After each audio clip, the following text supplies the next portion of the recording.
Wrestlemania commentary right here on the Hot Tag. Oh, what a day we had yesterday. Massive, massive day. It was so exciting. A lot of the matches which we'll break down, but we've got night 2 of WrestleMania, and of course, I'm wearing my Stone Cold shirt. I turned back to 14-year-old Jake Ward and marked out big time. I think you tried to keep getting words in yesterday, Madness, and I was like, oh my God, it's a stunner, it's beer, they're fighting outside, oh my God. All things aside, I like Stone Cold a lot. He's not, for me, he's not the pinnacle. So I kind of look at it, I appreciate it. I'm nostalgic for it, but maybe not as much as some, including yourself. But I could not believe just how good that match was. I thought that match was phenomenal for what it was. It exceeded literally every single expectation that I had. Yeah, it's it was amazing. Yeah, we were sitting there and we did get a bit worried. He did tease us when he was stumping some mud holes and he was doing them really slow, and we're like, oh no. Oh no! Yeah, then he picked it up a gear. Mm-hmm. So who do we got in here? We got Fox 8 Ball, of course, is always here hanging out with us. We got Coach Ray the Terrible has been here, and Will 80kg says I get to spend a couple hours with y'all before practice. So Will was actually at WrestleMania last night, giving us the straight info. It was very cool. How good was that, though? How good was that? Awesome. We had someone on the floor. Yeah. That was amazing. That was unreal. Absolute legend. White Wolf is in the house as well. Thank you guys all for coming on over from the other side to hang out with us tonight. Now, last night, a lot of great matches. I think Stone Cold, the main event, Stone Cold KO, really took the show. For me, in a very, very close second, we had Seth Rollins versus his mystery opponent, which did turn out to be Cody Rhodes, the American Nightmare. I mean, thank goodness for that. I think that it was a great match. I think also that it could have been a little better, but it was pretty damn good. Now that the dust has settled, of course it was good, and we finally got that moment, and we thought, oh, don't bugger us over. Yeah. And then, and he just looked not the best, not as best, tight. Yeah, not the best shape. And maybe the nerves got to him that he's finally having a WrestleMania moment. Because 6 years ago in the same stadium, he was Stardust. Right. And so, so a couple of little slips and things like that. But, either way, of course, matches could have been better, and there are a few that could have been better. But, But hey, it was still good. They didn't put on a bad match. Like, you wouldn't go, oh, that was terrible. No, it was very satisfying. It was very competitive, back and forth. We got to see a lot of good spots. But, maybe even outshining that was the fact that we didn't have to see New Day versus Sheamus and Friends. Oh, cut the match completely. Kofi Kingston come out and he was said that he actually took it very well. He was just like, things happen. And so they just cut it. That's it. Period. Yeah. Time constraints. I think Austin was feeling it, and instead of 5 minutes, he said, "Give me 15." I mean, as much as we were very, very happy that we didn't have to see that match, easily, if you cut out those, I think it was 4-hour show and 90 minutes of it were promos. Absolutely. And unnecessary promos. So if I do wonder though, if Drew McIntyre is to blame of this. Because when he went against Happy Corbin, he got the sword and cut 2 ring rope. Interesting. I wonder. So I'm sure there's many things to go into it. I think the women have to blame as well. Both matches, we were liking it. They even got a point or two from me. but then kept going and kept going. And Well, it gave him unnecessary time. We did make a thing about how many stunners there would be last night, and I think the end count was 3 from Stone Cold or 4 from Stone Cold. 3 from Stone Cold and 1 from Kevin Owens. 1 from Kevin Owens. So it wasn't super heavy on stunners, but they were all very poignant stunners. There's no doubt about that. Yeah. So when we think about what's going on tonight, we've got 1, 2, 3, 4, 5, 6, 7 matches on the card thus far that I'm aware of. We've got Edge. This is not in any particular order. Edge versus AJ Styles. That's legend meets legend. And now Edge, of course, has gone to the dark side. He has gone to the heel side of things. We got Sami Zayn versus Johnny Knoxville. Expect a big spot or a ridiculous spot of some kind during this match. And I think that'll do very well. RK Bro versus Street Profits versus Alpha Academy. Usually, I'm not looking too far ahead to super matches, but I like the Alpha Academy as bad guys, and I hope they win. I truly do hope they win. Yeah, I think it'll be all right. I think that'll be a good match. Yeah. I've got a little bit of delay on my screen. I'm not exactly sure what is happening. Is anything screwing up on yours too? Probably. Let me leave and I'll come back. Okay, excellent. I will keep running down the show here. We've also got a big women's tag match, an 8-team matchup. We've got Pat McAfee versus Austin Theory, which I think is going to go good. Bobby Lashley versus Omos. And Brock Lesnar versus Roman Reigns. So, as Jake makes his way back in here, let's see what you guys think. Will says AJ goes over. I could not agree more.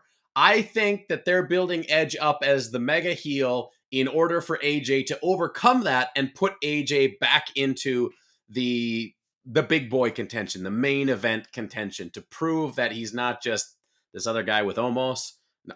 You know, it's not, I don't mind Omos, but you know, he's very early on in his career still. So hopefully AJ in the years he has remaining can do some real good work. And I think that starts now. Let's see. What do we got? Sir Fatty. Welcome to the show, Sir Fatty. Says, RK Bro. RK Bro has been good. RK Bro has been very good. And here's what I want from them tonight. I want them to break up. I want them to break up because I want Riddle versus Randy Orton. Riddle versus Randy. It's got a nice little ring to it. So hopefully that comes to fruition tonight. Coach Ray wants to know, N. Will is our on-site reporter. Yes, I don't think he's going tonight too. Sounds like he's got some arm wrestling practice tonight. So we don't have anyone actively on the floor tonight, but Will did an amazing job yesterday. Gave us all the behind the scenes about the pops and what was going on. So that was really, really cool. And here he is now. And Will 80kg says, if the ladies tag match was a ladder or tornado tag, it would be better. I agree. Like, make something out of this. I don't know. I don't know what to make of it outside of that. Welcome back, Mr. Ward. Are you? Can you hear me? Are you here? All righty. How's that going? Is that any better? Sounds great. Okay. Real beauty. Okay. Beautiful. Just talking about some of the matches here, looking at what people have to say. Let's see. Coach Ray the Terrible. Tag match, yeah, if that would at least do something other than absolutely nothing, which is what this match is going to be.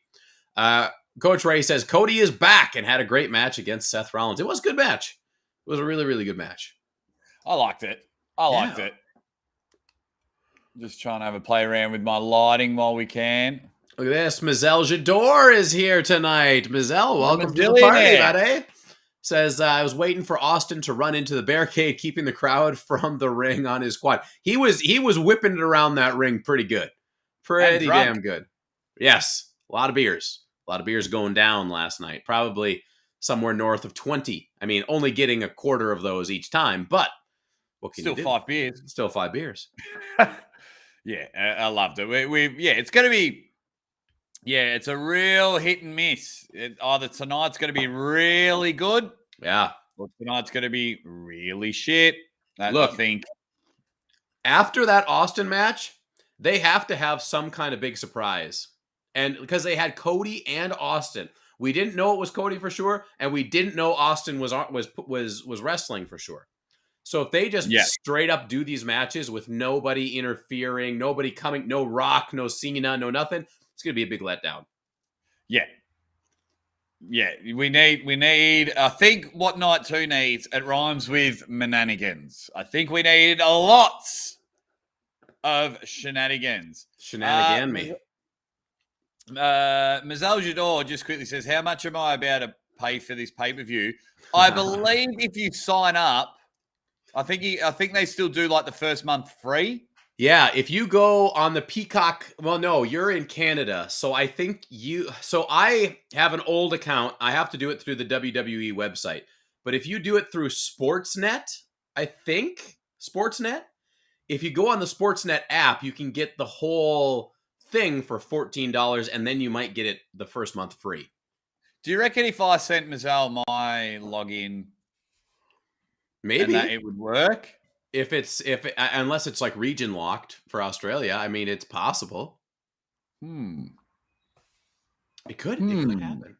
Otherwise, if you just buy it straight up through your cable provider, it's like $60 something. Yeah, it's ridiculous. Look, I got links. Yeah, talk to LG. And Will, I agree with you 100%. If they have Roman win, then the Rock music has to hit. They got to do that match, right? Oh, if you smell what the Rock. Oh, do I have any sunnies? I might have some sunnies here. There it is. Is cooking. Love it. That will be the big pop. That will be the mega pop. Look, if WrestleMania 38 night 1 ends with Austin and night 2 ends with The Rock, thank you very much. I like it. Yeah. And we can go back to Sir Fatty's. He did a comment. Best part of the women's match will be the Rhea Ripley pin. If you think Rhea Ripley's winning this match up, you can't just have a 3.5-minute promo on Sasha Banks. Right. Unless they're just trying to hit some, what even is it? Variables and things like that. There's all the tag teams. You know what's interesting about this match? Nothing. No gimmick to it other than, oh yeah, it's a tag match and there's 4 teams. That's. Could you imagine if they cut this match? Thank you. Thank you. Thank you. That would be. Thank you. Thank you.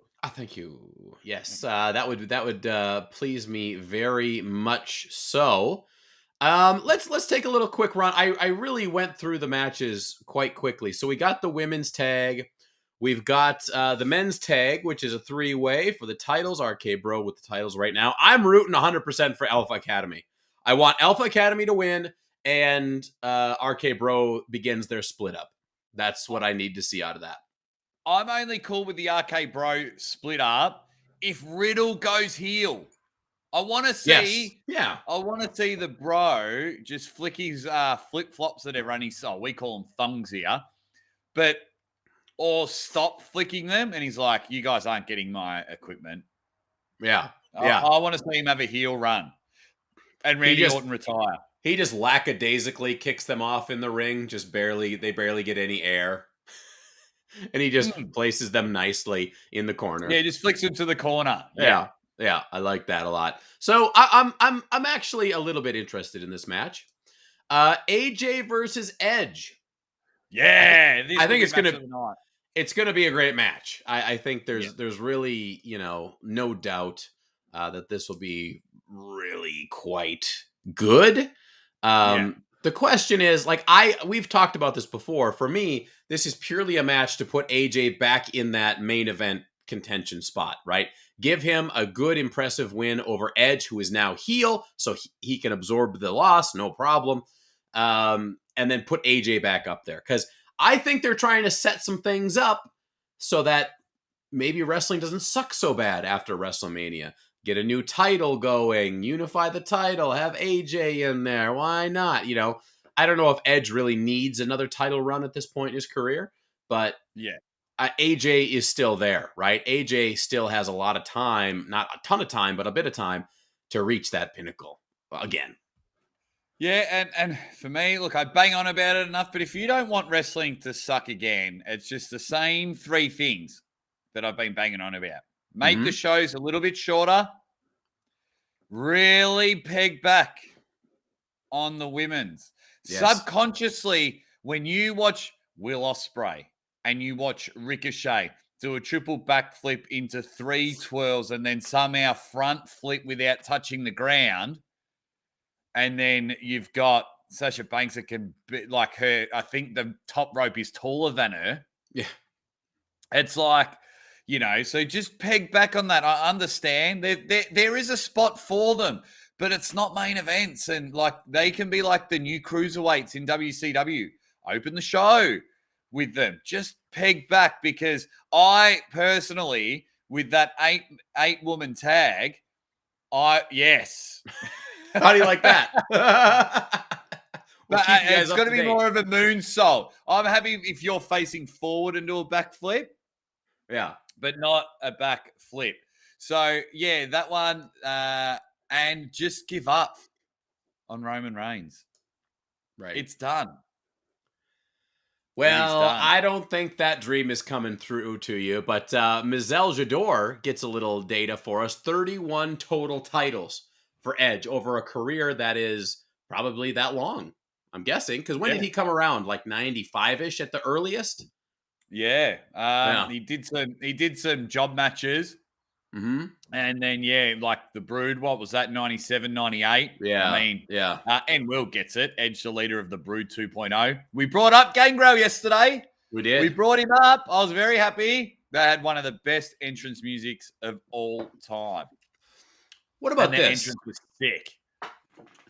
I think we're due for a faction like that. Not necessarily the Brood, but why can't Edge be more, now that he's kind of taken this evil persona? I think he would be a really good guy to put at the head of a new faction. He can still wrestle, he can still do all that, but who would you like to see team up with Edge if Edge was gonna lead the show?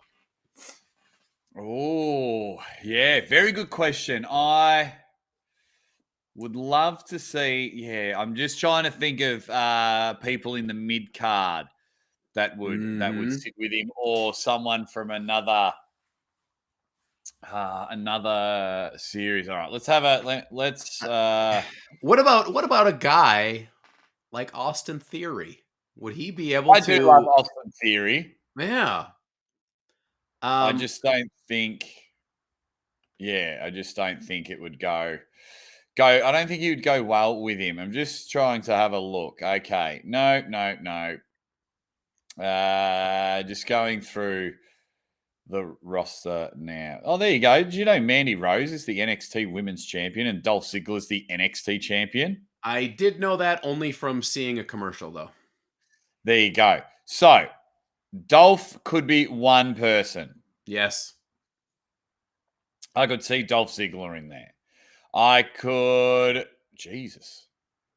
The roster is garbage. Yeah, there's low moments on the roster. What if Edge went up and instead of them creating like, hey, we got to create a new faction, we're just going to put Edge like with Roman. What if they did that? Oh. Would you like that? Yuck. And then that's gross. And then any danger that Roman is ever in can just be absorbed by Edge, so he can take all the shenanigans, and then Roman can be safe no matter what the outcome of any match. Edge came in debuting in 1992, Mizell says. Thank you, Mizell. There you go. Two people I wouldn't mind. Pete Dunne. Oh, yeah. And Damian Priest.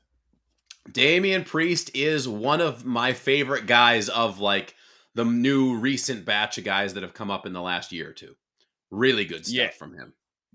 Love the way he's going about it. But they had a money-making faction and in the Hurt Business, and they just shit all over it. Right.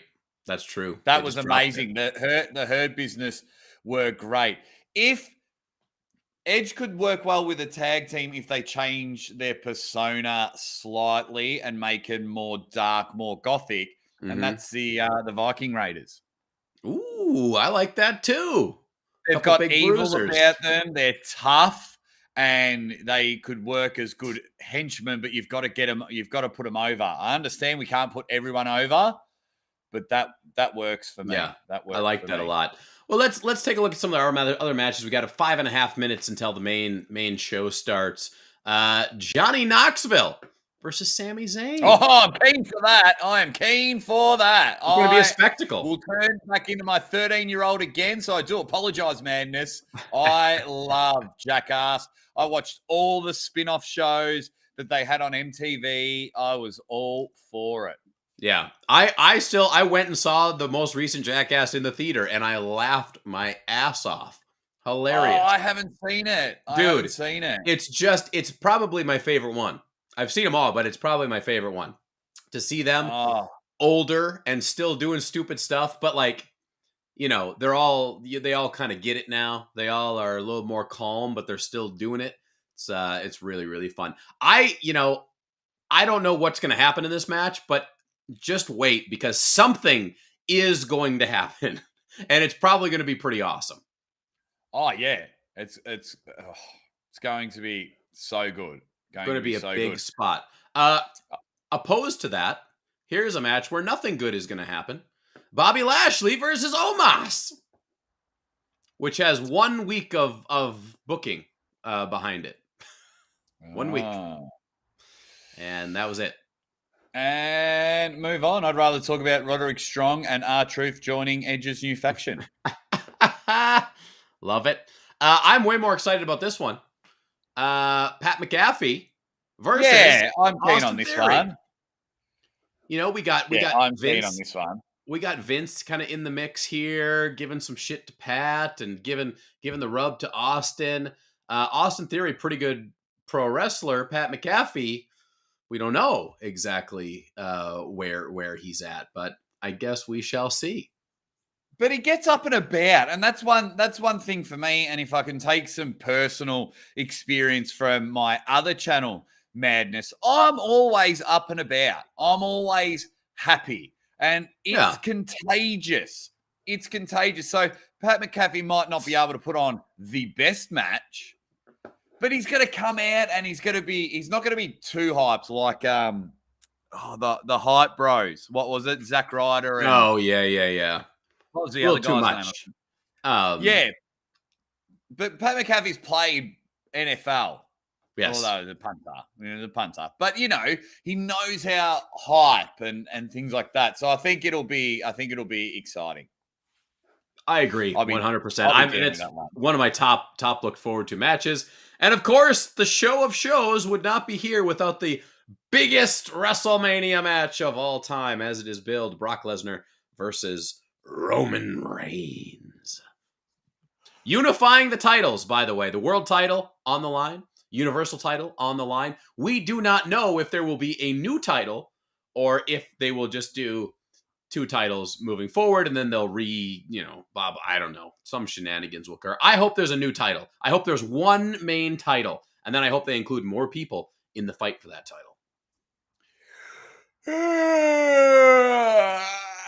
Hey, we got like 4 or 5 more hours. You don't start yawning yet. I'm yawning at that main event. Yawning at that shit main event. Been there, done that. Literally got the t-shirt.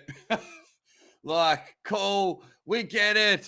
You sit there and have Vince McMahon has a look at Roman Reigns' poster on the wall, and Yeah. God damn, he's got muscles, and he's related to The Rock, and What a beauty. We get it. It's done. Guys, we got a minute and a half before the card starts. We got 14 people in the chat. We got 7 likes. Let's see if we can get those likes up a little bit, people. Thank you very much. Hey, let's do a poll. What match do you want to know everybody's thoughts on? What's your match that you want to know about? Jake. Johnny Knoxville. Yes. Let's take it. Johnny Knoxville. Who wins? We'll just do it that way. Then we can do a poll on name the piece of furniture that Johnny Knoxville will take a bump off. I still want to see. Is it Zayn? Is that how Sami spells his last name? Yeah. Yeah. Got 1 minute to go until night 2 of WrestleMania, and you can see that the madness and your little Aussie friend here, Jake Ward, are up and about because 1, we haven't done 6 hours of commentating beforehand, and 2, we came on with about 25 minutes of the pre-show, not 2 hours. So yeah, a little bit more up and about. Hey, funniest comment of the day so far goes to NWill 80kg. Says, as long as the new title doesn't look dumb. Come on, Will. You know it's going to be terrible. I still go, they're going to cut them in half, and they're going to splice them together in the middle. That's what I'm going with. They'll make a perfect toy. Tomorrow night before Raw, you'll see, ladies and gentlemen, and Mattel have just whipped out the WWE Connector title. You'll see Roman Reigns connect the Universal title and the World title together. And we're just getting the warning now on the thing. We are LIVE. All right. So, ladies and gentlemen, welcome to the show proper. Get yourself ready. 15 people in here, 9 likes. Thank you all for joining us. If you're new to the channel, we are the Hot Tag. We're all about pro wrestling. That's what we do. And love it. Jake and I are bringing our live commentary abilities from other channels that we run. A lot of you in the chat are from those channels. We appreciate you guys coming over to listen to us chat and carry on about pro wrestling as much as we do in our other channels. So if you have never seen us before, feel free. If you like it, give it a like, give it a share, give it a subscribe. That's the best thing you can do for us. Our goal is to grow the channel, become monetized, obviously, so we can do better, bigger, and more things for all of you. Yeah. Yeah, absolutely. We're super keen. I think we have like 133 subscribers. So we're keen, obviously to build that. But we are also very loyal to the people that were here from the start and the people that are, it's the YouTube thing. You ask for likes and you ask for more people to come. But don't get us mistaken at all. We love each and every one of you that are hanging out there, except for Tim Chase. Because that will probably come true, Timmy boy. That will probably come true. Tim. That's too close to home. I got to knock on wood after that. Yeah, please. Timmy boy, I love ya, but no. Now, NWill 80kg says, the spinner was my second most hated title. I shudder to think, what was your most hated title? Because the spinner is definitely my most hated title. I thought the spinner was horrendous. It was so disrespectful to the world title. So disrespectful. Yes. I got it with the US title. Cool. Every kid thinks they're a part of the chain gang. But when they did it with the WWE one, I was like, and then the rated R one happened, and then CM Punk had to hold it. And I was like, yuck. Yeah, that one looks crap. I'm trying to think of some of my most hated titles. The spinner up there.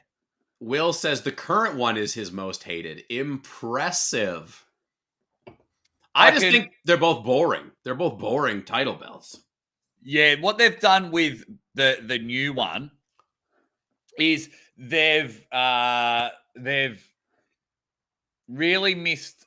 They've gone over the line. So, like, I tend to like sometimes plain designs. Like the WrestleMania symbol, it's got a beautiful star. Yes. It's plain. Look how good Nike have done with a swoosh, with a tick. Haven't made it too fancy. What they've done is they've tried to implement. Let's try again. Less is more, but they've made it shit and boring. So and it's a toy. It just looks like toys. Like I get it that they got to sell stuff, but no. Yeah. And Tim Chase is saying I didn't like the idea. So that's the way it's going. Yeah, I know. Yeah, I mean, we hear you loud and clear, Tim. I think we're on the same bandwagon. You know, Jeremiah CH does not like the AEW belts. They're a little. Go ahead. Well, it's just like the AEW belts. I'm just getting the pictures up on my screen now. The World Championship, when it first came out, I thought it sucked. But it's grown on me. Mm-hmm. It's grown on me. It's not the best title. The first initial thing was really bad, and then they've just retweaked it a bit. I like the tag titles. I think the tag titles look good. The TNT champion one is shit. Yeah, that one's a little too much. I'm just getting up the AEW title here real quick. Yeah. Roman will identify as a woman next year. That wouldn't surprise me. I'm surprised he wasn't in the 4-way at WrestleMania 35. Right. It's a main event. Ronda, Becky, Charlotte, Roman. And he just spears the vaginas out of him.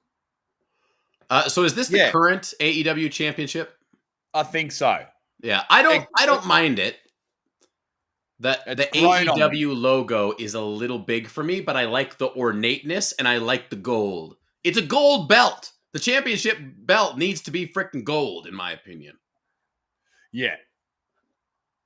I didn't mind it. And the tag championships were awesome. Yeah. So I didn't mind them. I didn't mind them. Yeah. The beat goes on, says he prefers the AEW world title way better than WWE. I would agree. I prefer that style of title. I just don't like the big AEW logo. I get why they do it, but I would, if they just carried the ornateness through and made it a little bit more subtle, I would like it a lot more. What would you chuck in the middle? Would you like put a picture of Earth on there? You know, maybe more of an homage to world title, right? And would you put an animal on there because, you know, WWF nailed it with the winged eagle? The eagle wasn't bad, but it's got to be an animal like that, right? Where you can have some symmetry with wings or some, like, I don't know what other than an eagle you can do. And if you do an eagle, everybody's just going to be like, they're just copying the eagle belt, right? Yeah. I would love it if WWE brought back like a updated version of the winged eagle belt. That would get me going real quick. I'm sure they'd still find a way to screw it up, but no, I don't want Roman's hands. I saw a photo on the WWE website of Roman holding the winged eagle belt, and I got mad. I got mad. I couldn't believe it. I was like, "You fuck sons of bitches." And they're just introducing WrestleMania now. Love that symbol. One of my favorites, actually. They've nailed it this year. Yeah, really good. About it yesterday. Joey Schmoey says, I thought the first AEW women's title was so tiny. I think the newer one looks sick. Everyone knows what I think. I don't even know what the belt looks like. Because I don't care. All right, we got our first. Oh, what's this? Triple H is coming out. He is the headliner, the opener for WrestleMania 38 night number 2, coming out in a suit. We'll be seeing what ye old Triple H has to say here. Time to play the game. Now, it has been rumored that Triple H is out the door. He's done. He's retiring because of, some of the health issues that he's had. He had some heart problems, I guess, a couple of years ago or a year ago. And it might be over. Funny all these. Let's not dive into it too much. It's funny all these heart problems are just suddenly popping up with professional athletes. Well, So, yeah. who knows where it all comes from, where it's all going, but Triple H, there's really no denying his importance and his legendary status. Really, Oh, I mean, in front of the camera, Terror behind the Rising was camera. amazing. Oh, I mean, one of the most underrated WC superstars of all time. The fluffy blonde hair. Nah, Triple H, absolute stud. And even when they didn't want him to be champion, or they thought he wasn't ready, he just persevered, Yeah, and just worked on his craft. He was, where Roman hasn't really worked on his craft, Triple H did. Roman's just like, oh, I'm the best, I'm the man, just does the yeah, same shit. Where Triple H was able to have a match with a heavyweight, a match with a cruiserweight. He had really good matches with Chris Jericho and then Taz, two different styles of wrestlers. And then he's wrestling Mark Henry, Shawn Michaels. The variables, the variety he was able to do yeah. was fantastic. So that's what makes him. I agree. And then, of course, you take steroids all your life. But he was in the gym as well, things like that. And maybe he should swallow the water and not spit it. Maybe he's dehydrated. Maybe that's just it. Well, hang on.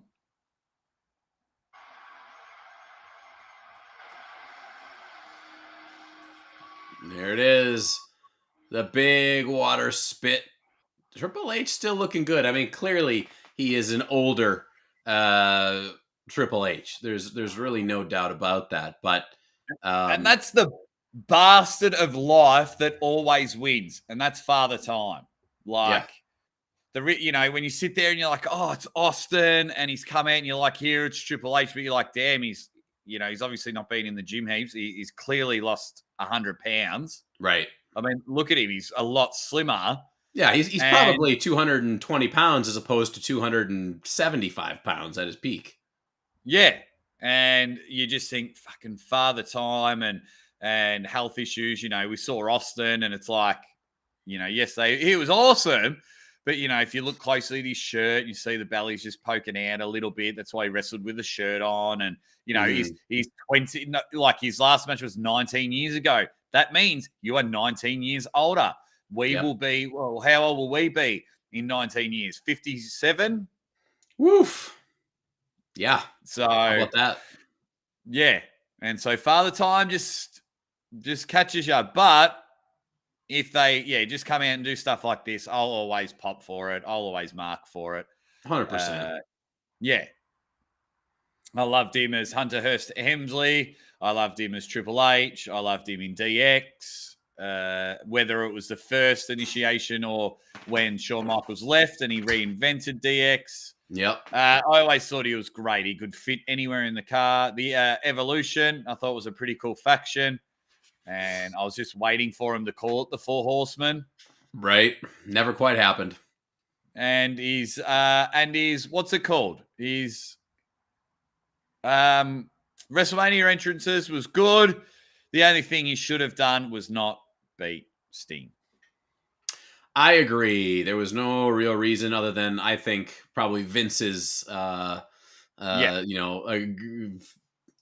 feelings that this guy never came over to WWE, but now I got him and you're gonna pay.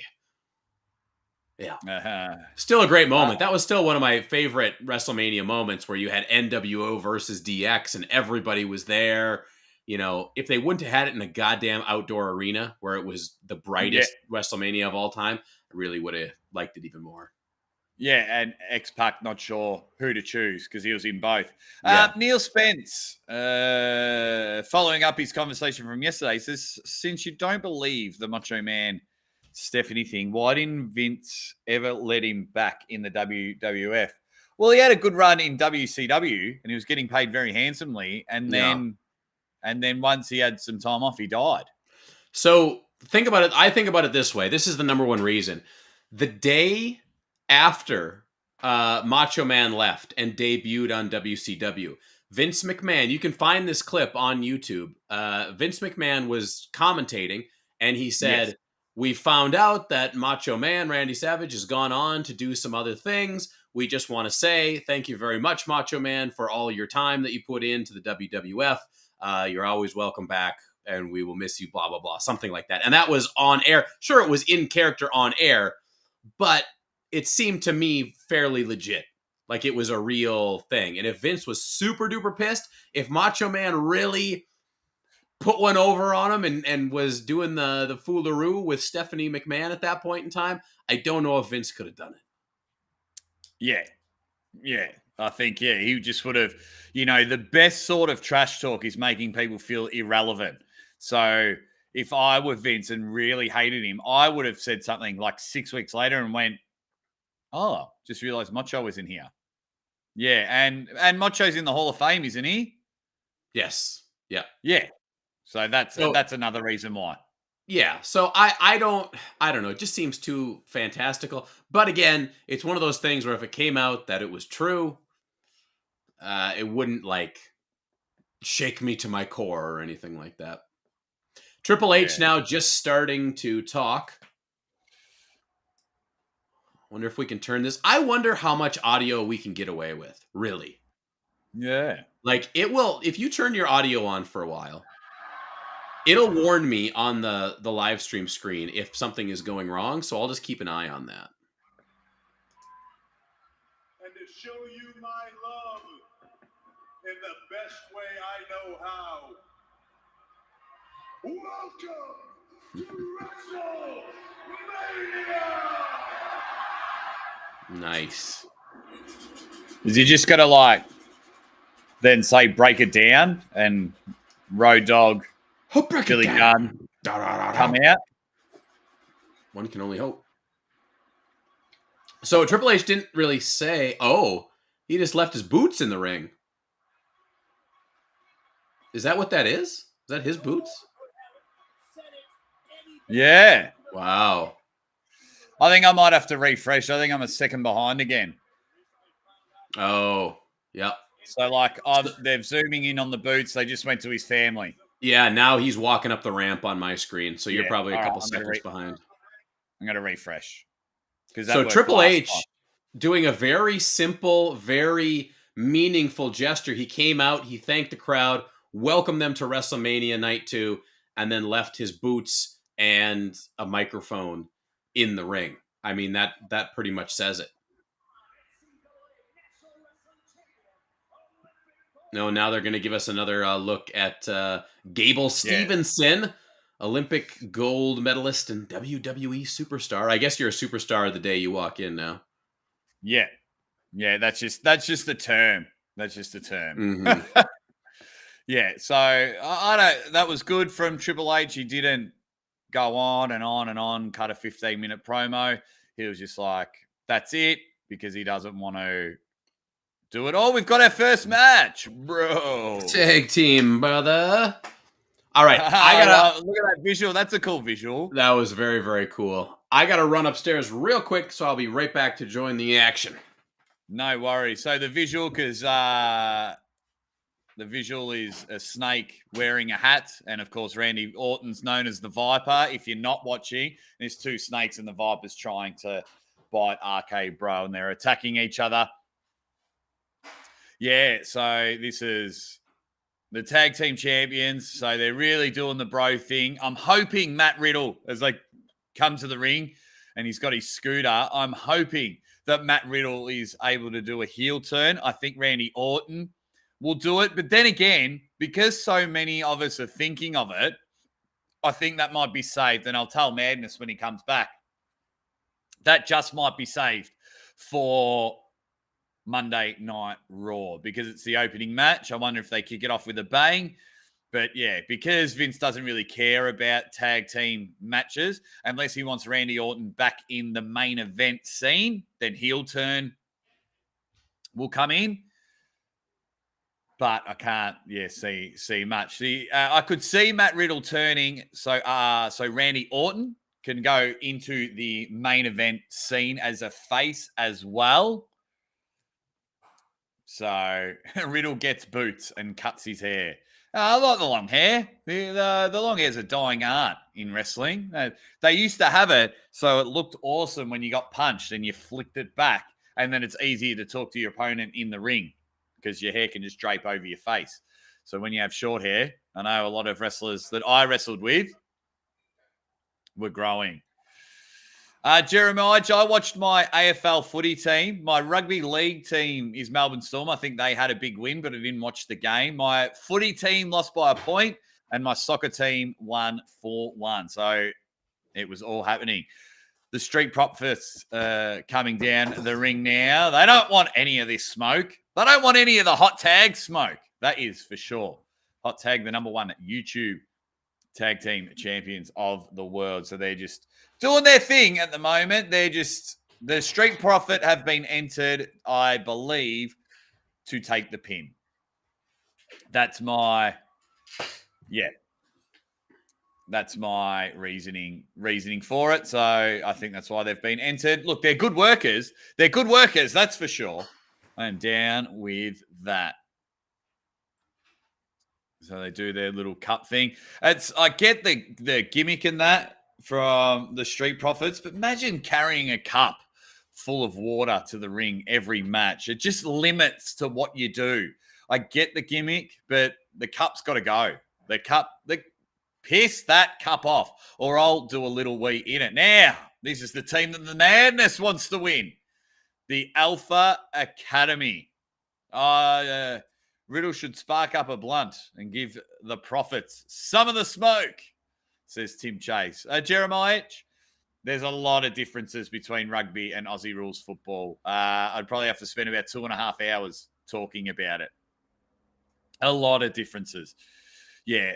So now that with the promos, I feel that one of these teams have been brought in just to there we go.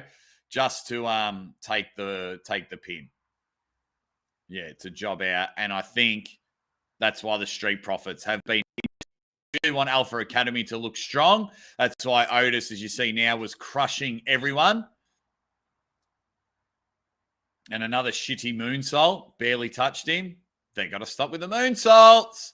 But yes, I think that's why the Street Profits have been entered into this matchup. As Alpha Academy come down the aisle, the Raw Tag Team Championship is on the line. We'll see how we go from there.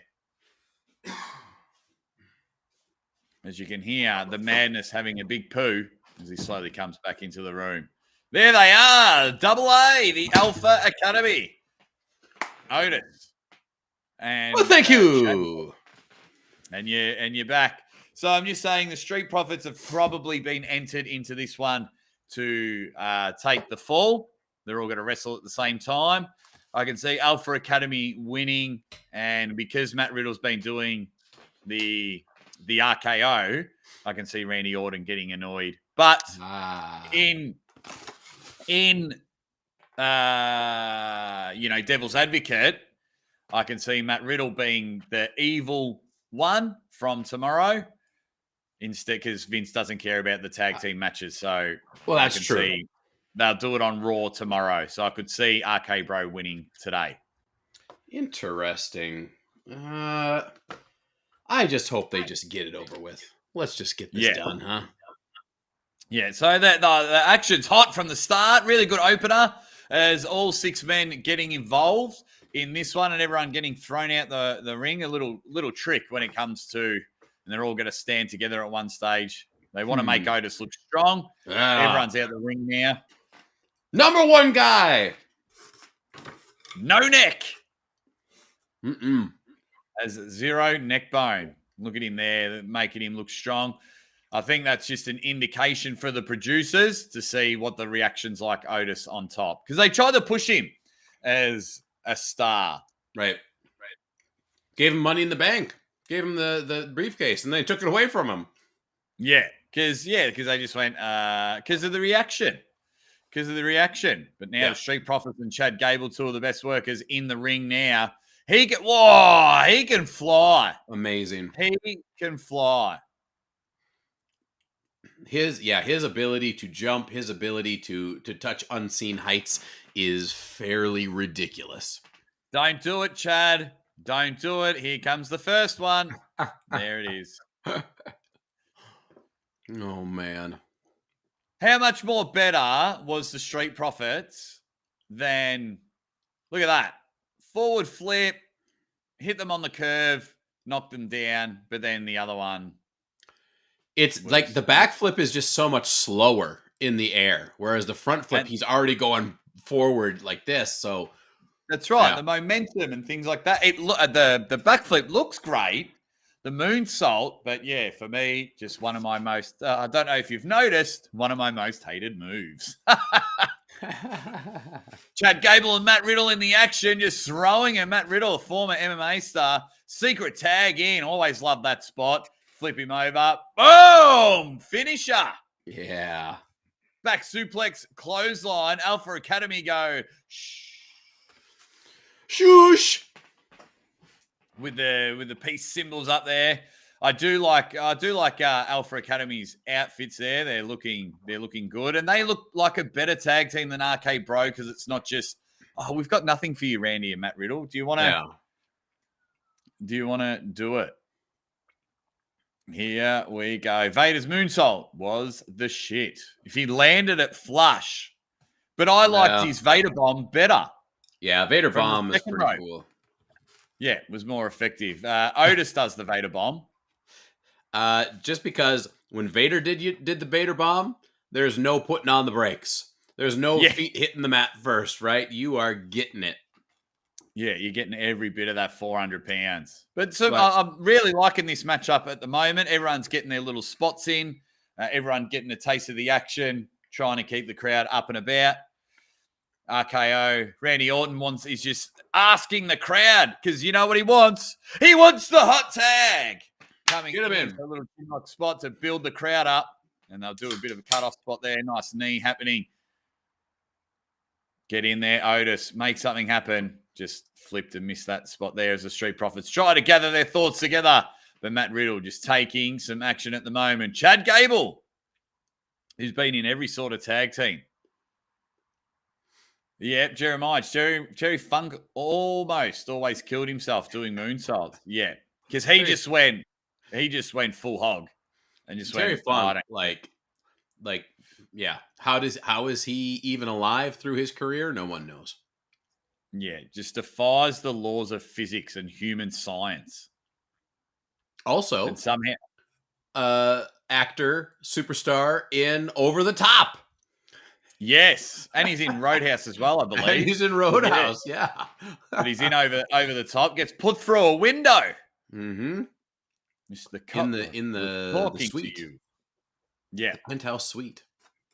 I'm through talking. We're about to recreate that in Australia. It's going to be good. Yeah. So Chad Gable in control right now, going for the pin on Montez Ford. Only gets the 2 count. We have not seen enough yet, Mr. Gable. Chad Gable in tremendous shape, by the way. Oh, just unbelievable shape. If he was a foot taller, he would have the belt right now. He'd be a main eventer for sure. Yeah, there's no doubt about it. There's no question. Because he's in great shape, but I'm glad he doesn't wrestle like a cruiserweight. He's done that well because then he's found himself at WrestleMania. I mean, there's no 205 Live guys at all on the card. Right. Yeah. Because as well, no one, like all the normal guys, move like cruiserweights now. It's just evolved, you know. It really has. Just get better. Like these guys in the ring now are a foot tall. Bang! Big splash by Otis.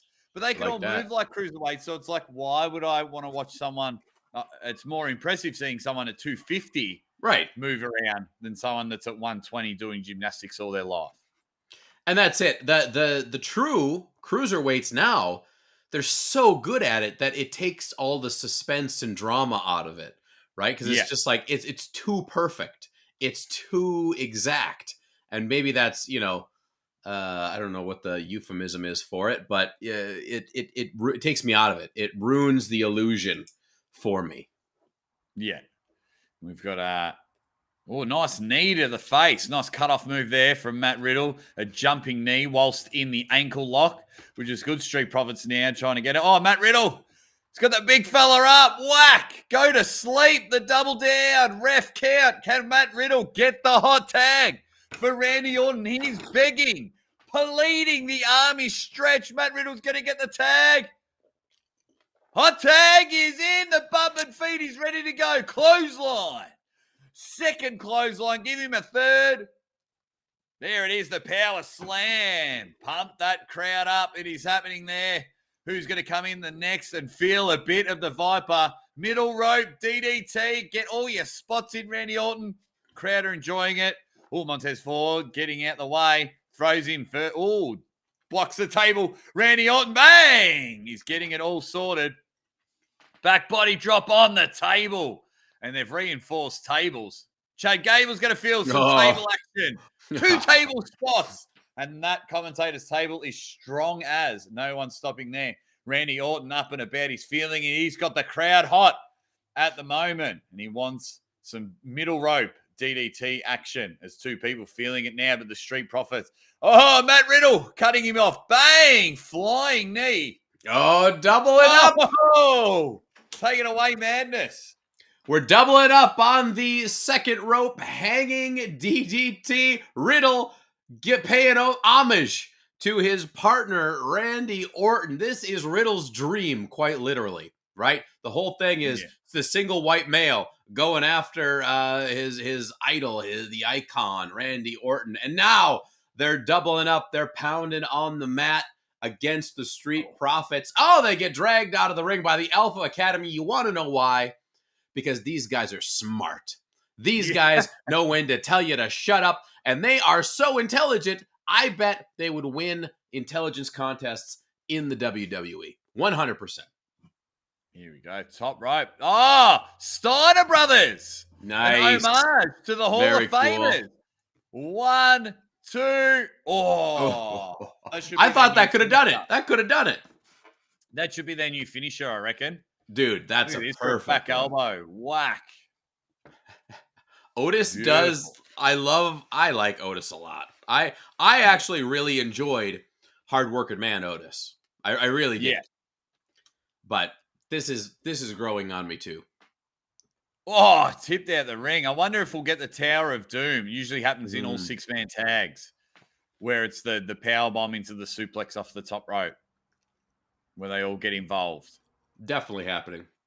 And I always wonder why the people doing the powerbomb always fall down. Like you're on the offensive. Oh, here we go. Look how high he jumps. Crotch shot. Oh! Doomsday Blockbuster. 1, 2. Oh, kick out. Couple of awesome moves. Look at this. I think these 2 have found new finishes. Yes. Look at that. Keep doing this. But here's the other deal. We gotta see them be strong. We want those moves to look strong because now both of them did not finish the job, right? So in the future, if they keep on using them, I want them to be used for the finish, right? The real finish. Make me believe they're powerful. That's right, yeah. And that's the problem. Like when the Canadian Destroyer was invented, it's done like the super kick 1,000 times a match. Oh, good cutoff there. Good catch from Otis. Oh, he just missed that one there. But it's a really good one. Will we see our first? Oh, nice block. Thought we were going to get an RKO. Spine buster. Oh. Get the tag in. Montez Ford wants to do that big splash from the top. Oh, see? 300-pounder. Nia Jax isn't doing a move like that. No, not happening. Watch for the RKO. Oh, he's going to do it. No! Riddle got us! That Riddle has just caught Montez on the top rope. He's jumped off the top rope and done a super RKO. Excellent. 3 moves that should be their ultimate finishes now. That looks sick. Watch the replay, Madness. Springboard off the top rope and hits the RKO. That was so beautiful because Randy Orton was in the foreground of the shot. Now Orton gets his mid-air catch to the RKO, but in that first one, they showed Randy. Oh, come on. Randy Orton. He'll turn on Raw tomorrow. We got to hope for that heel turn. Big retainment of the titles for RK Bro. There's no sign of them breaking up, which is very disappointing. That was a pretty good match, though. I will say there was a lot that I liked about that match. Yeah, that was a great match. So that's why this finish hasn't really made me go, unless we have a heel turn afterwards. But these spots were unbelievable. Just mega. Absolutely loved them. And then the top rope, catching the air RKO. Now, if Randy Orton can get off the ground and catch midair, that would look sick. Yeah, right? But he just waits for him, even though I hate Randy Orton. I think he's shit. He just wrestles like he's boring. I wonder. So they're going on the ropes. Well, we'll just see if we get a turn as they leave the camera on them. But that was a really good opening match. That's how you get the crowd up and about. Yeah. NK Will says this was already better than just about all the matches yesterday. I mean, he's not wrong. Like, as far as everything was pretty tight. I didn't really see anything that was too egregious of a misstep or a mistiming or anything like that.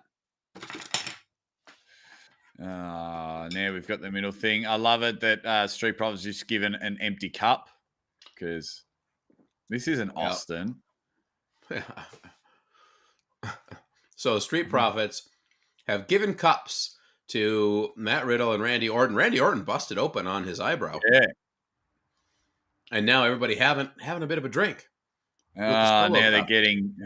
Let's get Gable Stevenson over. Yeah. This reminds me of when Rob Gronkowski went to run out during the Battle Royal and no one told security. They tried to stop Rob getting in the ring. He's looking around like, should I go out? And you're not getting an RKO here. Everyone's just having a drink, and his shirt's upside down.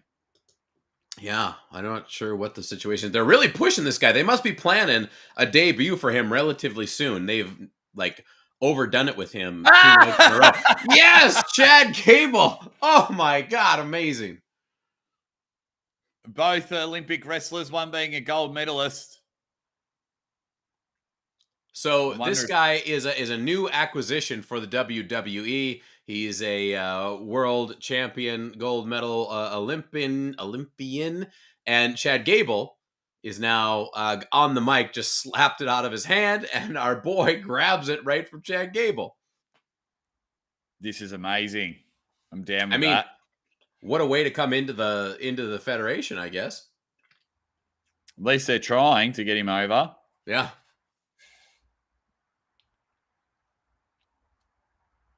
Alrighty. Oh, Chad Gable is going to give him a free lesson. Shush. Oh, belly to belly coming in. Stock standard if you're a wrestler. Yeah. Nice height on that. Wonder how Randy Orton's feeling that, this guy's taking our moment. We just won. Yeah. Shit tattoos. They're terrible tattoos. Oh boy. I like the humble bear, but you have a picture of a lion. On money. Yeah, they're terrible tattoos. Very interesting to see where we'll go with Gabriel Stevenson. Yeah, hopefully they change his name because you can't have Chad Gable, Gabe Stevenson. Yeah, Gable Stevenson. Especially when they're both amateur wrestlers. They were both amateur wrestlers. Oh, I've just got a message from Vince McMahon, and he says the hot tag, it's actually going to be Shorty G and Taller G. We're actually going to team up Chad Gable and Gable Stevenson. That's excellent. I can't wait. Ladies and gentlemen, we got one match down on night 2 of WrestleMania 38. Now, dare I say, that was a great match. That was a good match. That was a really good match. A really good match. It wasn't great, but it was really, really quite good. It entertained me. And that's all you need. Because we're always going to be wanting more. We're always, whatever match card, if this happened or this happened, we're all amazing bookers when it comes to it. But yeah, that wasn't too bad. They're just doing a recap of night 1, which unfortunately was forgettable. Except for the Austin and Cody. Austin match and Cody debuting. It's like, if someone's at WrestleMania now and you said to him, "Can you tell me every single match that happened?" They would forget 1 or 2. Yeah. And yeah, that Charlotte Ronda match once again 10 minutes too long. Yeah. And lost to push to a face. Lost to a push to a face, but at least Ronda didn't win. I mean, we got that going for us. Oh, and I like that Logan Paul smiles when he gets the skull-crushing finale. Like, just forgot to sell it. Look, smile. Yeah. So, but he was impressive. You know, if you look at it for what it was, I thought he was did a very great job. impressive. So, so Coach Ray the Terrible bringing up Boogamura. Rick Boogs, apparently it was a legit injury, but from what I've seen. But I don't know. Can somebody confirm that if you've heard if that's a legit injury on Rick Boogs or not? He was on his official Twitter. He did it's like highest of highs to lowest of lows, and he said that the doctor said that the tendon in the knee ripped off of the hamstring or something like that. Oh. And Will 80kg says, I saw they did call an audible in the Boog match. So maybe, it is legit, maybe. Well, we didn't see the X from the referee. But maybe he got out of the ring in time and was able to communicate that possibly. And just went, I'm in a bit of trouble here. Okay, that'd be interesting. Huh. All righty. Well, here we go. This is where you need to get some food. I'm going to go get an apple, but Omos... and Bobby Lashley. There's just something off about Omos. I don't know what it is. I don't know if it's... the fact that his eyes are like 3 inches behind his eyebrows. They're wide, aren't they? It's wild. He has a very unique facial structure. Just like straight out of some kind of like slightly different universe than ours where everybody is bigger. Yeah, he can look into his own ears. It's weird. Yeah. He's like, I don't need to clean him today. No. Yeah, I saw what you said.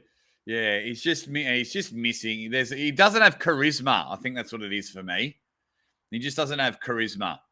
Yeah. He doesn't have a bit of X factor for him. Look at the difference. Bobby Lashley's a foot shorter. Jesus. But I would much rather watch Bobby Lashley. Oh, 100%. It's like when Omos talks in any way, shape, or form, it's very clear that it's rehearsed or not. It's not true. He's not fooling us in any way, shape, or form. It's a guy playing a guy. Yeah. And why can't tall people talk? Like, is there something in the growth they can't talk? I don't know. Well, with his, who knows? This dude just bores me. The beat goes on is laughing about you. Look into his own ears. Yeah, he can. Coach Ray the Terrible. Yeah. Sorry, but I'm always interested in 7-footers.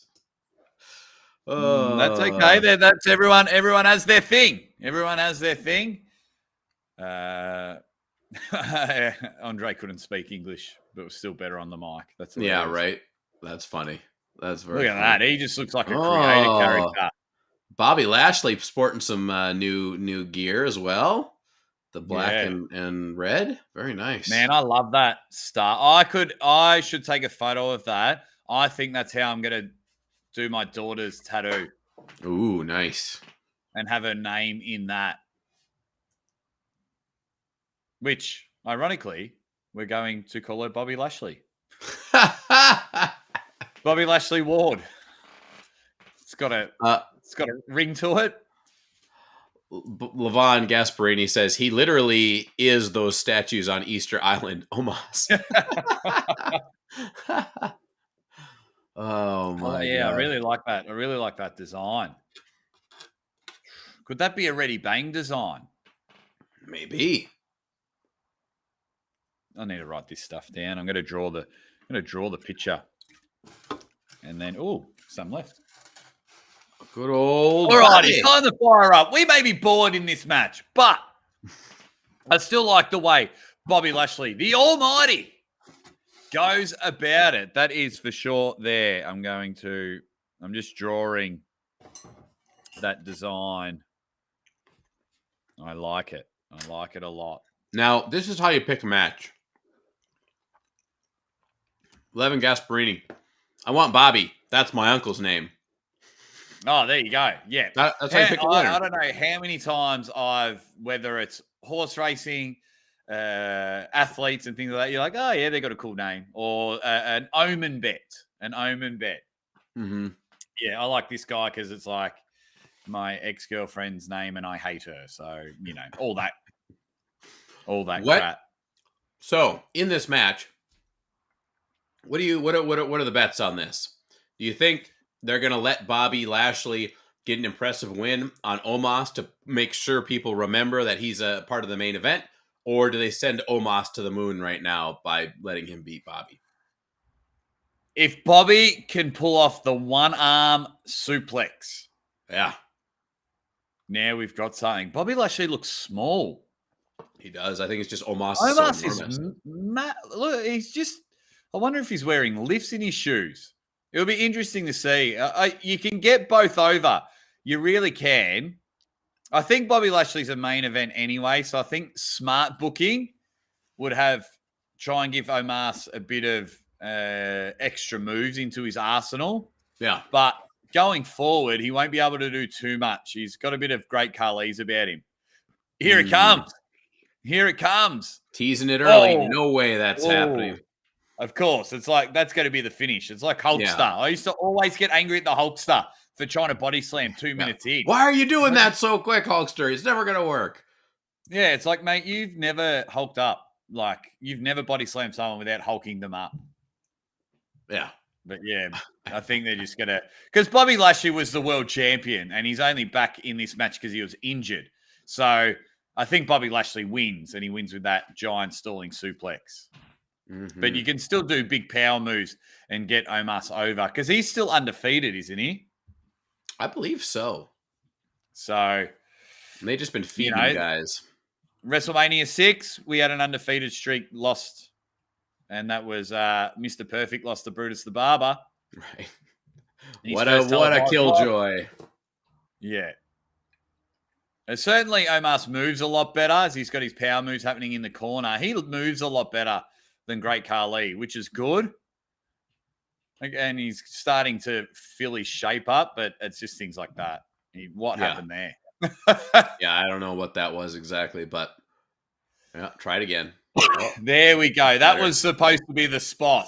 Rule of thumb, if you botch a spot, do not repeat the spot straight away because it's just like, oh, okay. Yeah. All right. I just want to see this suplex, I think. I just want to see this one-arm suplex. Coach Ray the Terrible says that's how Chris Rock should have responded to being slapped. He should have just responded. Well, that was that. All right, I've got a poll for everyone. What's more fake, wrestling or that slap?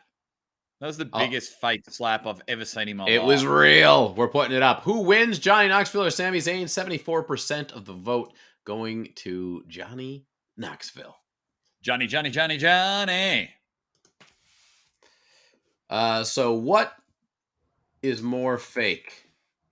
The slap or what? The slap? Or Pamela Anderson's boobs. No, we can't have that. I'm trying to think. Who's got really fake ass lips? Carmella. Carmella's got a lot of fake. Carmella's got well, Carmella's lips. I don't know if I don't want to give any airtime to Carmella. Yeah. Just Omos versus Shaq needs to happen. That would be something to work towards. Do you think Shaq could still do something at this point? Like he's getting up there now. Overweight. He's too overweight. He's very, very thick. I would love to see Shaq in it though. Yeah. I would love to see Shaq in it for sure. I wonder who will be the first person to be banned from the hot tag.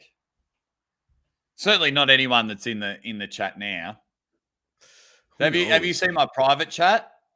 No. Let me bring that up. I sent it at the top. Oh, yeah. I did see that. Yeah. Yeah. Banned. Done. Out of here. Claims he's a huge fan. Come on, bro. 19 likes, 13 people in the chat. Thank you guys so much for being here and hanging out for WrestleMania 38. We're in a bit of a lull here with Bobby Lashley and Omos. Omos has Lashley deep into a bear hug. Lashley trying to work his way out. Now Omos grinding and just smashing Lashley into the corner turnbuckle. Oh, that hurt. Didn't hit him flush on the back. That would have hurt me. It's good they're going to try and give, Omos 10, 15 minutes in this matchup. Yeah. The go-to move if you're a big guy is the bear hug. I'm really, as he's sitting there in the middle of the ring, just to see if he's got anything. So long as he just literally sticks to these power moves and then either wins or Bobby Lashley now makes his comeback. This is the spot for the comeback, suplex, spear, go home. Yeah. It'd be interesting to see where they go with it. What do you think about the idea of Bobby getting him up into the suplex, and then that's the moment of getting him up. He hits it. Omos then kicks out, does whatever he does, and then still gets the win on Bobby. Yeah, that could still work. That could still work because at the end of the day, it's still a suplex. Yeah, here it comes right now. Bobby's looking to send him up. Here we go. Can he? Oh, get him up. The little tease. He's going to get it. Oh. Here he is. This is where it's not just a regular suplex. Damn you. I think he's too heavy. Or is he bobbying himself up? Maybe. Is he Lash LaRue here? Oh, no. Spear from behind. Whoa. Omos forgot to turn around. Suplex. Get him up. Suplex. Oh, no. Not you happening. know what this just Second showed spear. me? Yeah. Bobby Lashley has limits. 3 count. Bobby Lashley wins with the second spear because the first one he forgot to turn around. Yeah. But I think he got there and just went, I don't think I can get you up. You're like 400 pounds. Yeah. Short, sharp, to the point. The Almighty gets a big win. Bobby Lashley's returned. He'll go back into the main event. If he's a face, he's got some good feuds coming up. That was all right. That was cool. Yeah. Nice little make sure you get the crowd's energy back type match. Yeah, nothing aggressively bad about the whole thing. Being the second match kept everybody going, and again, it was fairly to the point. 1 or 2 little missteps along the way, but for a WrestleMania, not too bad. And I'm sure they're going to have plenty of footage to cut of making Bobby Lashley look like an absolute stud in this match. Yeah. That match was like kissing your sister. What? And Will, one, I don't have a sister. What is that like? I can imagine it's rubbish, but you might have to let me know what that is like. There you go. That's so. Are they setting things up for a deeper super heavyweight or world title chase? Or they have to. They have to. Like, you don't have who have they got that are main eventers? This is exactly your world title is your number 1 title. We need more people that can legit have a threat to Roman Reigns or Brock Lesnar. We need this. I agree 110%. And I've been waiting for an awful long time. Oh, we've got an ad break. I am going to quickly go get an apple. Get it done. Get it done. Thanks for sticking around, you dead set legends. Legends, we got 14-ish people in the chat. Welcome, everybody. Glad that you are here. Again, we're the Hot Tag. I'm John Thompson. My man who just left is Jake Ward. We basically talk about professional wrestling. We have channels outside of professional wrestling as well, but we're bringing all of our live commentary content right here on the Hot Tag. Mizel Jador, What does Mazel have to say? He says, that was better than some of the main events we've had. Short to the point, good for who you got, and lots of setups possible for a comeback. Well, there you go. Mazel Jador is a fan. It's true. There's been many, many, many worse matches than that, for sure. And Will coming out hot. Cody's going to hold the belt within 6 months. I mean, I like it. I think you're probably right. I mean, if they're going to be paying the amount of money they must be paying him to get in, I'd imagine they'd put the belt on him. But who knows? What do you think about this? And the beat goes on, says Riddle could be in the world title discussion. Is Riddle ready for a main event push? I think. Why am I blurry? I think a heel Matt Riddle could work. Why am I blurry? I don't know. There you go. There we go. Focus on the main event, not the background. Right? Heel Matt Riddle could be, absolutely. But for the visual, he needs boots. Right. You have to change his look a bit. He just needs boots. There is not being a world champion in bare feet. Snooker couldn't. Any Samoans couldn't. Yes, Sami Zayn, Johnny Knoxville coming up next. I like it. I mean, I think main eventers, you can have Edge, AJ, Bobby Lashley, Matt Riddle, Cody, Seth Rollins, Kevin Owens. Yeah. They need to give Kevin Owens. And I want to watch the new Jackass movie. I don't know where I can watch it now. It's not in the cinemas anymore. Yeah, probably not. I'm sure it'll be on streaming services rather shortly. Mazel Jador thinks that Taker versus Brock was the worst main event ever. It wasn't great. Nah. Not the worst, in my opinion, but it wasn't great. WrestleMania 35 was the worst main event ever. And then when Roman beat The Undertaker was the second worst main event ever. What was the main event of 35 again? Have a guess. Brock versus Roman? Nah. I can't remember. Charlotte, Becky. Oh, right. Yeah. Woo! Yeah. That was crap. Now, with this matchup, Johnny Knoxville versus Sami Zayn, who's taking the most weird bumps? So, prodders and tasers and things like that.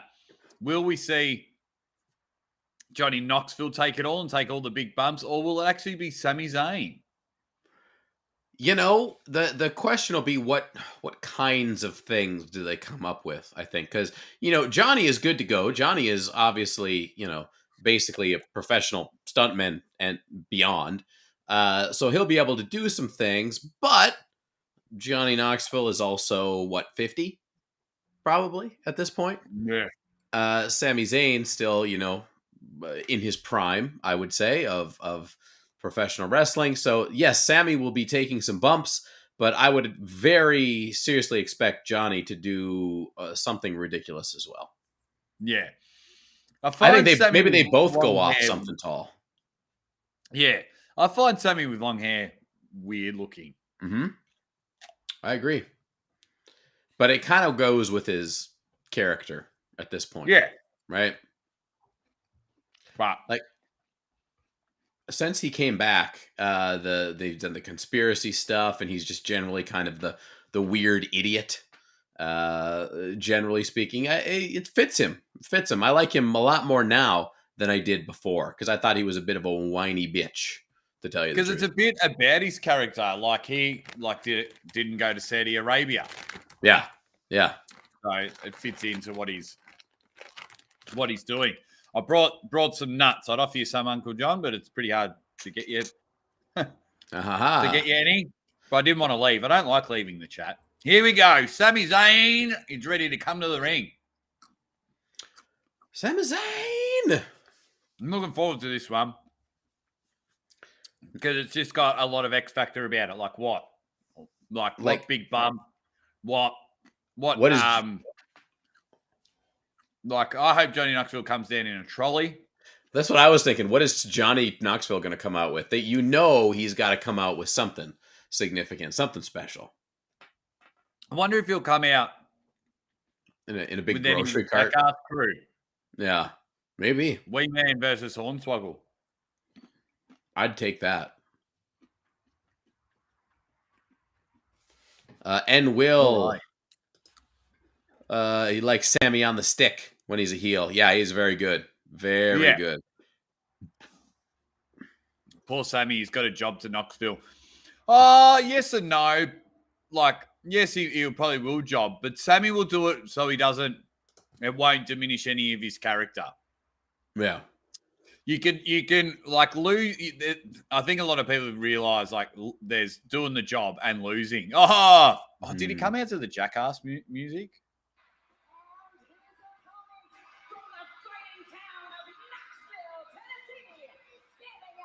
He's literally got a superhero Johnny Knoxville costume on, which looks like he's wearing a giant diaper. He had a cape. He took the cape off and gave it to somebody in the crowd. He's got some kind of protective sporting goggles. Looks like a real winner, I'm telling you. All right, let's see how this goes. Look at him. They're old school. Yes. Glasses. I probably would have liked if he came in like Jackass street clothes. You know, he used to wear like a flannel shirt. Yeah. Because I see this nice kick from Sami straight away. But I see this and it's like, you're not really taking it seriously. But Sami just hitting the kick on him. Yeah, that was a pretty legit kick to the face, I'd say. But Johnny Knoxville wants legit. Yeah. Hurt me. Now straight to the outside. Now the sports. The only thing I'm seeing with what he's wearing, I think he might have some protective stuff underneath. Yeah, very possible. Because he's going to take some big bumps, which is fair enough when you're 50 years old and you don't do this for a living. But yeah, that looks like a diaper, doesn't it? Yeah. I mean, he did have a major injury in his groin from one of the jackasses where he was doing backflips on a motorbike. Who are these guys? Because Sami just pushed one. So those guys are both in Jackass Forever. And then the third guy was the director of Jackass Forever. That's Jeff Tremaine. Yeah. That they put the camera close to him. I didn't recognize the other two. But the fire extinguisher's just been out. Now here comes some action. The softest bin in history that just folds for you. We've got a crutch in there. Oh, I love it. Stop sign. Yes. Johnny playing to the crowd. Here we go. Man. Now they're back into the ring. I'm excited. Yeah, we got antics happening for sure. Levon Gasparini says antics +1. No doubt about it. Brendan Joseph says, never forget when Butterbean knocked him out and woke up and asked if Butterbean was okay. Yeah. The original Jackass movie. Awesome. Yeah. Sami Zayn taking the advantage now with the cake tray or the pan of sorts and folds it right over Johnny's back. The pan of doom with aluminium. What do you guys call it? Aluminum. Aluminum, because that's the way it's spelled. It's spelled aluminium. Here we go. This one's going to feel good. Whack. Oh, yeah. A little crutch for your back. Yeah, that one would have hurt. Definitely. Is he going to give him another one? Sami just playing to the crowd. He's like weapons upon weapons. I knew Johnny would want to feel what the wrestlers go through all the time. He loves pain. That's the bin thrown at him. That was a good spot. We'll take it. That was a good spot. Kick out. Yes. I don't want this match to over. I want it. Just like when I'm thinking of a big spot to fall off somewhere, the way the stadium and everything's set up, I just don't see anywhere he can. Right. They would have to make their way somehow to the back or the side of the sign, possibly. Who knows? Maybe it's all what is in the bag. What's a bowling ball is definitely in the bag. Yeah. Maybe they just get super crazy and they do some classic pro wrestling spots. If you had a ticket to this WrestleMania, what seat would you like to? Oh, there's going to be an animal under there. Oh, it's going to be Wee Man. Oh my God! What if it's Wee Man?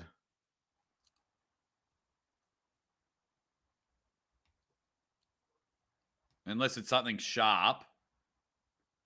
Oh! Ah! So if you're not watching, it's a table full of mouse traps.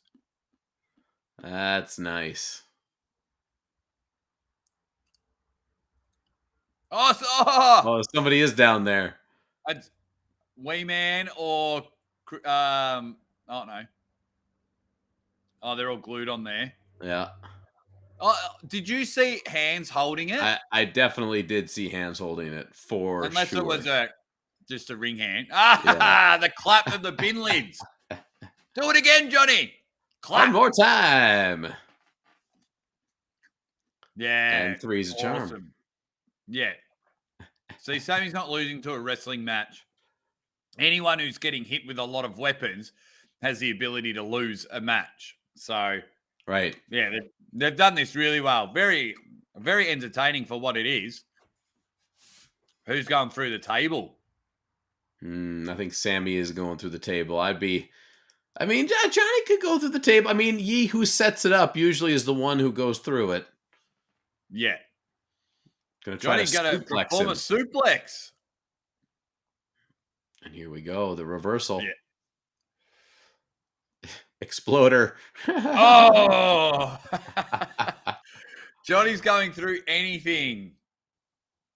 Anything and everything. Johnny took the bump like a champ. I wonder if he'll take the rat mouse trap bump. Kick out. Oh, Johnny survives. And the match goes on. What a champ. This is good. I'm really enjoying this. Crawling in the ring, Sami. Oh. Is that a proper bust open or is Johnny tried his hand at it? Maybe he's just getting hit in the face with those sunnies. That's true. Oh, he's going for it. The Haluma kick. Oh! Air horns him in the face. I think it was air horn in the face. That's hilarious. Oh, that's hilarious. Doing it now. That's so. So we've had. Oh, Chris Pontius, Dancing Man. Oh, Party Boy. Party Boy's Party here. Boy. Yes, more Jackass members. Oh, this is going to be good. We're going to have like a ongoing. He just gives him a little tap in the chest. Oh. I wonder if he's allowed to rip off his pants. Please. We got to do it.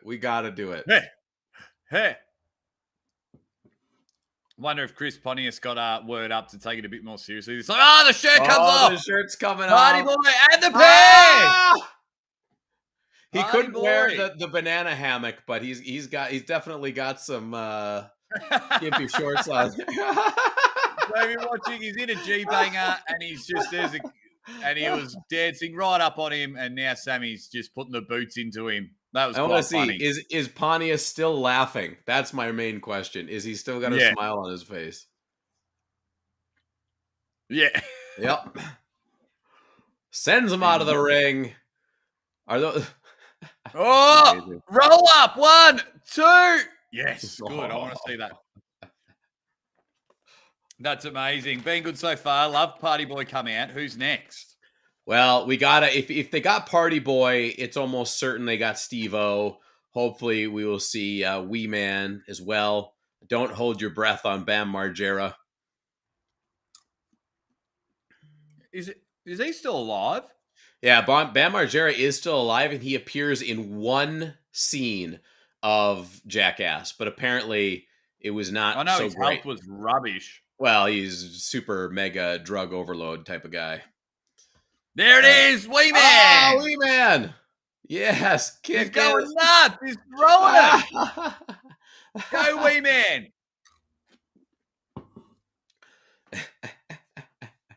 Oh, Wee Man up into the ring like it's nothing.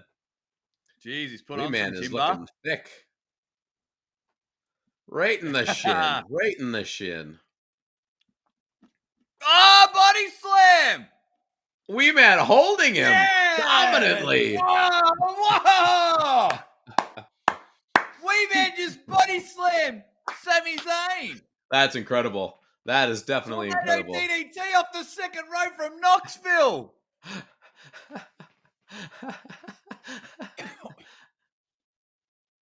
Oh, he kicked out again. Wee Man Sami does body Zayn slam, is not doing enough. a phenomenal job on this match. That's why it was called a anything goes match, so all these people could get involved. What are they? What's Wee Man looking for? Oh, he's gonna find something good under there. Where is it? Or is it going to be the baseball bat? Oh, what is this? Something big. Oh, sorry, guys. We're just really enjoying this match. It looks like... What does it look like? I don't know. Is it a big... oh, So if you're not watching, it's like a machine of a foot. Yeah. And you just pull the lever and a leg comes up. So they do this. They do this in the movie at the end credit. You get close to it, and it'll kick you right in the nuts. Is what happens. That's like in one of the Jackass where they do the giant hand. Yes. Yeah. That's awesome. Wee Man getting the boot to the face, and everyone's just getting stuck into Sami Zayn. He's like, you don't kick Wee Man in the face. He's a living legend. Took it like a man. Yes. This match is really great, by the way. that Wee Man got up on the ring. Really impressively, right? Especially at his, like, he looks bigger now than he did in the movie, for sure. Yeah. Once again, father time, metabolism. Yeah. Can't lose the weight like you're able to. Good, Matt. This has been so fun. They have done this was second. Just like the Stone Cold match, the way this match has been booked and the way they're doing things really plays to the strengths of certain people. He lets up a firework. Nuts himself on the top rope. Sami Zayn standing on the top rope, ready for a splash. Johnny Knoxville hits a remote control, shoots sparks up into Sami's ass. Now Sami spread eagle on the floor. Johnny Knoxville bowls one right into the ball sack. That's a 7-10 split if I've ever seen one. Oh, he's setting him up in front of the dick kicker. Here it goes. Oh, and he got him. That's awesome. That's awesome. Oh, he's not done yet. He's going back into the bucket. What else does he got to surprise him? Oh, he's got the hair trimmer. The hair trimmer. No, is that a taser? Was it a taser? I thought they were going to shave his head.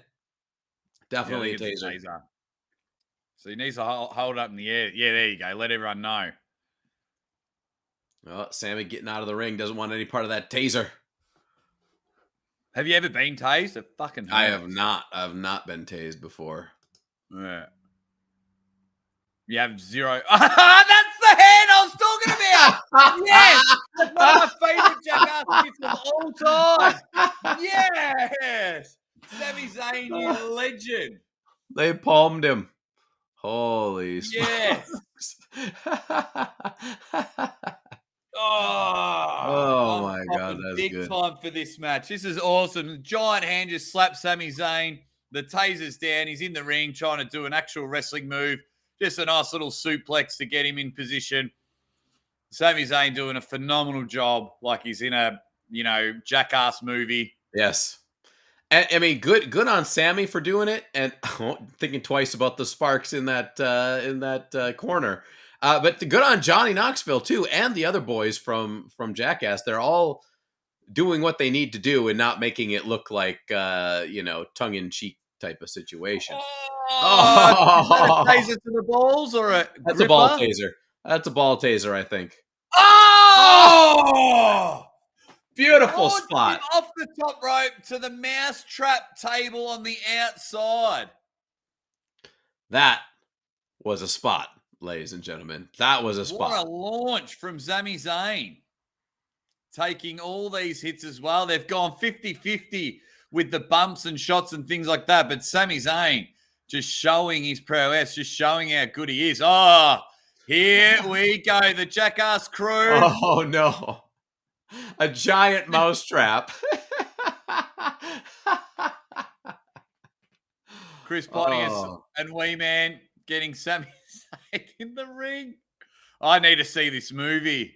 Yeah, it's worth it. It is definitely worth it. I had a hell of a fun time watching it. All the spots are happening. Johnny Knoxville with the taser. Sami stunned in the corner, ready to turn around. Oh, boom! Taser time. They're winding it up. Sami is on the mousetrap, and Johnny Knoxville's about to let it go.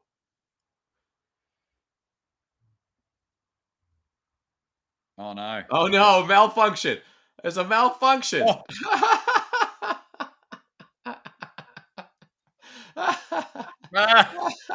Hits him in the mousetrap that didn't work. But that's okay. That was a match. 1, 2, 3. Pinned in the mousetrap. And I like that Sami's still trying to sell it like, get me out of here. Yeah. Look, I think that made it even funnier. The mousetrap completely failed. It came up and hit Johnny Knoxville in the head as it was going down. That was funny. That was a really fun match. But no Steve-O. I don't know. There's no Steve-O. That confuses me. Well, his health. I don't know. I mean, I don't know. I haven't heard about Steve-O and his health. I know he's been off drugs now for quite a while. So. Oh, has he? Yeah, Steve-O's been clean for quite a bit. I mean, I don't know he has like a YouTube channel, and he seems to be pretty much on the straight and narrow from what I can tell. And Will 80kg says this was going to be hard to follow. Yep. All the show. This was a good one. This was well done. Well done, boys. Yeah. That hand is one of my favorite. That is one of my favorite skits in Jackass. And the other one, in the early days of MTV, when the bigger guy, what's his name that chases Wee Man everywhere? Oh, yeah. Yeah, I can't. The names are getting to me. As soon as I watch it, I'll be like, "Oh, that's Clarence." It's not Clarence, but something. No,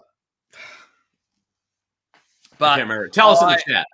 Yeah, tell us in the chat what the fat guy is. Is it a Chris or a something Lacey or something? But so the bigger guy's sitting in a construction uniform, and he's sitting like on a park bench next to people. Mm-hmm. And he pretends that he needs to go to the toilet, and he goes to the toilet, and all you hear is sound effects of like the biggest shit. And then Wee Man comes out as if it's the same person, and he's like, "Woo, woo." I remember that one. You know, because the porta toilet's right next to him. Yeah, that was great. Preston Lacey, thank you. Thank you. Yes. I said Lacey. That was the last name. Preston Lacey. Thank you, guys. I don't know why I'm having mind boggles and things like that today. Well, I'll tell you why I have mind boggles is because I do a lot of drugs. That'll get you. I used to, but I was very, very hard on it all. But now I have the love drug at home. And there you go. The live stream drug. Man, I'll tell you what. Like we live streamed for like 12 hours, legitimately 12 plus hours yesterday. And I still I couldn't even go to bed after. I had to wait for an hour and let my brain calm down a little bit. Yeah. It's interesting, like, because everyone's like, well, how did you do the 24-hour live stream? And if the room's set up properly and you don't know what time of day it is, and if we did 11 hours just you and I, or 12 hours just you and I, imagine if we included more people. You know what it's like. And Will, you big ledge, enjoy your practice and work out how I can send you some money. He bought me a tee. If you don't know who N Will 80K is, he was our man on the floor at Wrestlemania. So cool. Bought the Madness of Wrestlemania shirt. then was telling the Madness to check his messages, slid in his DM, and he says, I couldn't help myself. I got Jake a shirt as well. Yeah, what a legend, huh? Even sent us picture of it. As I think I get yours still up here. Yeah, mine was an off blue one. Yeah, and I got a camo one with the logo. I think that's awesome. I'm gonna wear it immediately. I'm very excited.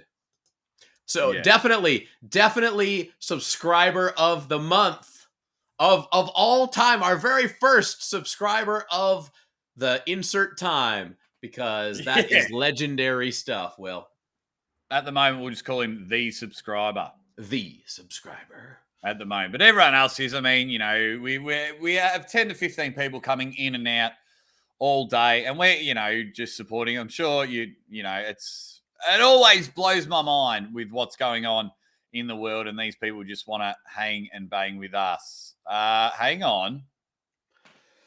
What? They're advertising Brock Lesnar and Roman Reigns, but there's no way that's going on right now. That's got to be the finish. Nah, they're saying we're.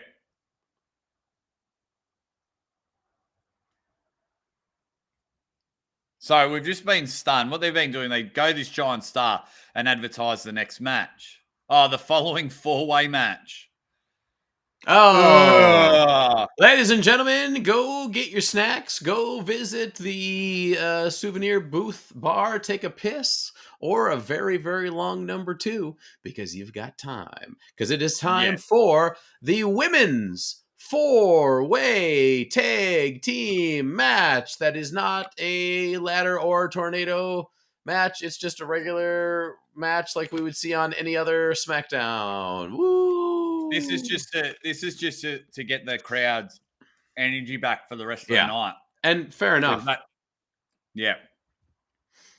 Thank you, Coach Ray the Terrible. He says, you guys are legends. Seriously. But we don't become legends if it's not for you guys. Not that we call ourselves legends. I may have to be careful what I say.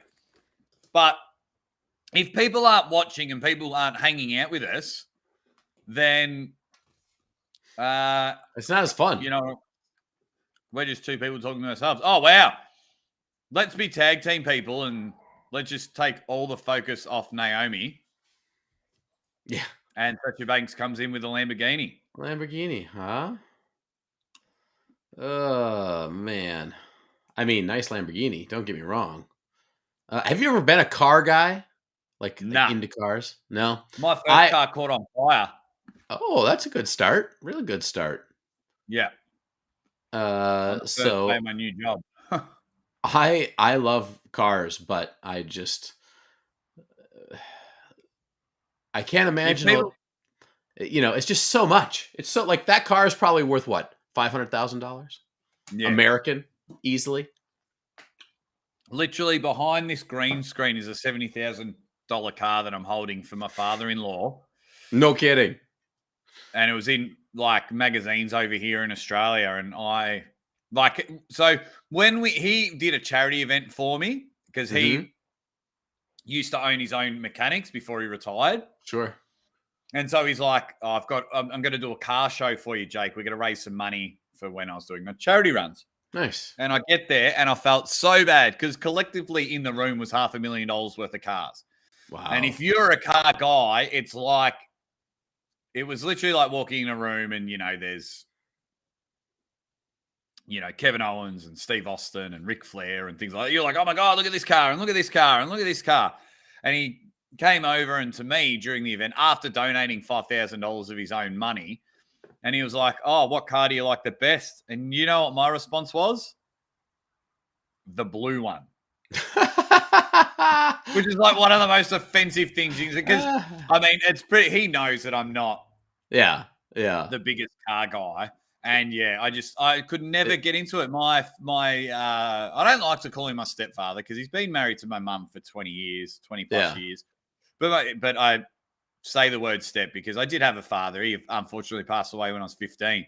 Right. And so my stepdad, he loves cars, lives and breathes cars. So I try and get them two chatting at family dues it's like when my wife, when I'm with wrestling and all my other sports, she's excited because I'm excited.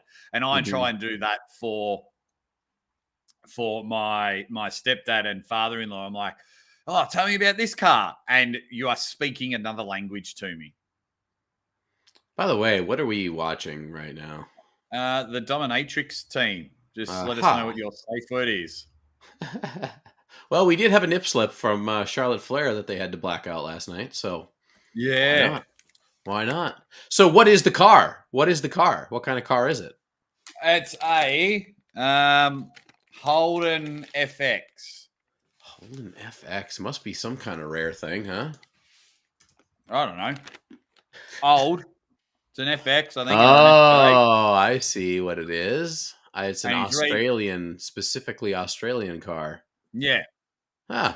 Yeah, and he's repainted it. So, like, on my Facebook with wedding photos, you'll see the car in the background. Nice. They're still introducing the women to the ring, guys, because they've realized they've put 8 single wrestlers together and they're all getting their own entrance. Yeah, not great. Not great. And that's how you ruin it. Now, sorry, Shayna, they buried you last one and you haven't been able to recover the fact that you lost to Becky Lynch. Or was that the year before? Who knows? It's all the same. Who cares? And Natalia Neidhart. Awesome. Mate, it just bores the shit out of me. It really does. I'm really trying because I'm about to have a daughter. Right. And of course, I'm going to be more invested in the sport because when she starts playing sport, I've got to be careful because we already know the name.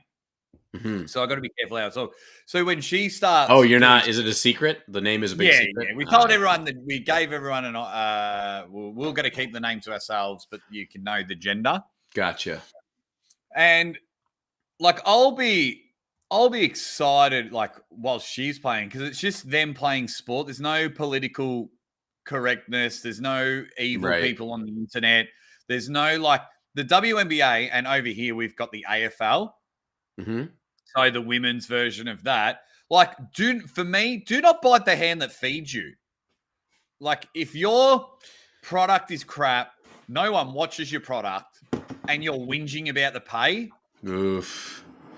That's grateful you're getting paid and you're getting TV time and a platform and things like that. Yeah, it's like I don't know. I can't even think about it. I can't even think about it. And that's for me. If everyone just came out and in one sentence, it's probably a bit late now, but in one sentence, they could have changed everything. If like, just say the head of the WNBA or the WAFL just came out and said, look, guys, we know it's not the real deal. We know we're not as good as what, this product's been out for years and years of being able to adapt and things like that. We understand bone structure. Yeah. And muscles are built differently. But give us a chance. If you give us a chance, we will reward you for your investment in time and money. Give us a chance. I would then watch it with better glasses and better goggles. Right. But when you sit there and put it in prime time and are like, this is exactly the same.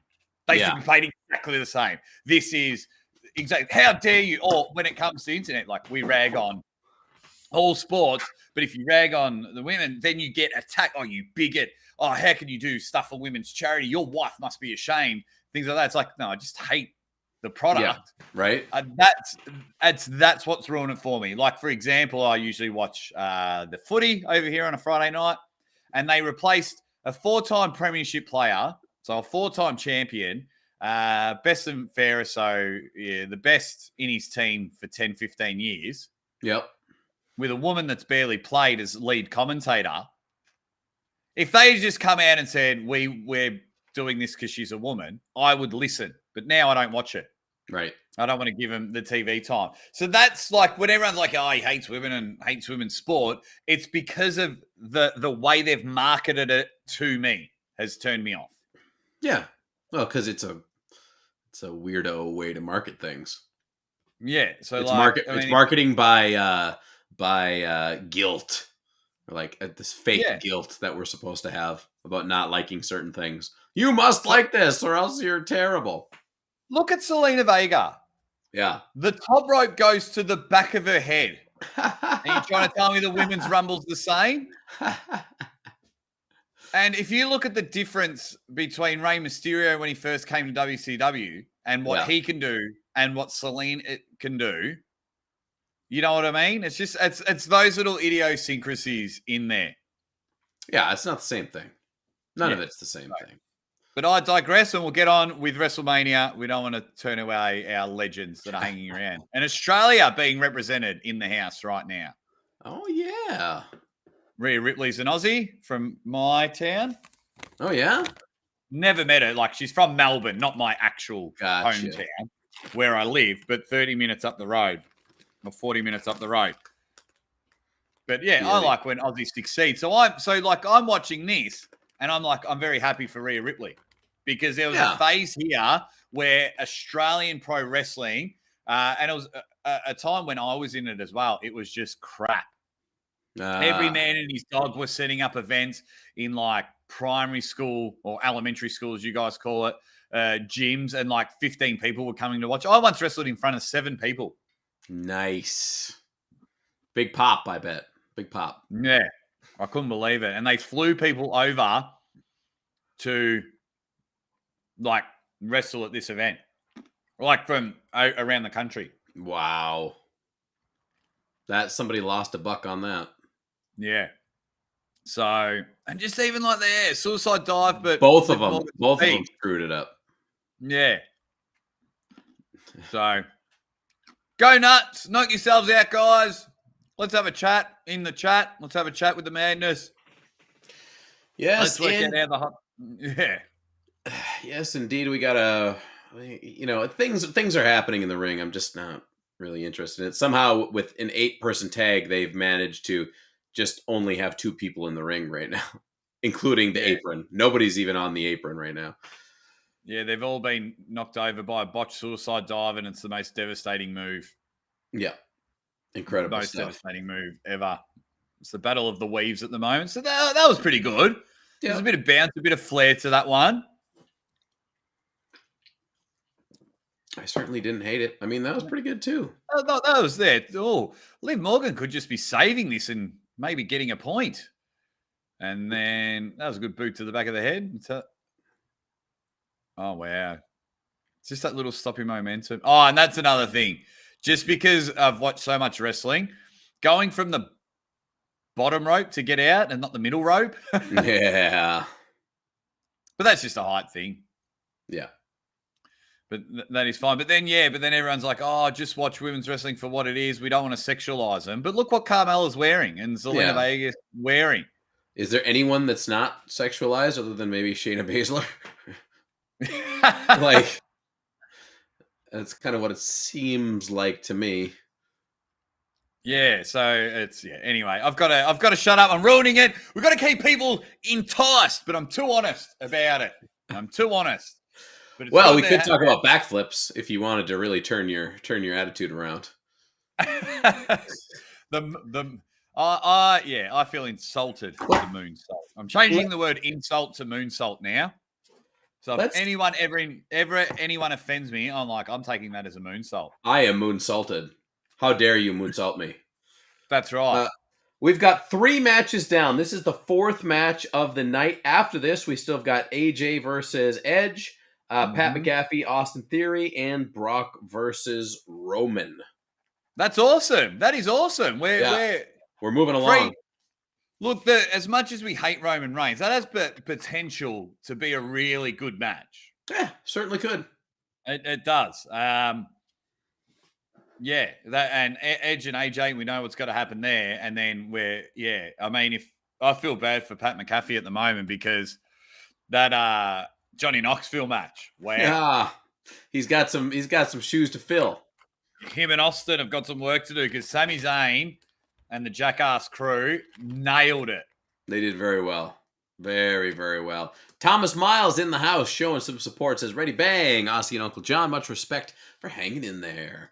We are too legit to quit this live stream. I'm telling you what, even through the most dark times of night 2, which we are in the deep, dark heart of the darkest times right now in the 4 4-way women's tag team match. Shayna Baszler with the big kick to Naomi's face. Sasha Banks back in. What is that? The bank statement? Is that what that one was? Yeah. But the things are going okay. There hasn't been a ton of awkwardness. As I say that, now it gets a little bit awkward. But at the very least, there's a lot of action, and maybe that was their game plan, was to just have so many people involved with this that you get distracted from the screw ups, because there's just always one more thing. Zelina took a beating on that one, backflip, but the shoulder of Rhea Ripley went right into her stomach. That was painful. Yeah, because she caught her for an unarmed, reverse DDT. Yeah. It was actually a really good move. See, that one looked all right. A couple of good spots in this one. It's certainly evolved.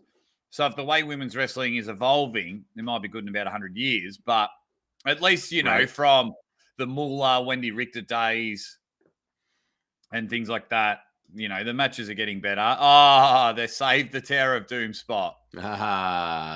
Give it to the ladies. Oh, there we go. It's going to be a double. So tell me why Liv Morgan and Rhea Ripley bump. Ready? It's just the one thing I never understand. The visual of it looks cool, but Rhea Ripley and Liv Morgan, no impact. Throwing 3 people at once, right? Shouldn't they just get up and go? Rrr! Is it the idea that in kayfabe that they had to exert so much energy to pull all that weight that they are just exhausted? Yeah. Yeah. Not too sure. Benji Mac is asking how Rick Boogs is. I might just do a little search of Google machine. Yeah, I think that's good. While you're doing that, Jeremiah CH says, do you guys think Vince will be involved in the McAfee match? If he's not, I'll be disappointed for sure. Vince has been there all the way through, kind of lurking in the background, doing the vignettes, and showing up in some backstage stuff as well. So he should be involved one way or another. And I hope he's involved in a significant way where he does something, or he stabs Austin Theory in the back or something like that. That would be really good. So what I'm seeing, classic injury for steroid users, that's the most Boogs way of getting injured. This is a compliment certain supplement use. So apparently Boogs has said, unfortunately, the doctor told me my quad was too strong for the tendon, and it was flexing so hard, it ripped the tendon totally off the bone. Whoa. That's probably going to be out for a while. He's going to be out. It did not look like a legit injury. No, it didn't. Not at all. The way he crumbled. So they tried to go for a heart attack there. Carmella with a kick on Shayna Baszler wearing a mouth guard, so that would have hurt. Phil Woody in the UK has joined us. How you doing, Phil? Good to see you, buddy. Yeah, another one. Everyone just in the chat being awesome supporters, and I just love we've got a few pro wrestling fans with us. They're hanging out with the madness. And Jake Ward, we're just watching a bit of wrestling. We're just waiting for this women's match to finish up so we can get to 3 awesome matches, but they're still hanging and banging. Corey Graves watching his wife wear a mask. A couple of good spots in this match. And that's another thing. I always admit when something's good. I can hate on stuff, but everyone go, oh, that was pretty good. There've been a few good spots, but that's been about it. And we are entering they've got about 2 minutes, and then we enter the red zone where they've just gone overtime. Get the spots in, ladies. Yeah. Sasha going, see?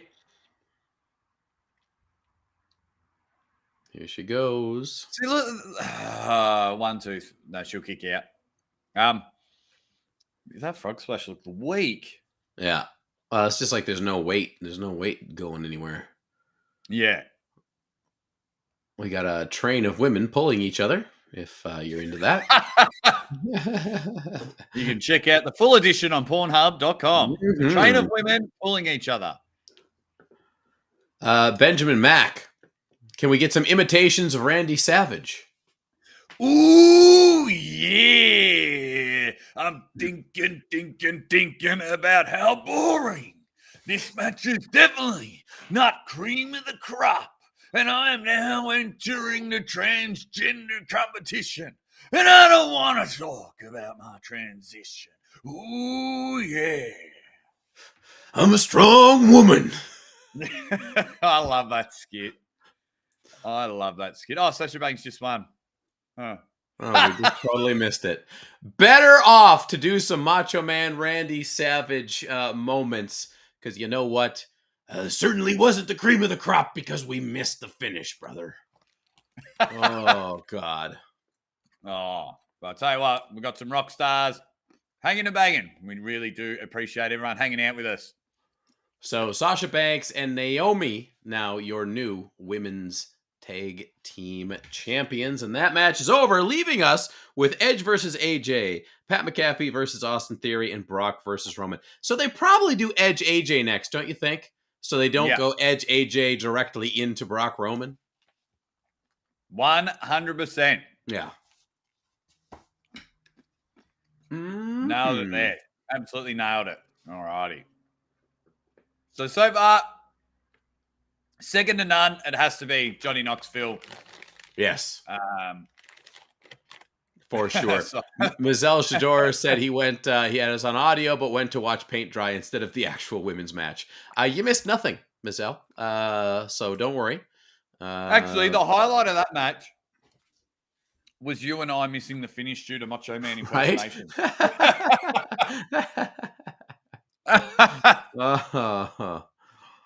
Yeah. Yes. This is a fun comment from Phil Woody. It's like, nobody works as hard as you fellas. Got to be a record this weekend, excluding Jake's 24-hour. The funny thing is, look, I don't want to change anyone's perception. I'm glad people appreciate what we are able to do, whether it's in the wrestling field or if you are new to us, we have two arm wrestling channels that has been quite successful. But in saying that, especially with live streams, it's not work. Yeah, it's great. If you break it down, and Phil, we know how much we love you and hope to call you while you're in the Monster Michael factory. But have a real look. I'm sitting here with my friend watching something that we have loved since we were kids on the biggest weekend of the year. Yeah. That's not work. That's not work. Not at all. It's been very awesome. I know what Phil Woody is meaning by that comment, but yeah, but appreciate you show how much, because at times we do work hard, whether it's making videos or contents and things like that. But we would much rather be doing all of this because of the support of you guys than going and getting an actual job. 110%. Jeremiah CH says if they had made that a blindfold match, it would have been better. Blindfolds for the audience. Bang! Jeremiah just says, eat shit, everyone. 78,000 blindfolds. Yep. Oh, that's good stuff. Nailed it for sure. Mazel looking for some final or pre-final Lesnar footage hype. Oh, it'll happen. They're going to do like a 25-minute retrospective of the whole saga once we get there. Yeah, absolutely. Absolutely. And that's another thing I find weird. Like a grown man wearing a woman's wrestler shirt. That's like, I find it like I'm in a few collector groups on the social medias. And I see guys like with all the women wrestlers and like, oh, I'm seeking this or I'm selling this. I'm like, why do you have a Barbie in the first place? Good question. But all righty, let's see that AT&T Stadium, another 70,000 there tonight, rocking the house. I wonder how many people that are at WrestleMania 2 went to both nights. A couple of Dallas Cowboys in the house. One's brushing his teeth. It'll be interesting to see how many have attended both. Yes. Oh, there's some of Roman Reigns' family. I'm telling you, that has to be some of Roman's family. Do you see those two older ladies at the left? No, I missed them. Polynesian women, but they were like 70. They're maybe massive wrestling fans, or you called it. You called it. Edge versus AJ. Yep, there should be. I really think The Rock is coming out. I really do. Before, during, or after the match? After Roman wins. Oh, I got to try and nail the audio. So it's another thing. Like, they're hyping the Edge versus AJ. Yeah. Which is really hard because for a lot of, like, I get why they do promo videos. And of course, if we had the music and we're watching it with the sound, you know, you might get a little amped up. But we watch Raw and we watch SmackDown and we watch Night 1. We watch the pre-show. It's like the ninth time I've seen these. Yeah. It's really great if you're not keeping up. Like, and that's why they do it, for people who don't exactly keep up and watch everything. But, oh, good Lord, you're right. Like, if you have to watch, because let's say they do a 6-week build. They do 1 week, and then they replay that 1 week. Then they do 2 weeks, and on week 3, they replay the 1 and 2. And it just keeps growing and growing and growing until you have what we're watching right now with Edge versus AJ. But even this was only, maybe a 4-week build at the most.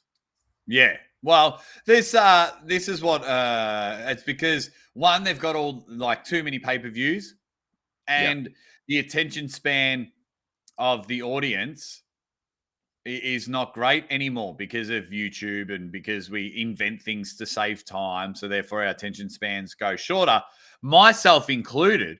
I know sometimes someone sends me a video and I'm like, 15 minutes? Yeah. You want me to watch 15 minutes? I don't have time for that, but I can sit here and watch 4.5 hours of wrestling back to back. Right. So that's why they don't have the long builds. Like, how good back in the day was the Hogan Mott show?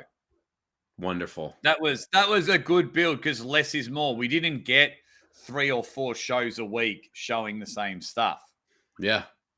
As they black out the Chinkero. Oh, Edge. Edge just looks like a different type of human. He's really aging interestingly. Well, no, I wouldn't say interesting. He's just aging. He's not doing any cosmetic enhancements. Right. He's leaving the gray in his beard. He's letting his hair be a bit raggly. You know, he's just aging naturally. Where a lot of other people will just get that little touch of Botox and put all the creams and things like that. He's just like, I'm Edge. I'm Adam. Here we go. There it is. And so that's why I don't mind it. I can dig it. Jeremiah CH says this could be the match of the night. Do you think this will do it? Absolutely. Hard task to follow with that Johnny Knoxville match. That was fun. When it comes to the actual wrestling match, I think we saw about 3 moves. But that was it was fun. It got me amped and just, fed to me.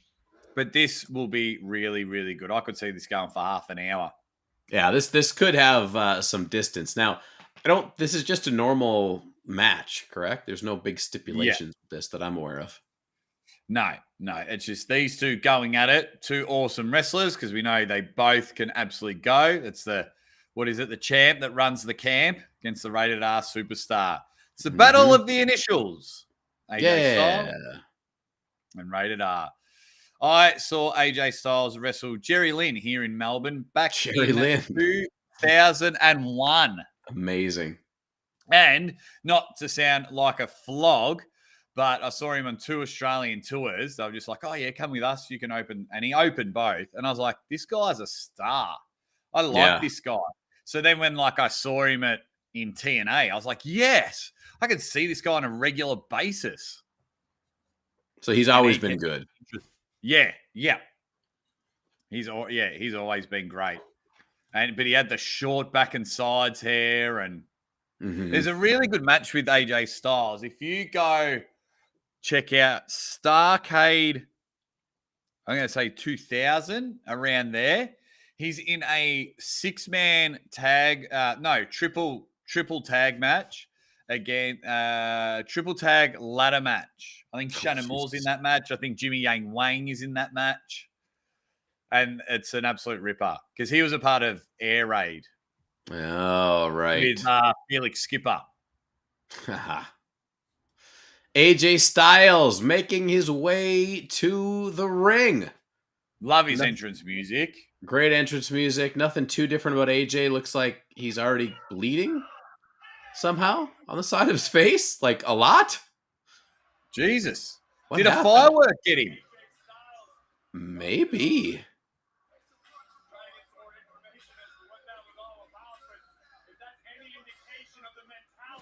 I'm gonna rewind on my All right. screen here. I wonder if either someone's thrown something at him and it's hit him flush on the face, or a fireworks got him, because it's got a bit of burn look about it. All right. I'm rewatching now from when he's down. Did he? It looks. He didn't look like anything happened when the fireworks went up. He's holding his. Okay, so this is very bizarre. Okay, so he does his thing. The fireworks go off, and the camera pans way out, and it's like he reacts to something. He's really far down, and he puts his hand on his face. I wonder if somebody threw something, because then he walks down and he points at somebody. Ah. So I wonder if somebody threw something at him. Yeah. Bizarro. Arseholes. Why you got to do that? It's freaking WrestleMania, for God's sake. Absolute arseholes. Jeremiah, yes, when Rove McManus had a show with Jeff Jarrett, they're the ones that I went and saw. Yeah, World Wrestling All-Stars. And I made the pay-per-view by accident, but on purpose. Scott Steiner had one of his booty girls, and she wrestled, and I had prime spots. Anyway, there was a nip slip, and it was for ages. And 17-year-old me was loving it. Didn't know, but like when she pulled up her top, I, unbeknowingly as a 17-year-old, screamed, "You effing rhymes with ball." And when we went back and watched the pay-per-view, because my friend who I went with, he taped it. Shout out to Damien Beadle, the legend. Literally, the crowds went down and the commentators stopped. I didn't know because I couldn't hear the commentators. And the commentators stopped, and you hear me loud and clear on the pay-per-view. Oh, God. Yeah. Edge coming out to a very special-looking, Undertaker-ish looking entrance. Actually, he's on a throne with flames coming up with purple dominant lighting. Looks like he's in a very dark coat of some kind. Kind of hard to see him, to tell you the truth, in the darkness. But yes, this is an homage to The Undertaker. But this is exactly what we were talking about in the pre-show. He could run a faction like this. Right? A bit of brood, a bit of sadistic, a bit of his satanic mind crazy set when he becomes that heel. He could definitely do it. Yeah, 100% he could rock this. He's got this leather jacket that's got a half cape and some shoulder pad type things. It's and there's a collar as well. Yeah, he's looking beast. Big Frank, the Schmo in the house. Coliseum arm wrestling in the house. Everyone just hanging and banging with us. That's thank you very much for hanging. We're at WrestleMania. 3 matches to go. We have called our first WrestleMania together. Just really want to build this hot tag channel. Hopefully some more people come on board, but we're really, really happy with the how do you say it? With the progress? Awesome. Or just the loyalty of people. Yeah. It's great. Have been amazing. Which I'm really enjoying. 136 subscribers. Not bad. Yeah, we'll take it. Guys, like, share, subscribe. Thank you for being with us tonight. It's WrestleMania night number 2. AJ and Edge just kicking off. Edge taking refuge in the ropes. Doesn't want to start this one off too fast. Edge really playing up the heel. Smiling. Yeah. I like this type of Edge, by the way. I really do. I think he's a better heel.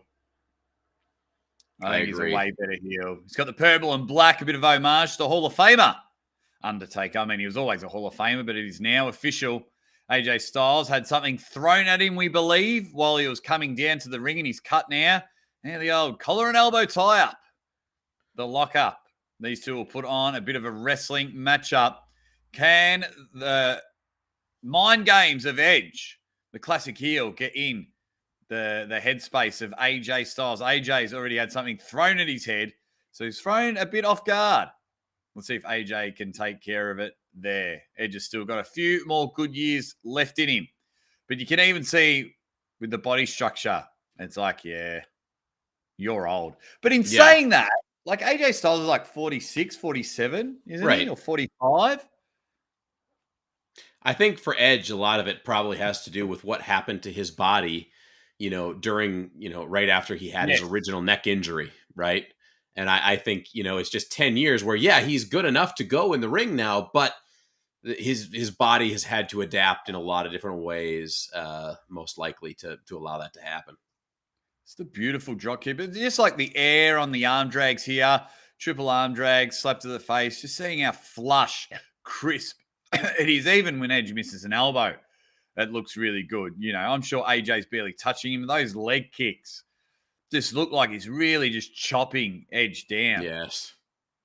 They're just both very crisp, and that drop kick into a backflip. Even though I don't like backflips, that looks good because he's hit the move first. So if you want to add the backflip to it, knock yourself out. A little flourish. A little bit of sizzle, a little bit of sazz to the end of it. Shout out to our wives as well, just quietly, allowing us to sit here for 4 hours back to back. Indeed. I think my wife, I get her to watch wrestling every once in a while, but I think she's relieved because I would just be upstairs watching it on the big screen if we weren't doing this. Yeah, and that's the best thing about wives. They're just like, oh, yes, John, you like that, so okay. Oh, you've bought another wrestling action figure? Yeah, it's great. Geez, nice little spot they're doing here. Backslides into reversals, into shots, arm drags, doing really good. Edge already going for the spear. Getting out the way. I love it's like a little game of chess. I've got your number. No, I've got your number. And AJ just looking like you're not going to hit that on me. And I just the storytelling in this one is really good. And literally, if you're not watching, Edge and AJ Styles just looked at each other, but we could read what the story was saying. And that's what, when people talk about storytelling, we could just read exactly what was happening. And they didn't do anything. They just looked at each other. That's how you get it done. So they just want to have a quick break and a quick breather. Yeah, the storytelling is going awesome. Yeah, AJ Styles just a little springboard over the top. It's all about reversing. At the moment, they're playing that who can get the one up on each other. And Madness is very happy that Edge didn't push the stairs up. He just he went into the stairs like a proper pro wrestler should. You take that, you take it. Look at that. Boom. Sharp Edge. Who cares? I'm Edge. That's what we do. We take that bump. We don't push it up to save ourselves. This is WrestleMania. Right? You take it. You take that bump. You take that bump, and I wonder how many of the 70,000 have been taking bumps in the toilet to keep themselves up and about for this matchup. Very possible. I almost weed in a cup when I was there because I didn't want to miss anything. And the toilet queues are huge because we're just drinking beers all day. Oh, yeah. Oh, 450 splash onto the knees. Not bad there. Edge getting the legs up. And I think wrestlers have learned over the years to not actually land on the knees. Hit the shins. Right. Hit it nice and flush. Hit the flat part because knees hurt. Good high, good rotation. I sound like an Olympic diving coach, but that was Olympic gymnast coach. But yeah, just really playing out to the story at the moment as they try and get ready to pick up the speed, pick up the heavy hits of this match. But 5 or 6 minutes in, they're really playing onto the story. Soon, once Edge can't get the upper hand, he'll get really psychopathic in this one and get really angry. So far, good storytelling. Can Edge get it? Who do you think will win this one? I'm all in on AJ. I think that this will, show that, hey, by the way, I beat Edge, legend, yada, yada, yada. And that will hopefully send AJ back up to a level where he can vie for those top titles, right? Yeah. I really, more than anything, I want the WWE to put more action in the title scene. That's what I want, right? Because realistically, we had 4 singles title slots: Universal, World, and then the 2 belts for the women, and that's it. And there was only 2 guys going for 2 of those belts, so it's just a complete lack of depth at that highest level. And I don't understand why it can't be more. I really don't. Yeah. Absolutely. And I tell you what I'd love to see after this matchup is there's just doing some quick pins and AJ kicking out. Nice throw to the corner there. Good bump from AJ, front bump on that one. I would love Edge after this. He is a main eventer, but I would love to see him really make the Intercontinental title awesome again. That'd be great. Put some lineage on it, put some mayonnaise on it, make it like incredible. Like people wanting to go for it, have him have a quick feud with Ricochet, get in his head, put the strap on him, and then really go back to that when he feuded with like John Cena and The Undertaker in order to keep the title. I think there's plenty of room for it, and he can help your Rick Boogs, your Ricochets, your Finn Balor's, and level them up and make them main event stars. He's got the capability of doing it, as they're in White Wolf's favorite move. The abdominal stretch. My favorite is when you get the abdominal stretch on, but then you whack them right in the gut. Ooh, pow! Yeah. It's damaging. My favorite one is when you get him in the abdominal stretch and you hold the rope. Yeah. That just gives you more leverage. And it just rips like Mortal Kombat 10, just rips the abs open, snaps the rib cage. It's all about the leverage. This is a pretty decent, fast-paced match thus far. Yeah, I'm thoroughly enjoying it. White Wolf, you just missed an abdominal stretch. Ooh, White Wolf. Yeah, we'll still be going probably for another 2 hours, I think, with the 3 matches left. Yeah, most likely. Yeah, because they went for 4 hours yesterday. This has still got about 20 minutes left in it. Yep. 20-minute promos. But that's okay. I think it's very possible. Do you guys know the claw? The claw? The claw. That was one of the... I remember once doing it on my cousin and wondering why he wasn't in pain. Like trying to squeeze the top of his forehead. You just didn't have that Baron von Raschke grip. That's all. Yeah, or the Texas Tornado. Yeah. Baron von Raschke. Baron von Raschke I always remembered because he lived, I never met him or anything, but he lived like somewhere in central Minnesota area. So people are always talking about, the Baron lives around here, He's going to give you the claw. Yeah. That's hilarious. I could see, Baron von Raschke was just one of those people that looked 45 at 10. He had, Yes. He had no hope. But as we got the double down at the moment, both they're just easing the crowd back down before they start really starting to pick this match up. Referee just giving him, all right, guys, you got 10 minutes or something like that. Mm-hmm. Going there, Chubbs McKenzie, the referee. I used to like the pale blue referee with the bow tie. Oh, that's the best. It's the classic, right? It's like the Earl Hebner style, right? Yeah, not the people that have just been brought in from Foot Locker. Yes. Nice. Like, I get it. They want to try and look like a proper sport because that's, universally when you think of referees. Like I wore that refereeing basketball. Yeah. Really nice slide. Edge ducks out of the way. AJ slides at a high velocity right into the corner turnbuckle and gives himself a good little whoop. Yeah, whoop in the head now, Edge. Now, there's that look. There's that look that we wanted from Edge to really start getting the psycho moves on, the dirty moves and things like that. See if he can get it. He's been cut on the back. Both wearing cuts. Suplex in the turnbuckle. Oh, no, that's not a cut. There was just something on my screen. I need to clean my laptop screen. Oh, That was man, a nice suplex. Yeah, suplex right into the corner turnbuckle there. That's a nice one. They're both down there just trying to work out what their next move is. Lift. AJ Styles first to his feet after eating shit on that turnbuckle. He's got the soccer mum haircut. And now he picks Edge up. Get up, you son of a bitch, he says. Probably. I couldn't tell their hair was in the way. But he's trying to pick Edge up. Whack. Nice punch on the head. Now he's in the mount. Whack. Right hand to the head. Whack. And another. Third one's a charm. Have a fourth, you old bag of shit. Holding back 5, 6, 7, 8, 9, 10. Now he's throwing left and right.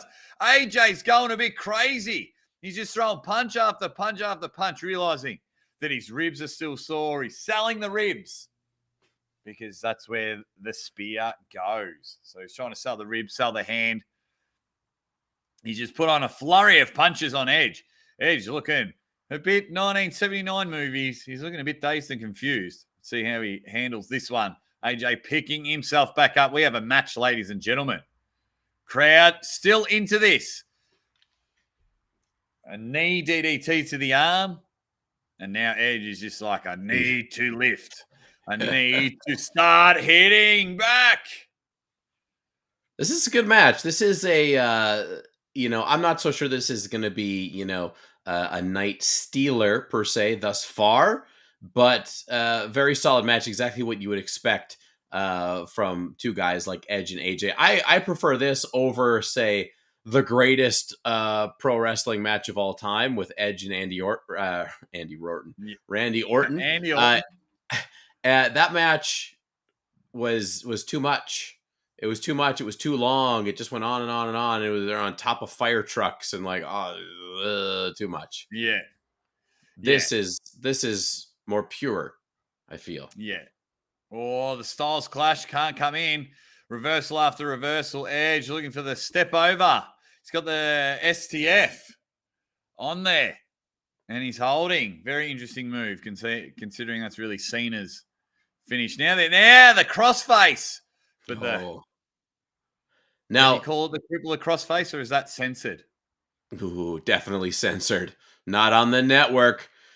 Ms. El Jador sent me a message saying somebody popped their shoulder out of place. I missed it completely. Did you see his shoulder? At Wrestlemania? Like just now. Oh, I didn't see it. I didn't see it either. I missed it. He said it was gross. Thank you. He popped it back in. So Mizel, let us know which one of these fine lads popped their shoulder out. Yeah, which color was it? If I'm picking any, top rope springboard DDT hit with some stang on it. That was a really good move. As now referee Chubbs McKenzie's not sure what to do. Don't touch them. They're both fine, you dick. Just do the 10 count. That was a good move. That was very impressive. Yeah, that looks really good. She should be doing the 10 count. Yeah. Give us a little drama, lady. Give us the drama. That's what we're asking for. AJ looking to go up.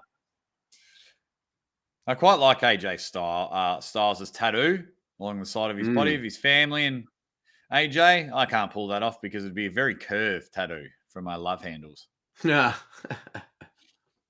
Edge attacking AJ on the top turnbuckle. Looks like we might get a bit of a power move off the top rope here. Maybe not. AJ sliding back down. We've had a lot of these teasers, but we need to see the top rope move happen. Bring him to Suplex City. Ooh, AJ trying to turn it down. Hammering away on Edge. These two at the end of their ropes, quite literally over the top, trying to get the power bomb, but Edge holding strong. AJ kicks the legs. Oh, Styles has got him up. Reverse fireman's carry. Torture racking him. He torture racked him.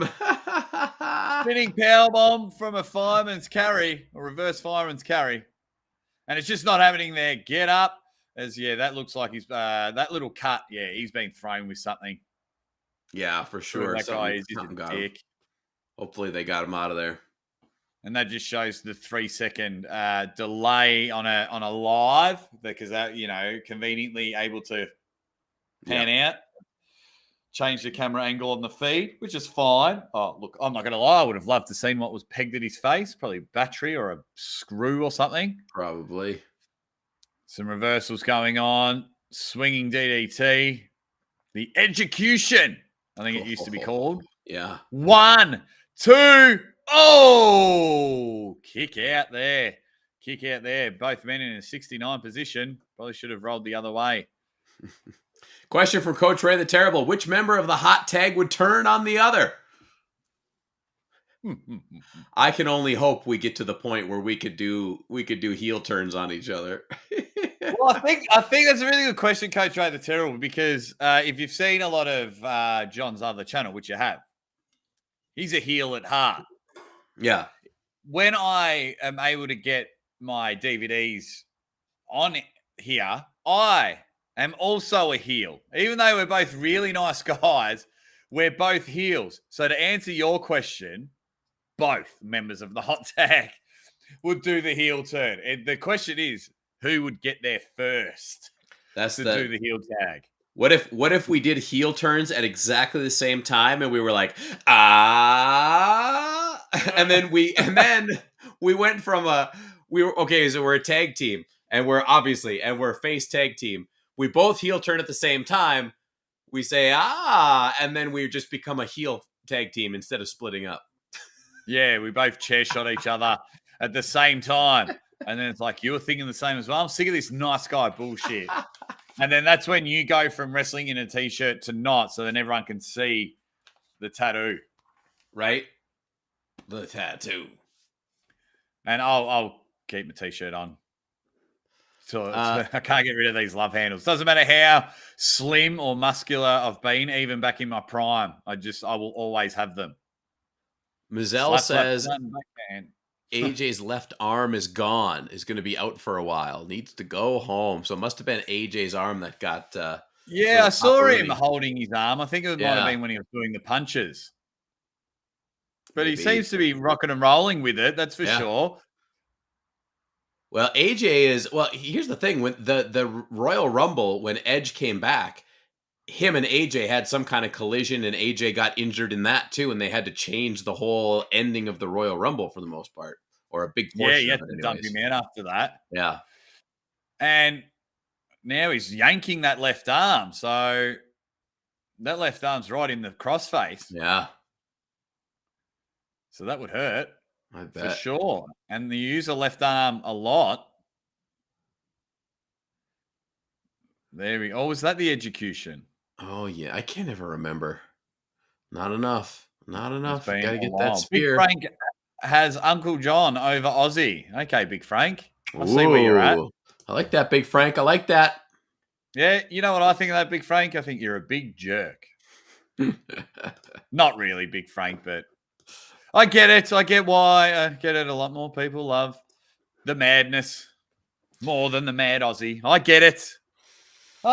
But don't worry. That fuels the heel turn first. That's true. That's true. The jealousy, the envy, the greed, the power. Yes, I love it all. Edge hoisting up AJ, power bombs him on the rope, turns him around, big slam right in the middle of the ring. 2 kick out. Holy smokes! Edge can't believe it. He doesn't know what he's got to do to keep this guy down. Some good moves going in, the back and forth. It's all about the reversals. They tried to bounce him off the top rope, just missed it there, but still got the sit-down powerbomb. Both men down, and the referee just loves talking to him and hanging out with him. Yeah, get out of there. Where's the 10 count? She's garbage.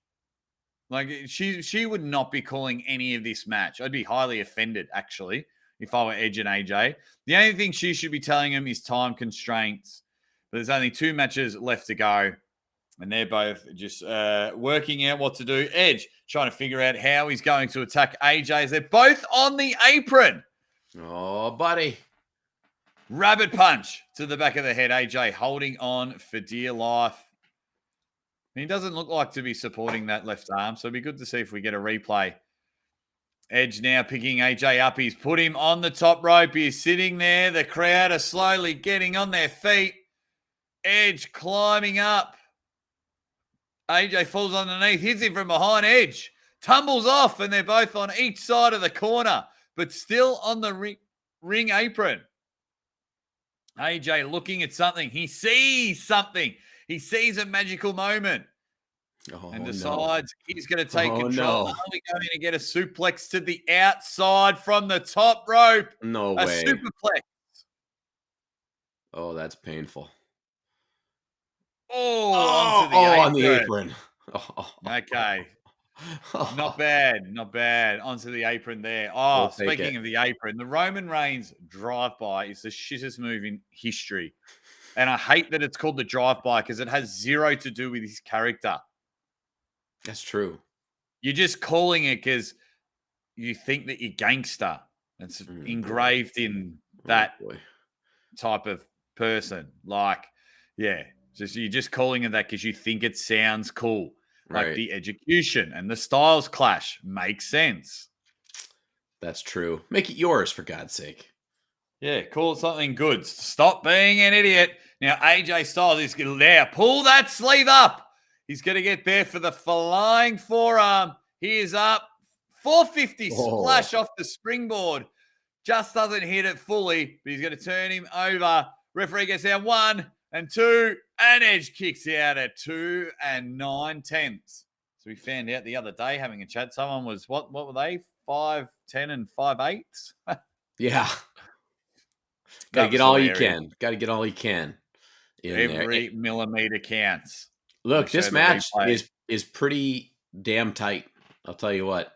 They're putting it in. I am enthralled by this match. I think we are nearing the end. Most likely, they've been basically telling the story of, yes, we're going to beat the shit out of each other. Yes, we're going to try to pin each other, but no, it's not going to come easy. Yeah. Something big's going to happen now. He's going for the phenomenal forearm. He's asking the crowd. He's giving him the call. I want this forearm. Springboard, flying forearm. Edge gets out the way. Misses the spear. He's on the top rope. Turns around. Styles clash. Can he get it? He turns. Style clash. Boom. Can he flip him over? 1, 2. Oh, that was a good kick out. It's a good kick out. Very good kick out considering Styles had his legs just held on there. That is hilarious. Yeah, that was pretty good. I like that. I thought that was going to be game over there. That was a good 1-2 punch. Missing all bits and pieces there. AJ does his damnedest, but can't keep Edge down. AJ crawling over to the corner now, trying to figure out what the hell he's going to do next to try to overcome what is obviously a very strong Edge. Edge is dazed in the middle of the ring. AJ back out to the apron now, going for possibly another forearm. He missed the first one. Can he be successful with number 2? He's stalling. What's going on here? That's Damian Priest. That's Damian Priest. What the hell is he doing here? Is that a faction member? Have I called it? Is that a faction member? Did you call the spear? I said Damian Priest. You literally, in our pre-show, we said, wouldn't it be cool if Edge started up a little faction of his own? And wouldn't you know, a very dark-looking Damian Priest definitely has the eyeliner on. We got a black vest. We got some dark iconography going on. What are we seeing? I said Damian Priest would be awesome. You said it.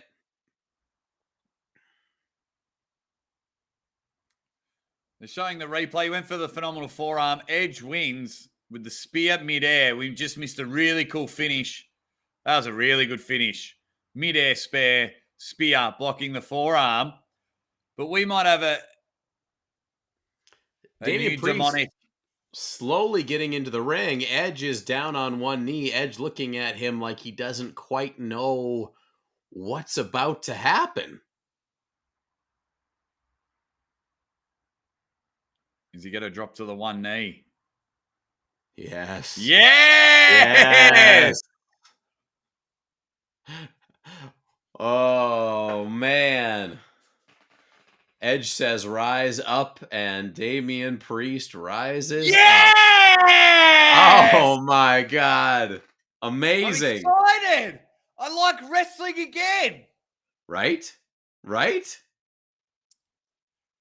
Go Damian back Priest. 2 hours ago. I called this. Yes. By the way, Damian Priest got new teeth. 100% he got new teeth. Beautiful. Oh, well, when I'm a bit older. Not sure why he's standing looking side on. I don't know. But I hate how wrestlers watch TV. Yes. This is great. New faction. Yes! This Very could be really good. Very excited. When I was going through the roster and we were naming names, I was like, Damian Priest is probably the best one. And we called it. Yeah.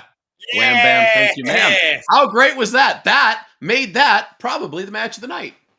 That's what, just put that over there. That's what you call the cherry on top. And of course, it gets an extra little few percents because we called it at the start of the pre-show. Yes. You so much, like I brought up, hey, what if Edge starts a little something, bees ahead of it? And you were like, Damian Priest. Come on. Forget about it. This is why you tune into the hot tag. We have to clip and timestamp it and just make a video. Yes. And re-release it after WrestleMania. And we'll put the Edge thing and said the hot tag called it. Yeah. Got it. All right. Yes. So, excellent. Third to last match now coming up. I'm assuming McAfee versus Austin Theory and Brock then versus Roman in the main event. I think I am going to run very quickly and refresh my stockpile of things right here.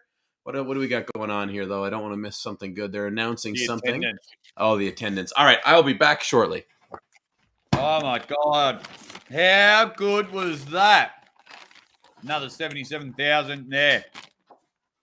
Guys, we called this at the start off the cuff. That was awesome. We're very excited. But now I'm going to tune in because I want to see that faction be built up. I hope it's a faction and not a tag team. But that was awesome. And now, so they made Edge win to get that over. Yes. They made Edge to get that over. Thank you for everyone hanging out with the hot tag. That was brilliant there as we are in. Oh, no. Oh, Uncle John is going to be so pissed when he comes back. I cannot wait to see his reaction. I cannot wait for this. I thought this was going to happen. I was going to call it before he went to the toilet. Oh, no. This match was bumped from night one, but then when I was looking at the time, I was like, we're going a bit under time here. This is hilarious. So we hate Sheamus, everyone watching. We don't like Sheamus. They've really ruined Butch at the front with the white shirt on. He was formerly known as Pete Dunne, a bruiserweight and a really good wrestler. And now they've just purely just because he's English, they've popped him in there. This is awesome. Hurry up, John, and come back. This is so good. Can't wait to see his reaction. So, yeah, we've got a tag team match. Sheamus and Friends versus the New Day. It'd be interesting to see how. Oh, they just re-showed the neck injury from Big E. That was gross. Big E giving everyone the thumbs up that he's okay, but he just had his neck broken. Oh, here we go.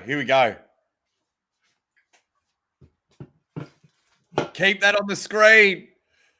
John, can you hear me? Yeah, hold on. Are you kidding me right now? No, I'm not ready. I'm not ready.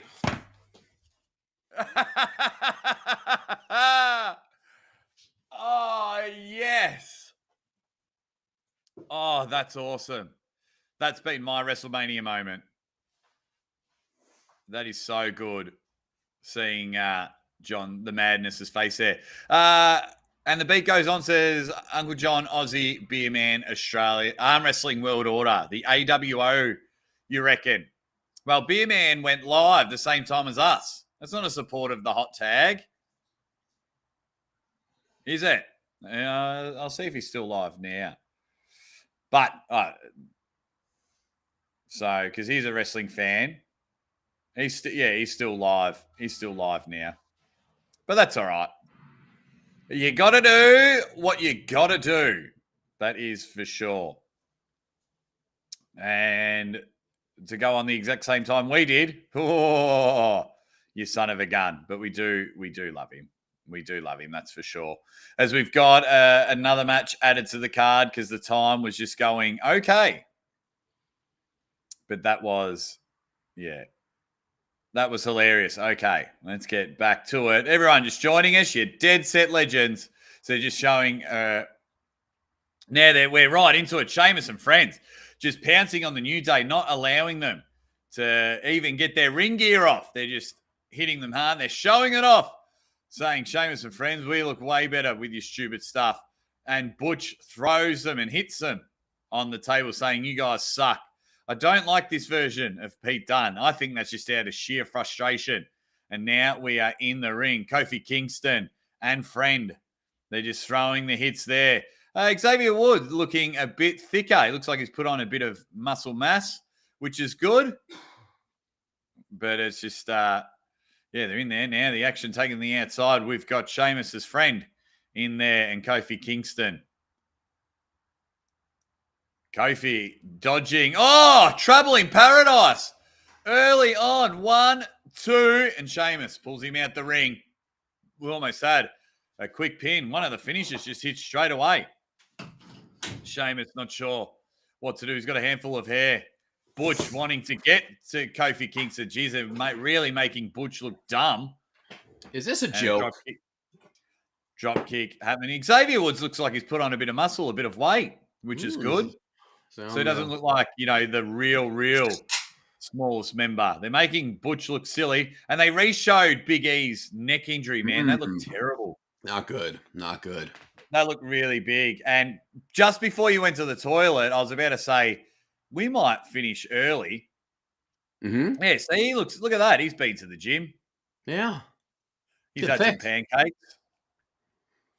But, yeah, I was about to say, geez, they're really going to have the next 2 matches go for 45 minutes each. And then Sheamus's name popped up on the screen while you were gone, and I lost it. I lost it. How's that guys thought you were going to get done early? No.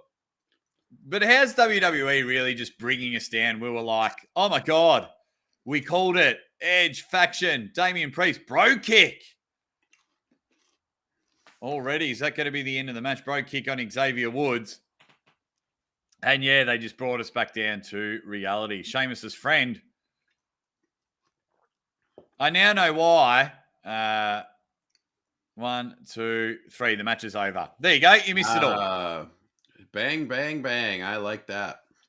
Yeah, and I've just realised why they've brought Pete Dunne into this faction. Just because he's English.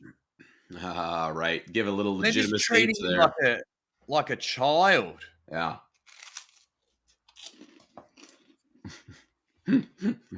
Like a little angry chihuahua. Right. Like, oh, stay back, little guy. Stay back. Sheamus is even laughing. He's laughing. Yeah. No, you've really ruined it with Pete Dunne there. It's going to take a lot of work to get the bruiserweight back up. But Sheamus and friends win in a 3-minute gig. Wow. So if you're not a wrestling fan, guys, that is the pure definition of just quickly go out there and everyone can go. Like, literally, John, you went to the toilet. Well, got some snacks, and came back. That's literally what that match was inserted for. Perfect. Not for me. I had to watch it. Hey, man, you got to time those pit stops. That's part of the game here at WrestleMania. You want to win at WrestleMania, you got to know when to get the fuck out. Took one for the team. Took a couple of bullets. Took it out. Replaying what was one of my favorite moments of last night, the American Nightmare. Mr. Rhodes. He made his debut as we thought he would. Yeah. I was just having there was a comment there from, and the beat goes on. We're just talking about it before, the Australian World Order. Uncle John, Aussie, and Beer Man. Well, someone went live the same time as us. Oh, is he still live? Yeah. I mean, look, though, I guess it's a different genre now, right? No, it's fine. It's fine. Just stirring. I mean, and it's a good time to go live because if you're joining us and you're not in the arm wrestling world, we've had a massive weekend of arm wrestling. So it's a no-brainer. Yeah. To do it. And in 24 hours, Maximum Bang Monday. Oh, I got to write that down. I got to go buy an onion. Right. Because I got to do some shopping. Go buy an onion, you son of a bitch, Kadecha. We can't wait. Maximum Bang Monday. We're going to talk about some PED videos being made and some onion eating and some punishments. And of course, we'll recap the weekend that was. And we'll give you as much information as we can about all. There was so many matches. Incredible. Yeah. All really good stuff too. Yeah. And then we just got to go and I'm not sure this week if GILBERT has bought some time yet. We're not sure. Haven't spoke to him. But we'll have just wait and see. He hacks in. Look, when that guy gets in there, he better get ready because the madness is going to be waiting for him one of these days. Yeah. Get in there. Oh, yay. Record 581 days. Here's to another 581, Roman. Makes me want to try and eat my own face. That's how much I don't like him. Yeah. Well, if you ate your own face, you could probably see inside your own ears. So yeah, you and Omos could be buddies then. We can hang out. One of my favorite Roman Reigns moments was the Monday Night Raw after he beat The Undertaker and the crowd wouldn't let him speak. Right. Yes. And so they just said, just tell everyone it's your yard and get out of there. You're not going to be able to speak. They're not going to quiet down for you. And for me, that should have been the moment where they stopped. Yeah. That wasn't genuine. Like, there's a difference between genuine heat and people turning off watching wrestling. Yeah. He has made me turn off.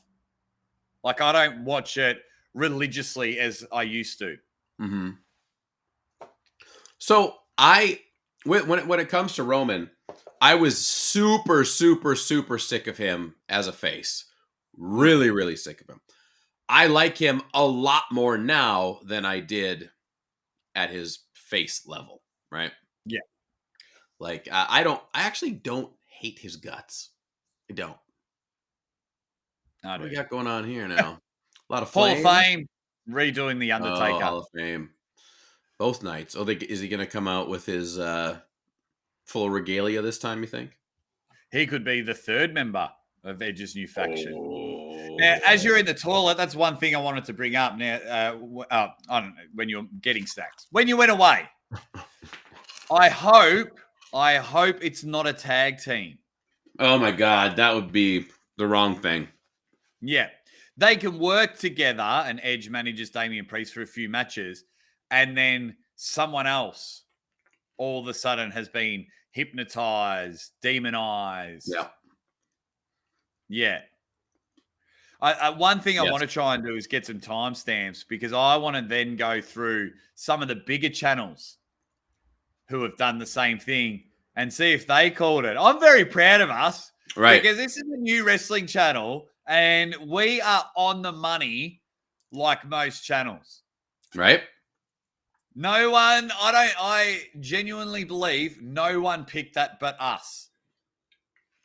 I haven't been up to date with any like rumors or anything because I try to stay away as much as I possibly can, especially around WrestleMania time, because if The Rock shows up tonight, I don't really want to know until it happens, really, because that's right.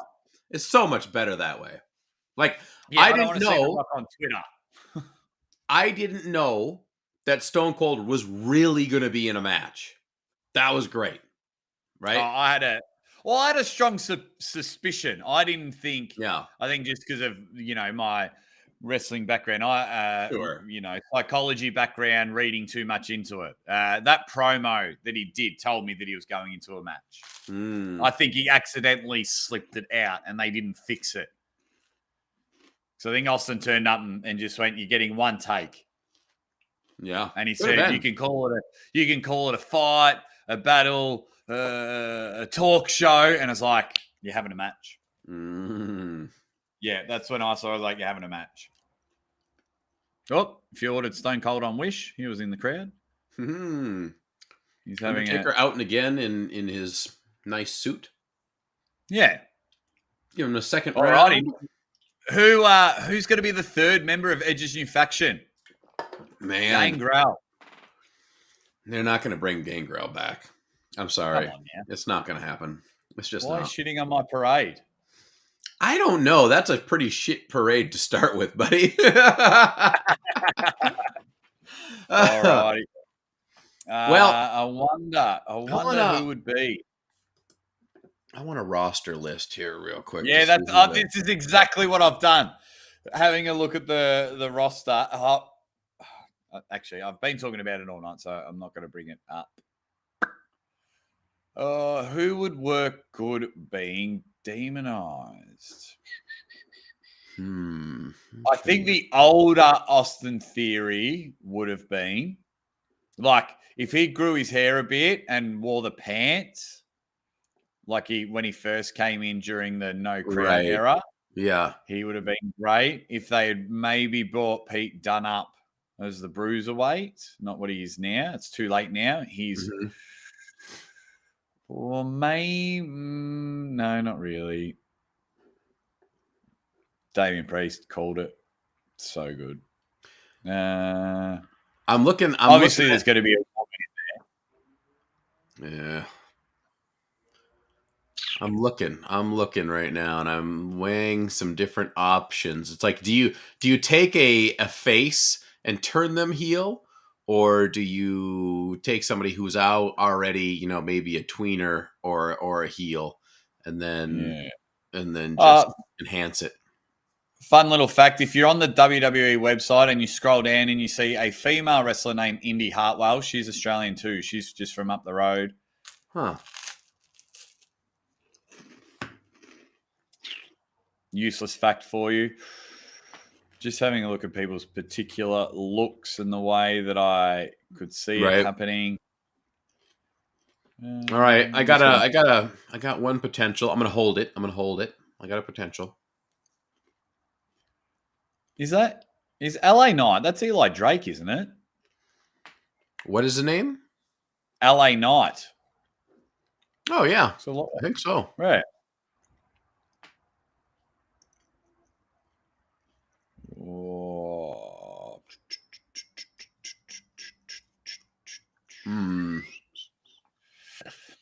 Or is the next big one they get someone from your, what's it called? AEW or something, or Impact. Right. And steal somebody. Christian. There's this one guy that's got the look. I haven't really seen much of him. He's got a look that could fit, but I don't know his wrestling style if he would fit. Primate.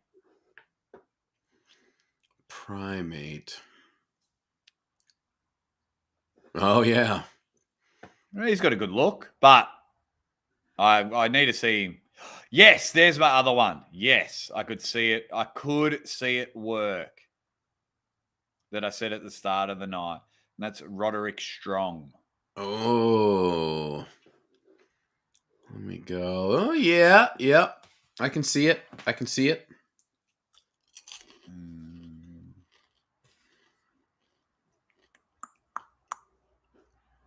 I think T-Bar's Australian as well. Hmm. He was from the Mighty Don't Kneel with Shane Thorne back in the day. We are heading now, ladies and gentlemen, into the second to last match of the night that we are aware of, anyways. It's going to be Pat McAfee versus Austin Theory. We've had a bit of Vince McMahon hanging out around this one. We'll see if we see Vinnie Mac out and about for WrestleMania. I'd be into that. Yeah. All righty. Where's okay, yeah, they're getting into it. Oh, they're doing the promo again. Yeah, I was just seeking through the roster. So you lost me for a little bit. I got a bit distracted, but yeah, semi-main event. Pat McAfee, Austin Theory. It's going to be cool. Pat McAfee, just a huge wrestling fan.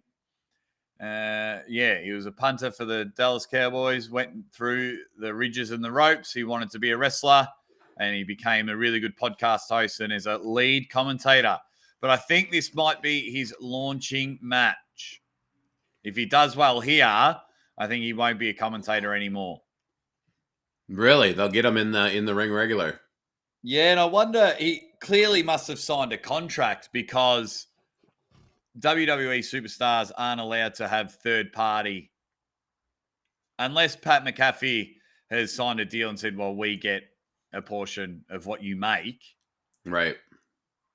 Yeah, no one could be Twitch streamers and things like that because, Vince went on there. See, wouldn't that be the dream just to have a whole room? And it's like, what are you doing, John? Can I fly you over to come on the show? But yeah, Austin Theory. I like the way he looks. He's got a good look. He just needs to grow up a bit, perhaps. Yeah, I liked him when he was a part of the Seth Rollins thing for a while. I liked that. Mm-hmm. I thought he was good there. What and is the way? Yeah, go ahead. I was just going to say the way my mate Buddy Murphy was good in that role. I think he'd be good for Edge's faction. Yeah, that could work. He could be a really dark look about him. What do you think this match is really going to look like? Do you think it'll be a match? Yeah, I think they'll go 10-15. I think they'll just want to see if Pat can hang and bang. What is Pat's outfit? What does he wear? What's his ring gear? Awkward. Find out. Awkward long pants. I wonder if he comes out shirtless. I think he'll wear a singlet. Yeah? A colourful singlet. I could see he'll that. wear one of his colourful suit jackets. No chance. Vinnie Mac.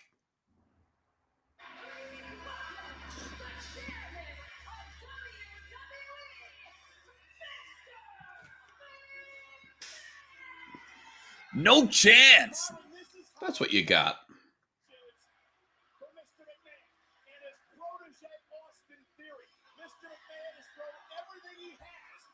No chance.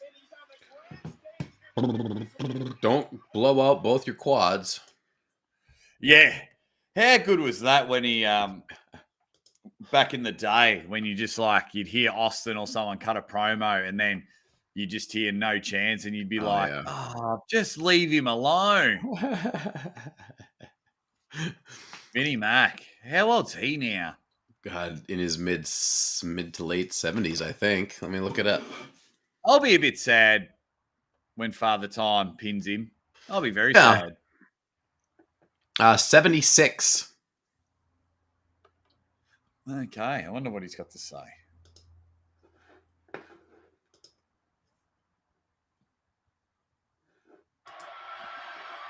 We got to hear him for a little bit. Yeah. We seem to be okay with the sound so far. I haven't got any warnings. And future WWE Universal Champion, Austin Theory. Great voice. Great voice. Very nice, Vince. Very nice. Yeah. He didn't even say the words. He just made noises. We just all knew what he was meaning. Yeah. Sorry, what'd you say? Were you just breathing on me? What was that? Yeah. Sorry, mate. Can you? Sorry, Vince. Vinny.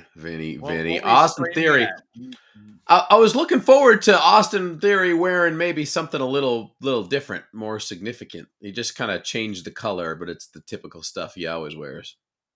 Yeah, you gotta put a bit more, 10% to a minimum for WrestleMania. Yeah, like you got like it's freaking WrestleMania, dude.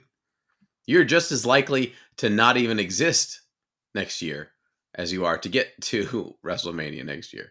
Like this could be it. Yeah, I mean, look at Drew McIntyre and the Chosen One gimmick. Jeff Jarrett with the Chosen One. It's a very hard gimmick to get over. Yeah. And now you're the golden boy, like, Vince McMahon's protege type thing. It's a very hard gimmick to get over.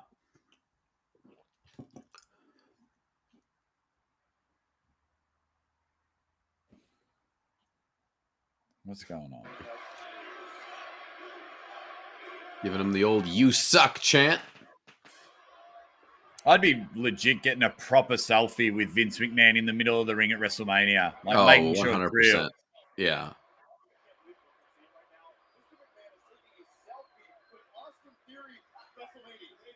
Not bad. That's good. I mean, we got a little bit of that throat burning Vince intro. I like that a lot. What's Pat coming out to?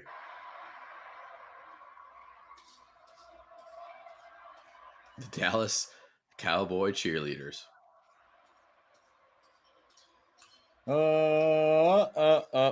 Copyright. Sounds like a real song, like they've bought the song. Right. Dallas Cowboy cheerleaders. Oh, will he come out? He'll come out in Dallas Cowboys gear. Gotta be. Something representing blue and white. Yeah. Punter-esque. Yeah. All right, Pat. Oh. Or not. He's in exactly what we would normally see him in. Tank top, chain, stretchy fake jeans with the hole in them. And that's just being whatever sport you're in, just overthinking it. Yeah. Oh, he's got to do this, got to do this, got to do this. Or he's just got to do the same. Like, that was never an option. Very, considering what he wears while commentating, this is very plain. Yes, very much so. It's all about the jacket. Yeah. I would have worn, at least worn the jacket. Because, I mean, like if we give a double bicep flex, not sounding funny with a pro athlete like that, but I think we have better arms than him. Right. So he's launched that. He's still got it. Yeah.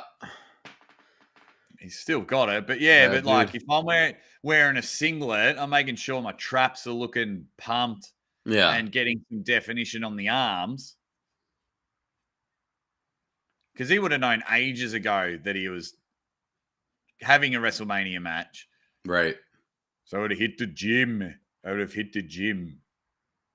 little bit. That would probably help. A tiny smidgen. Oh, I'm glad McMahon stayed out at ringside here. That means he's involved some way, shape, or form. He might even be on the commentary. Oh, that'd be great. Might even get Jesse Ventura. I love it. Boy from your town. Yep. I was, how old was I? Maybe grade 10 or 11, my sophomore, junior year.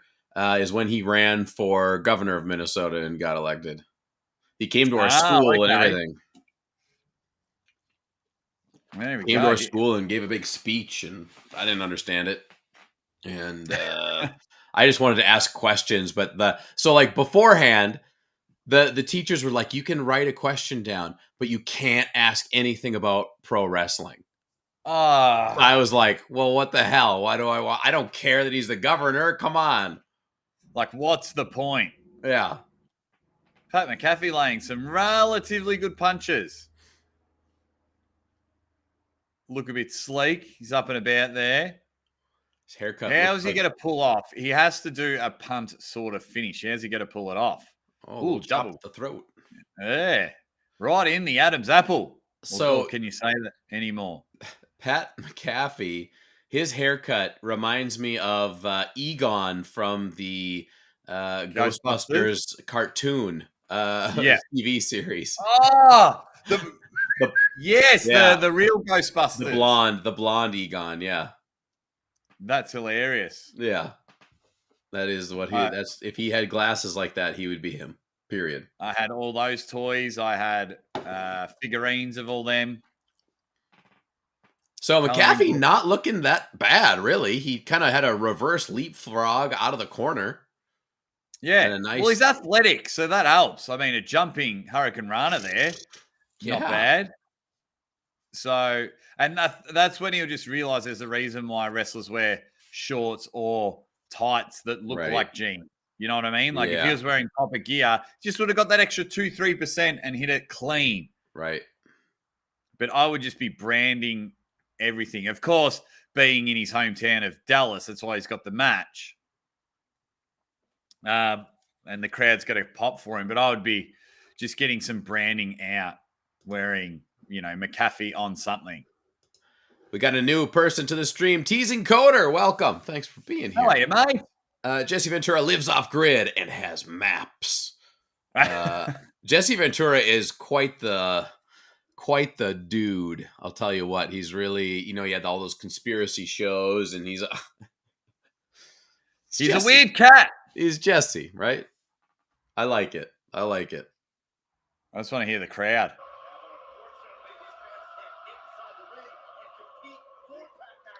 How good's that? You got 70,000. You're 70,000 going, oh. It'd be a really good feeling. But Austin Theory's going to guide him through this match. I wouldn't mind seeing like a couple of 5, 6, 7 move spots, whether it's reversals and things like that, just to see if McAfee can hang and bang. It really is. It's turned into a kind of a power move exhibition now, kind of one thing at a time. Yeah. Yeah, take some time. I know being the ultimate heel in Dallas, Austin's got to try and play up to the crowd, but you need to just eliminate that. You just need to eliminate that. Get the action going. Get Pat, flying. Or there's a little bit of playing to the crowd for Papa Heat, but this is Texans and Texans fight. So I would just be. It's like. Punch, punch, punch. What do you think of your boy now? Punch, punch, punch. Dallas is weak. I understand Austin's gimmick, but that's how I would be playing this Texan town. Reversal from McAfee into the suplex. And again, one move. But it's one move. And we're back to resting again. Yeah, it was just a suplex Austin Theory. Like one back bump. And you're acting like you're dead. Oh, man. If it was a Bobby Lashley or a Davey Boy Smith suplex, I might allow it.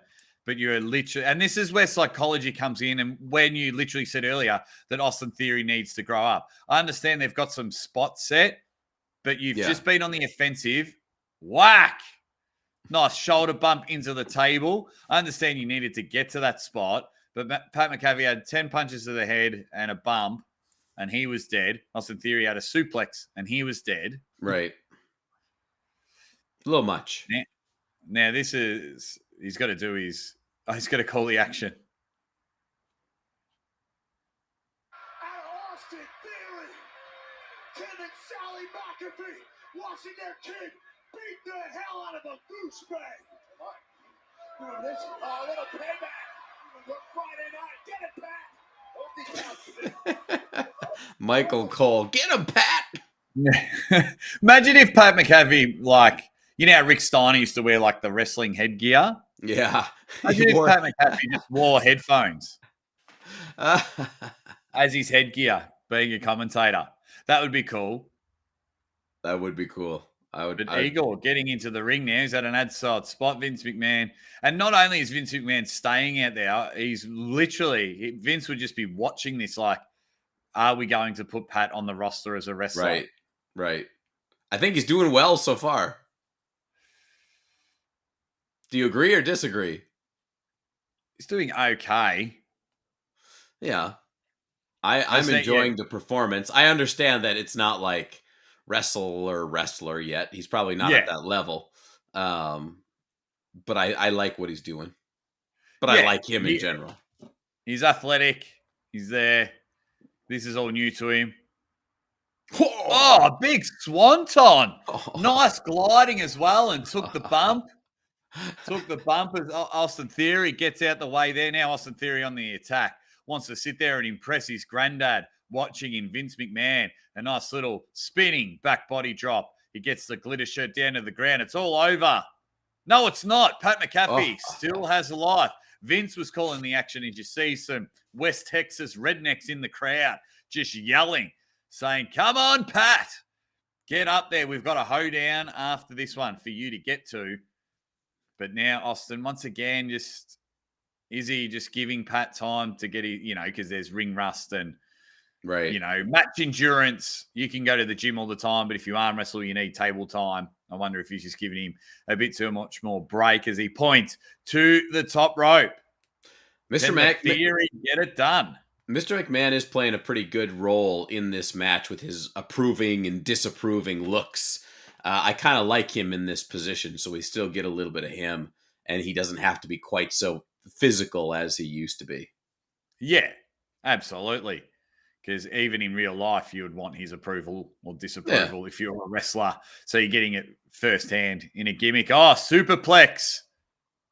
Oh, I thought he was going to DDT him. There we go. The crowd is up. Pat McAfee, can he get the superplex? Oh, Austin turning it around. Punches. Oh, no. Backflip off the man.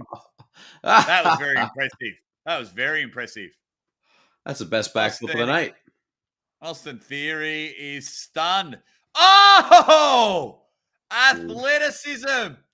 Hit it flush. Yes! Nice. So he backflips off the top rope, lands, and then runs and literally jumps up onto the top rope. 1, 2. Oh! False finish there. That would have been a great finish, and the crowd would have gone nuts. But that was a fantastic. That was fantastic, that little spot there. Yeah, that was very nice. And it was right there. Man, nice leap. Nice leap, nice little hold from Austin. Flush superplex off the top. But he didn't even do like the normal wrestler thing when you land a backflip and you do a roll afterwards so you don't hurt your body as much. Right, he just landed it. Yeah, he Russian gymnast landed that. Yeah.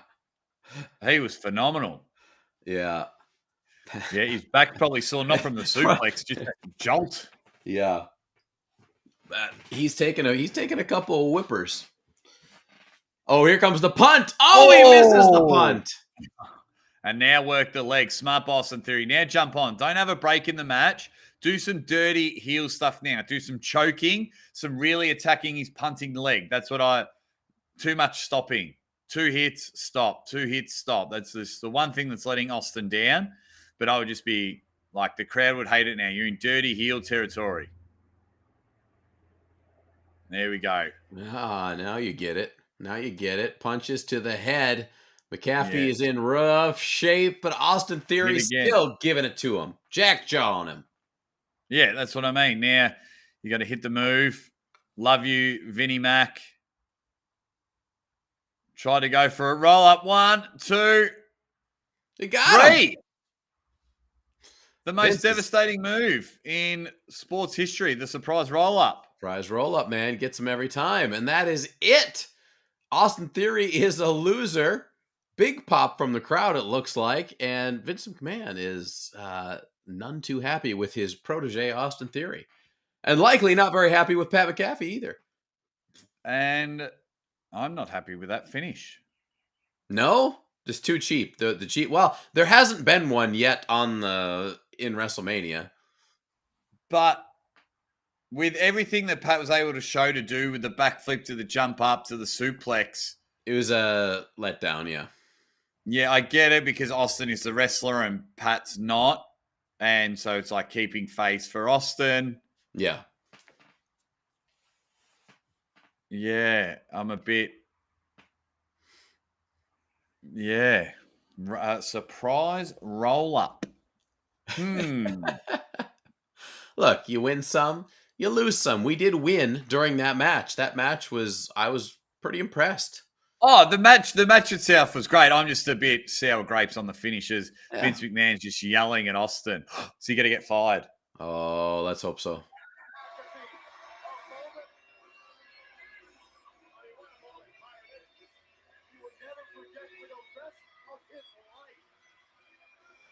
So Pat McAfee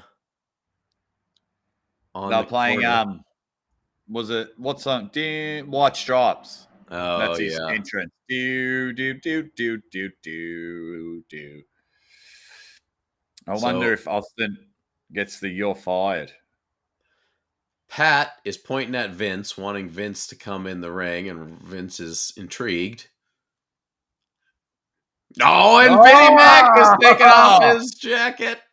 Yeah, good tease, Vince. Good tease. Oh, he's got it off now. Oh my God. Vince McMahon is taking off his tie, getting fired up to get in the ring. Look at that evil smile. That smirk. He can't contain his excitement. What if he takes off this shirt and he's just like ripped? Well, you're about to find out. He's taking it off.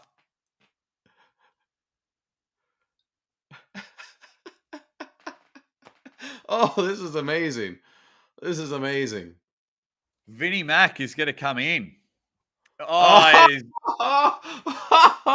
Vince is still jacked. He rips off his shirt. He's got the dark undershirt. He looks like a different human. It looks like a different human. Let's go.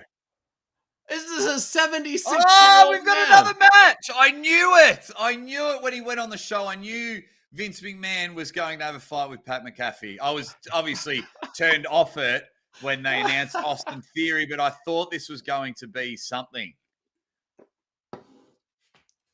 Referee Rudy Charles is coming in. Oh. There we go. Yeah. Whack from behind. Lucky. See how they go. What if Vince is just going to be a new character now, where he always just wears a tank top everywhere, all the time? And he bullies people. That's what he is. He's a big bully. Ring the bell. Oh, my God. Oh! Clothesline from McMahon on Pat McAfee. Vince is like, what? What's up? Takes him out of the way, smashes him into the turnbuckle. McMahon walking around like a 76-year-old Greek god. Are you kidding me? I did not see this coming. Hercules, Zeus, McMahon. Another clothesline. And Pat McAfee selling like a good worker. Yeah, like you are in the ring with your boss. Yeah. What are we watching? First of all, a fit 40-year-old former NFL punter challenges a 77-year-old man to a fight, and he's now... So first of all, you look like a dick for challenging an old man, and now this old man is whooping your ass. And the thing is, the crowd, I reckon, would be loving it. You're fired. Into the turnbuckle. What is going on? What is even going on right now? Have we been live streaming for too long and we've both just gone crazy? We're about to hit 15 hours this weekend. Did we die? And Pat McAfee is literally busted open right now. No, he's not. That was just his hair. That's his hair. I thought it was busted open. From 3 turnbuckle hits. Here we go. McMahon says, come on. Come on.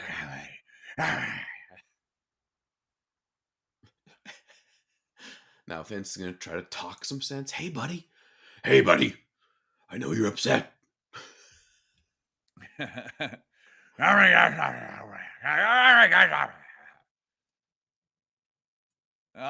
we go. There's nut shot in the corner. Oh, the Ghoulies, the Agates have been smashed in half. No more baby McAfees coming anytime soon after that shot. Spit them out. Is McMahon going to finish with a stunner? And hope so.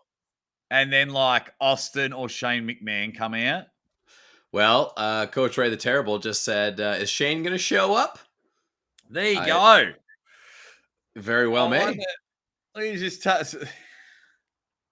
And Pat McAfee starting these foot taps. He's a ballet dancer. Look what we've got here. Oh, he's going to hit him with a football. The Cowboys. He's going to give him a touchdown. Give him a touchdown and just slam the ball on him. Do it, Vince. Do it. It's holding the football over the air. Touch. Oh, he's going to kick it. No. He fakes the torpedo. Is he going to kick it? Where are you going, Vince? Teasing the crowd. They want the WrestleMania Dallas football. That'd actually be a very good piece of WWE memorabilia. Right. Balls. Vince McMahon. Think about Vince. He's like, we're going to get Stone Cold for his last match. But guess what? He punts it right into McAfee's gut. But guess what? I'm going to have my last match after him. And that's the finish. Him. Football to the groin. Football to the groin. Oh, my goodness. This one goes down in history. This is ridiculous, by the way. One of the ridiculous. most weirdest WrestleMania moments I have seen. Is he going to kick Austin Theory in the nuts? He's going to be like, this is how you do it. And you're fired. And then he's going to stunner him. Low blow in the corner. Come on, Vince.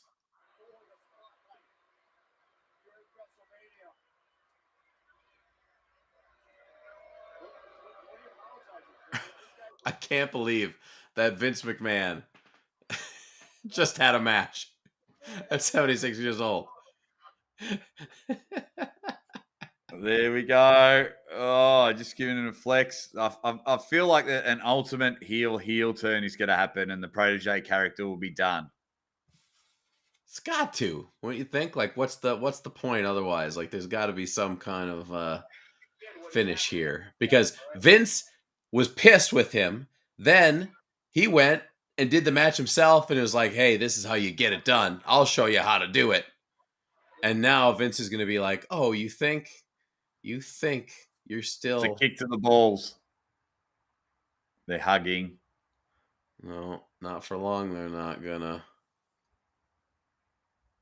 Uh-oh.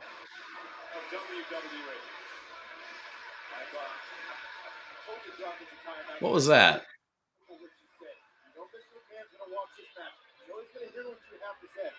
Yeah, McMahon thought, yes, I knew it! I knew it! Stone Cold again? Yes, that's why Vince reacted to Austin Theory's music's wrong. Oh my God. Yes! They go hand in hand. Of course he's coming out. They go hand in hand. And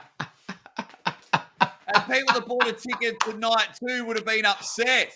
Oh. Yes, he had to have come out. Coach Ray, the Terrible, says about to open a can. Some cans of whoop ass is about to be handed out. You got to tell that jackass to get rid of his first name, because that's the bottom line. Because Stone Cold said so. Coach Ray, I think you're right. More stunners are on the way. Get ready for the count to go up. Poor Austin Theory loses to Pat McAfee. 77-year-old man beats his opponent. Stunner! Oh, Jesus. Epic oversell by Austin Theory. Almost jumped out of the ring. Is McMahon copping a stunner? Oh, my goodness. McMahon, classic. I'm in trouble. Better start to calm things down. Yeah, I'm 77 years old. You don't want to stun me. You see, Austin, I did this for your benefit all along.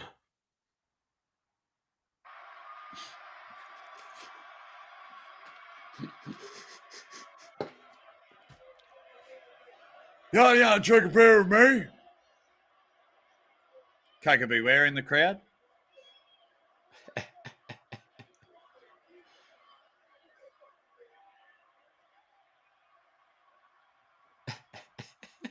I cannot get over Vince right now.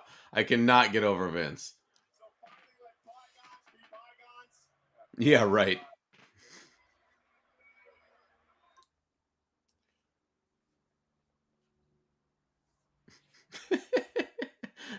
So both got a beer now. Vince taking a little taste of the beer. Yep, just a little. Oh, I like that. It's a nice beer. Geez, they were awesome. 97, 98, 99. Oh, yeah. Beer, drinking beers together. Boom! There it is! Oh, no!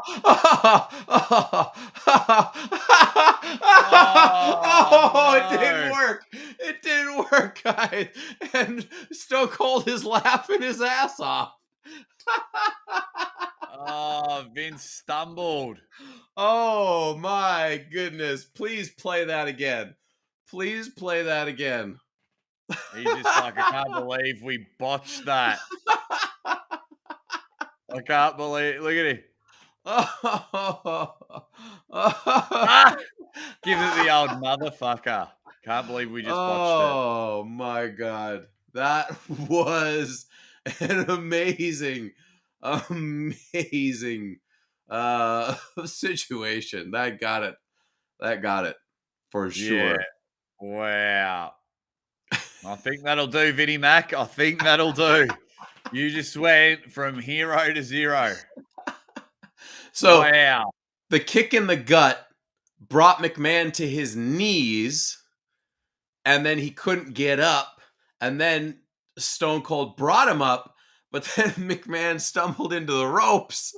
It just was a comedy of errors. Pat McAfee in the ring now. Do you think this is going to last? Is Stone Cold going to drink a beer with him, or is he going to get Pat too? Well, he's Texan, is it? Well, he played for Dallas. And so they go drink beers.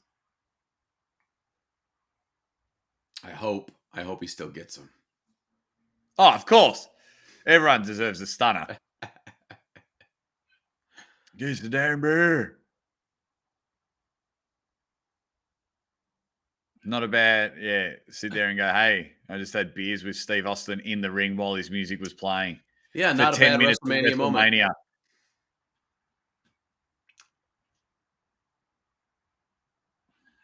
There it is. Nice sell, Pat. Spit the beer out to sell it. He had the beer spit and a slow fall backwards. I'm knocked out fall backwards. Yeah. Wow. Okay, that was. I just can't get over Vince stuffing that up.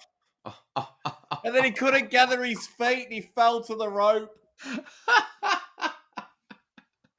Oh, what an epic moment that was. Stone Cold loves it. He loves it.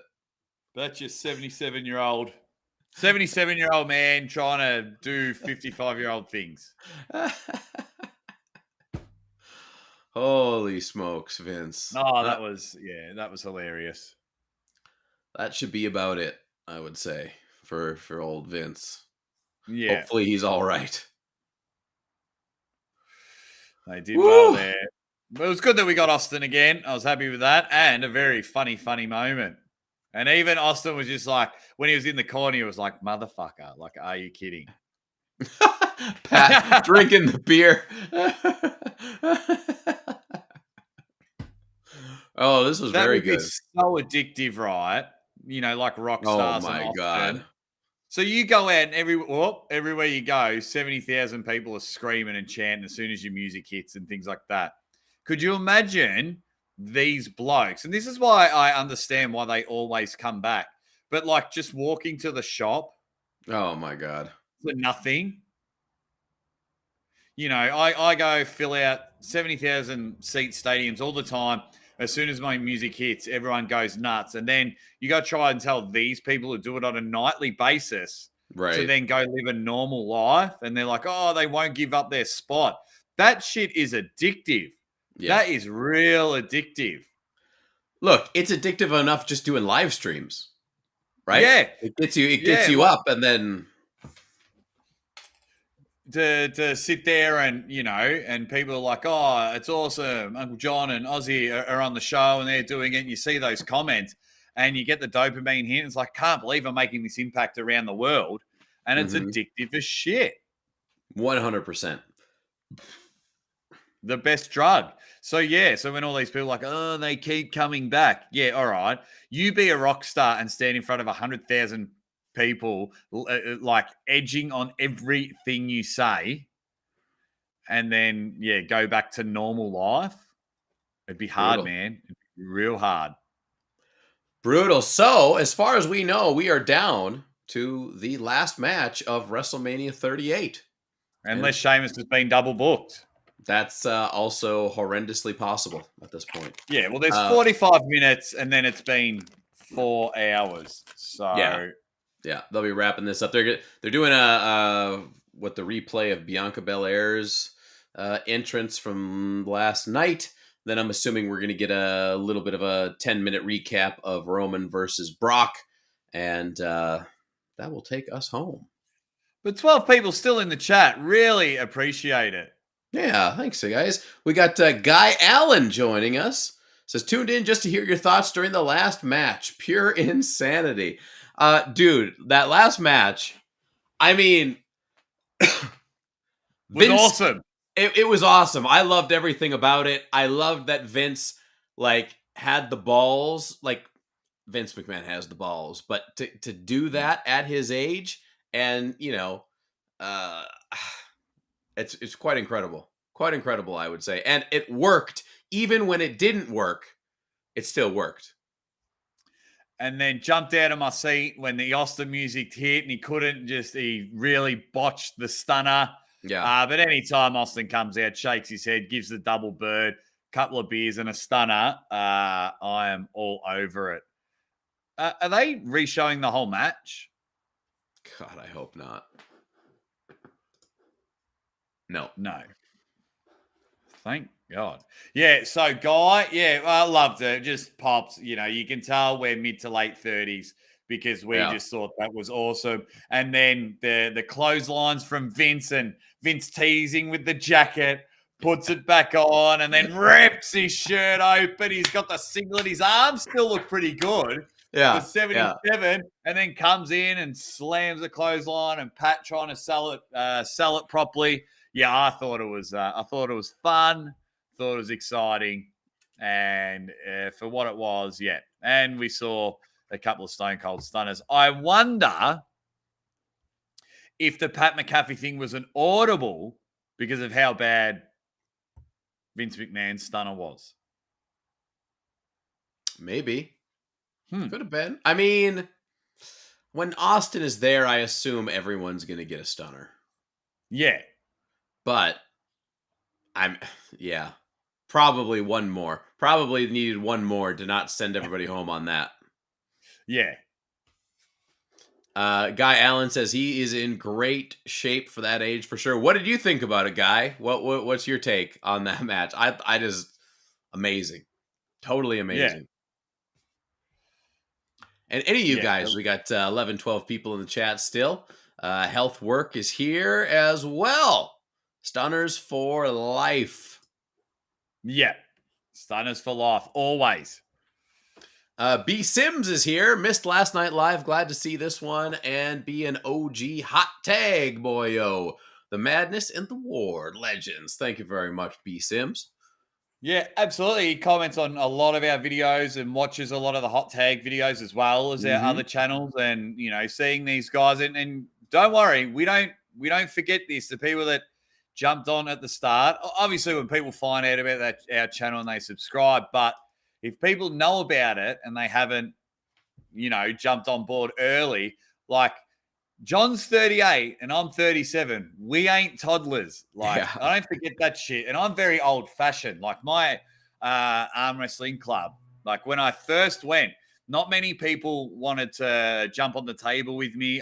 Spaghetti arms. Like there's people that start arm wrestling and I was like bottom, like below that. Like, has he turned up? I don't want to be on the table with him. So I'd pull for 10 minutes and then have to watch for an hour and 10 minutes before someone else would jump on with me. And then when this started getting momentum, who do you think the first people were trying to get on the table with me? I don't fucking forget that shit. I'm big on loyalty. Fuck you. Yeah, absolutely. Because I'm everyone's friend. And I'll treat you nice. But I don't forget shit like that. So when I see all these people, 12 people in the chat hanging out with us and they're commenting, I'll see those names pop up. And yeah, maybe on the other channels, your comments might just get put ahead of someone else's. But some people don't. But I've also had some people on our other channels reach out and personally said, sorry, man, I'm just not into pro wrestling. I'm just going to really watch. And that honesty counts as being an early loyal member like these guys. Yeah, 100%. By the way, we were at 133 subscribers when we started? Yeah. We're now at 139. Boom! Mega gains tonight. You get to see that. 139. Phil Woody UK has bought stocks early into the hot tag. He says it's going to take off. We think it will. We genuinely do. And we've literally got a how do you say it, like a kitty? Yeah. Like we're putting money to invest into this channel. So we like have, we text each other all the time about, what about this idea? What about this idea? Right. And we have sometime, before WrestleMania and stuff happens, we were like, we've got a set time to film 3 or 4 things. And then we try and edit it and get them out for you guys. We haven't had those meetings because we had a bit going on, but we did the shorts, which was John's idea. Yeah. 2 WrestleMania moments. We could just quickly do them. They'll be fun and we can get them out, and it's been responded really well. Like we are all in on this channels as well. And as you can tell by our other channels, they're not being affected at all. You're getting live streams every day, videos made, but we're also spending a bit of time into this channel. And for everyone that supports it, we love you. Absolutely.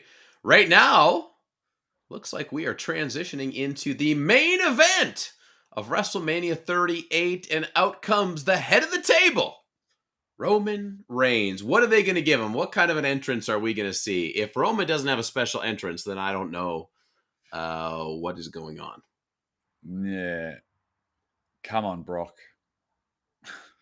What if they bring a gigantic table out, like a 16th century wooden table with 30 seats, and that just wheels him right out? He's at the head.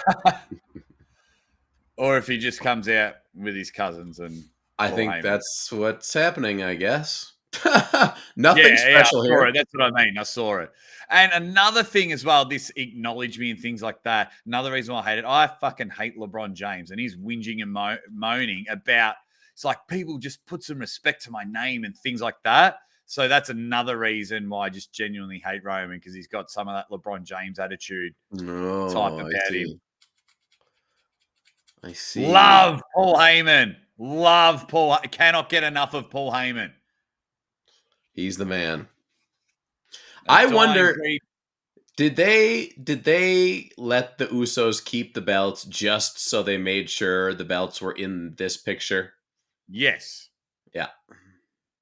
Otherwise, it's like, well, Roman's got himself some losers. But Yeah. how good's Paul Heyman able to just be a main event attraction whilst getting, like, the focus is on the main, he's like worshipping Roman. Yes, yeah, I'm there at your beck and call. I'll hold your title. You're the star. And that's just how good Paul Heyman is. He's, he makes an impact without taking the focus off his client. He's amazing when it comes down to it. I mean, Paul Heyman, like, wasn't he close to the top of both of our best managers ever list? Yeah, I think I had him at 4 and you had him at 1. Yeah. Excellent. Because I think I went Heenan, Cornette, and Jimmy Hart. Right. And I was Heenan was second for me. I can't remember who I put third. Yeah, I know I cracked it. I know I got upset. Yeah. I don't even think you had Heenan top 3. No, I must have had. No, you had Heenan top 3. B. Sims, mate, you can't think of another more annoying main event headliner than Roman. Try organizing your honeymoon and finally getting your WrestleMania moment, and Roman Reigns and Brock Lesnar is your main event. The only good thing that happened was Brock lost. We got 16 people joining us for the main event. Get it, everybody. Let's get it. Everybody, let us know who's going to win. Is it going to be Brock? Is it going to be Roman? Will we see The Rock in some way, shape, or form at the end of this match or during this match? I think it's going to be at the end if we do. Or will we see something that nobody has expected? I mean, think about it. We didn't expect, well, we kind of did expect Cody. Medium, we expected Stone Cold to actually wrestle. It was a bit of a surprise to me. Nobody expected Vince McMahon to wrestle. I guarantee you that. Now, not to jump in the ring. I thought he was originally going to have the match with Pat. Right. But then it was like, but he's what? They couldn't do a real match with him, right? And clearly they couldn't, but they did do something that was quite good, as a matter of fact. Yeah. And B. Sims has nailed it. He says, imagine if Heyman was not involved. That's, Brock Lesnar didn't really know how to talk. So Heyman stuck with him and Heyman did the mouthpiece. And that's what's hit right. Still don't think Roman can talk. He's shit. Yeah, he's the only reason he has gotten better is because he's got a little bit of an easier path, I think, as the heel. He really just says the same things in different ways over and over and over again. Yeah, I'm with you, Coach Ray. The terrible. Hope Brock wins. Expect Roman to win. Yeah, I have a hard time believing Roman's not going to win tonight. It's just really the how and what happens immediately after. I wonder, because it's now probably half an hour till the end. Mm-hmm. I wonder if they squash Brock. And they do the Rock match now.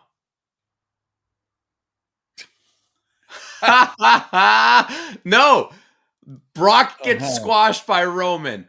Boom. If you smell, Rock comes out, impromptu match, a la WrestleMania 9. Here we go. Rock wins both the titles, comes back tomorrow, relinquishes them. We get a new title belt, but it's got a Rock infused in it or some stupid thing. Oh, there we go. And here come. That would be cool. As long as Roman doesn't win. Danielle Stexon, thanks for joining us, Danielle. Is it a no DQ match? Look, I don't know if it's a no DQ, but being the main event, I would assume anything goes.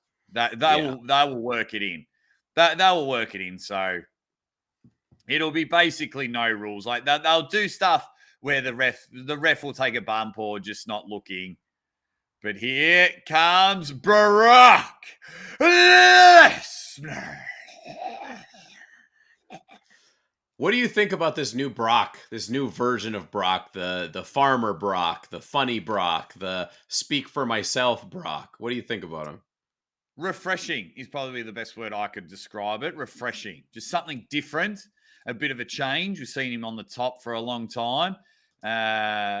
Seeing a bit different of his personality, and he still looks like someone you would not mess with. Still looks strong. Mm-hmm. So I don't mind it. I don't mind it. Yeah, I like it a lot. I think he's done really, really well to completely reinvent himself, right? Like, we've never seen this side of him whatsoever, where he is consistently being funny. Like, he is funny. I've laughed at multiple things that he's done over the last, couple months that he's been doing this. And I have made it, because I've never liked Brock, to tell you the truth. I really haven't. I just never got into it. This I can get behind. This Brock I like a lot. I've liked Brock Lesnar. I've liked him from the start. Yeah. I quite enjoy it. Didn't care for him winning the Royal Rumble, but I mean, he just looks head and shoulders bigger than anyone on the roster. Yeah, he's a monster. Yeah, so it's like, well, you've got to put him over. So real interesting there. It's a shame his wife is never allowed back at WWE. Yeah, what happened with that? Just sued for sexual harassment or something like that. Oh. Yeah. So there's a lot of legalities, I think, around Playboy as well. All righty. Who's winning, guys? I think, unfortunately, it's Roman Reigns. Can lightning strike twice? Because I was at WrestleMania 34 and Brock won. Right. And we were all surprised in the crowd, but very, very happy. Thank you. Thank you. And Lois rules. Lois rules. Beast. Noah Bobby Balboa. Hi, Lily. Hi, Lily. What signs are so lame now? Like, you remember back in the 90s, there was no restraint on signs. It's just crazy stuff all the time.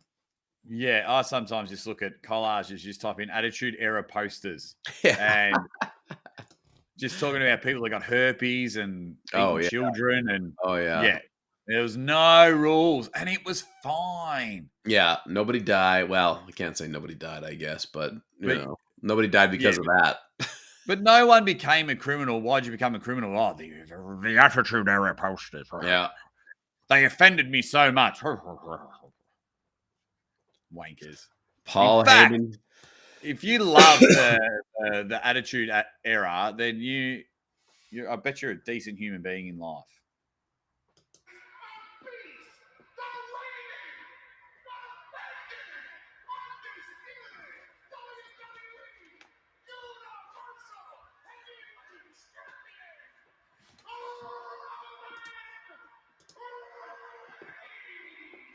Imagine if he botched that. Botched the intro. I'm not going to lie. Fun fact. I stood up on my seat and screamed that out when he introduced Brock at WrestleMania 34. I love it. It is classic. I mean, it's good. How's Brock going to introduce himself? See how they just Paul Heyman's.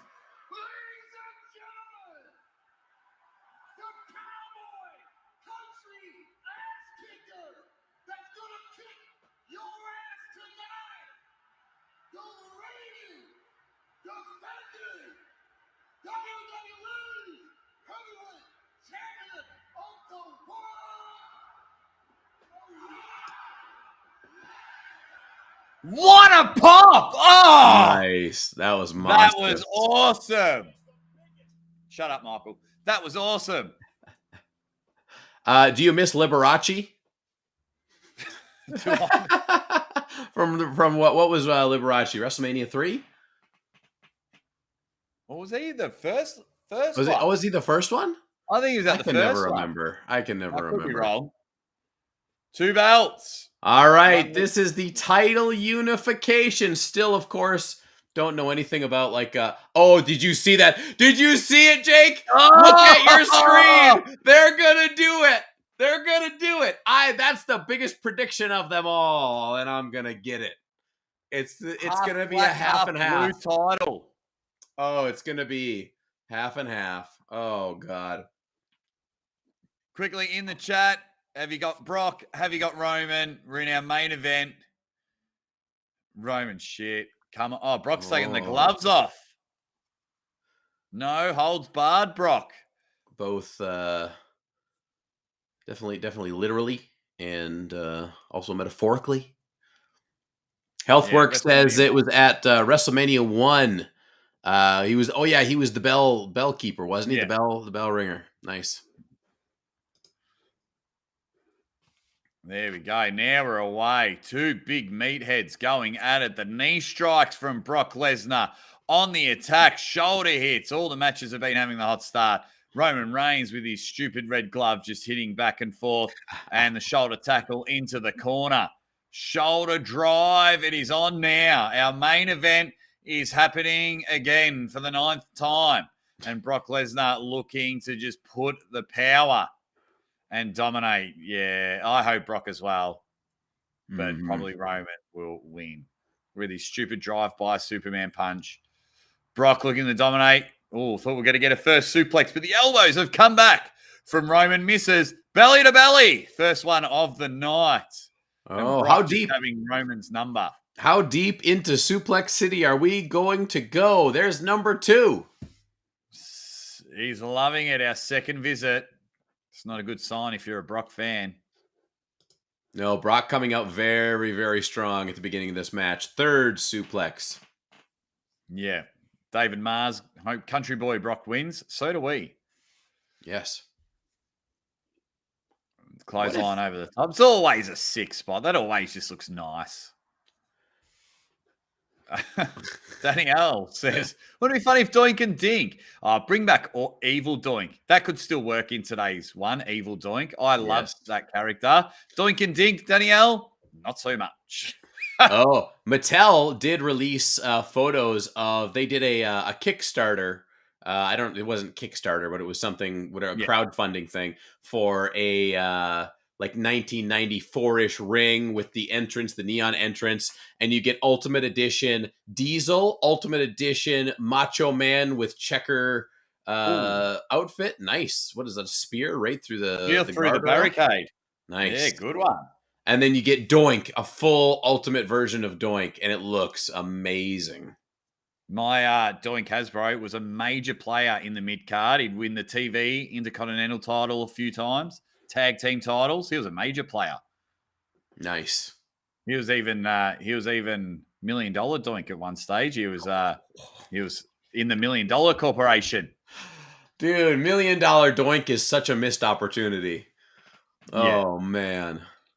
So you know how titles can't change on count out? Sorry to interrupt. Could you imagine if Brock just got counted out? Oh my God. 9. And he just come in after being speared through the barricade. Stu Legends are joining us for the main event. Looks like another spear is ready to come. Another spear from Roman. Cover 1, 2. Kicks it right out. But hear me out. $1 Million Doink wears a full suit, but still has the clown head. And he carries a briefcase. I would have, like I had him join the corporation. Yeah, he would have sold out. No party tricks, no gimmicks. Yeah, he would have suited up like he sold out. And the hair would have just been a little bit flattened. Slick back the hair, right? Perfect. Superman punch coming up. And he's nailed it. Such a shit-looking move. We got the #1 president of the Roman Reigns fan club here, Jake Ward. I can't help it. From Roman.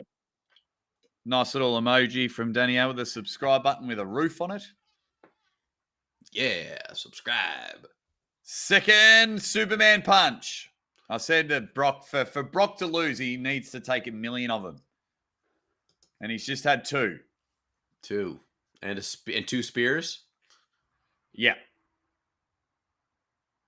Oh, Roman. Little flick of the hand. Oh, I mean, Superman punch. And he's playing to the crowd there, which is good. So we've got a little bit more of the match ready to come. Brock's smiling. He's like, and Roman's like, why do you keep getting beat up? And a third one. Nice catch. Suplex City. The beast incarnate is rising. What's that? Suplex number 4? I think this suplex is 5. 5. Nice. Here we go. 5 suplexes done. And a 6. Brock really selling his abdomen injury. Yeah. That's good. You got to do that. He's saying another one. 7 on Roman. We got some signs in the crowd counting along. Yes. 7. I quite like the long hair on Brock. Yeah, it's everything about him right now is an upgrade for sure. Yeah. Acknowledge D's nuts. And 8th one. Bang. Rufus St. Hubbins. Holy shit, I can't believe this is still going. You know where the king of live streams will go forever. But yes, the event is in 3.5 hours long, which will take us up to about 16 hours this weekend. Woo! Love it. Here we go. Where we get 5. Oh, not there. Reverse into the corner. 3rd Superman punch. Now he wants to go to the corner with his new teeth and go. That scream. Where are the Usos? Did they go back? They must have. Is he going to hit the spear here or will Brock jump over him? The wind-up is there. Oh, he's caught him. F5. 1, 2, kick out. Oh, and the crowd putting their hearts back in their mouth. Oh, he had the Jake Woods about him. Oh, man. Oh, that's good. He's a part of the Jake Ward We Hate Roman Reigns fan club. For sure. But to be fair, it's been a good little match. It's a typical Brock Lesnar match. You do your finisher, I do my finisher. Big move, big move, big move. Because that's just what Brock does, and it works. Yeah, it does. So I like it. I'm interested. It's been a good match so far, and it's not trying to get Roman Reigns to be a wrestler. You know, Roman Reigns can hit power moves, except for the Superman punch. Like, Spear's not too bad. You know, he looks like he can go toe-to-toe because he's got a relatively good physique. Going up for another F5. F5. Oh, he's got the eye gouge happening. Roman getting out of it. There it is. Oh, he saves it. Spear into the ref. There's the ref bumps. Did someone say shenanigans? Here they come. Here they come. Now, chair shots and everything like that. Low blows. Oh! There we go. Brock's little Lesnar's. Oof. Oh, Here he's going to hit him title with the belt. title belt. And is this how Roman becomes 2 belts? Agate shots. Title shot with the blue belt because that's the stronger one. Yeah, clearly. Title shot to the head. 1, 2. Yeah! Shoulder up.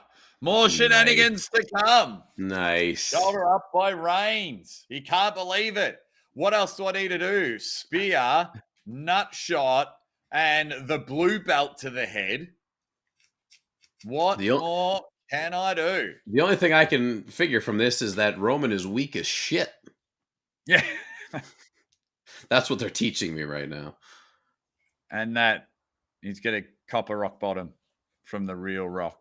It's coming. He's hulking up. He can't believe it. He's sitting there going, make sure you subscribe to the hot tag. And I'll show you, Jake Ward. I'll show you. Yeah. Acknowledge me. We've got heat, brother. Yeah.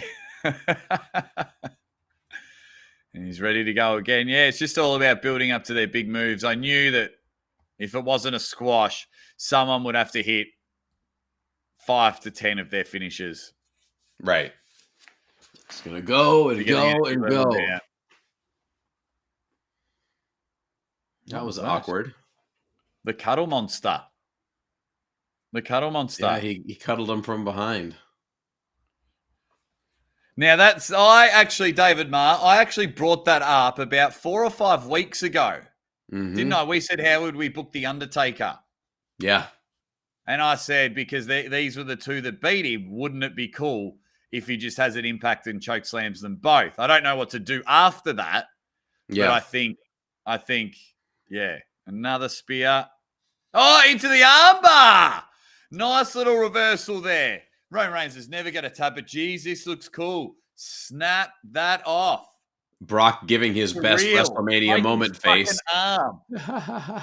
Then break his face so he has some time off before he fakes something else. I won't bring that up, but tap out, Roman. Yeah, with your shit red glove as well. Tap out with your Power Ranger glove. It's been 581 days of Roman Reigns with the title. Is this going to be the final day? Some would say 580 too long. And by that someone, I mean me. There you have it. It's not letting go. Referee trying to count him off. Sore arm there. And very smart by Brock Lesnar by it not being the Superman punch, arm-barring the other arm. So in order that Roman can still do a Superman punch. Very good psychology there. Very good. The sticky tape on the hair from Brock Lesnar. I was wondering why his ponytail was still holding in, his little plaits. Not a bad match. I am enjoying it. I just hate Roman that much, but I am enjoying it. Well, you and David Marr are right in the same camp here. Roman is such hot garbage. Hot garbage. My man. Up for another F5. Looks like this one's going to hit. Nope. Roman pushes him out into the ropes. Roman with the spear in the middle of the ring. Here we go. 1, 2, and 3. Clean pinfall on Brock. But guess what? I think we still have 15 minutes left of this show. Something's going to happen. So Roman wins clean. Clean as a whistle. I mean, other than the nut shots and whatnot earlier. But in that moment, that was pretty clean. I know it was going to happen, and it still sucks that it did. It was, I don't know. It was not a very epic finish, I would say. But I don't think this was the finish, to tell you the truth. Something else is going to happen. Roman Reigns hoisting both titles high above his head. He is now the champion with both. The undisputed Universal and World Heavyweight Champion.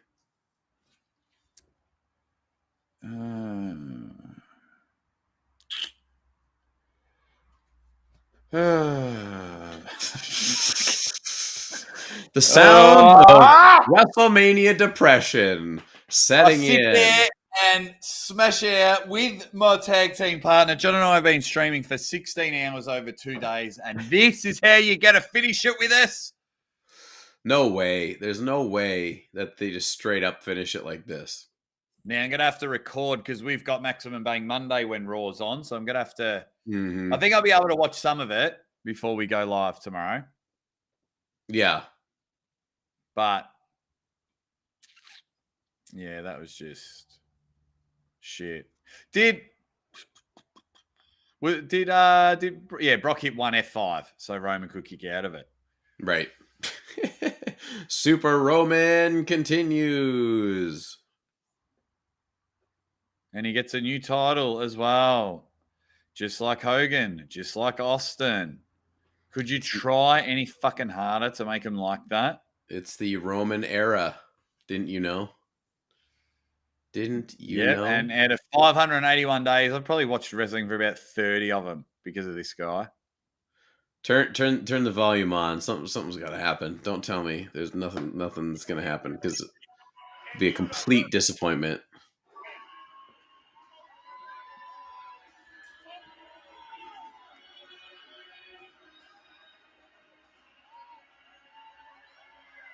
Yeah. Oh my God, that's how they're ending it.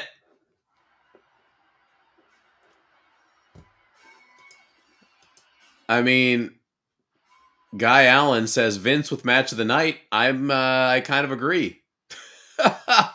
Yeah. Or the Johnny Knoxville. Johnny Knoxville might have got it too.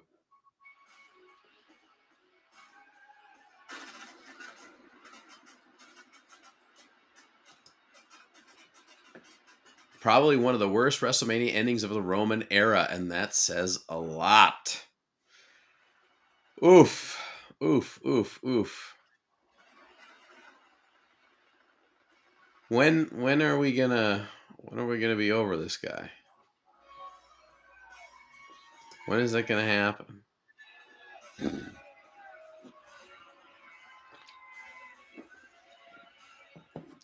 Wow.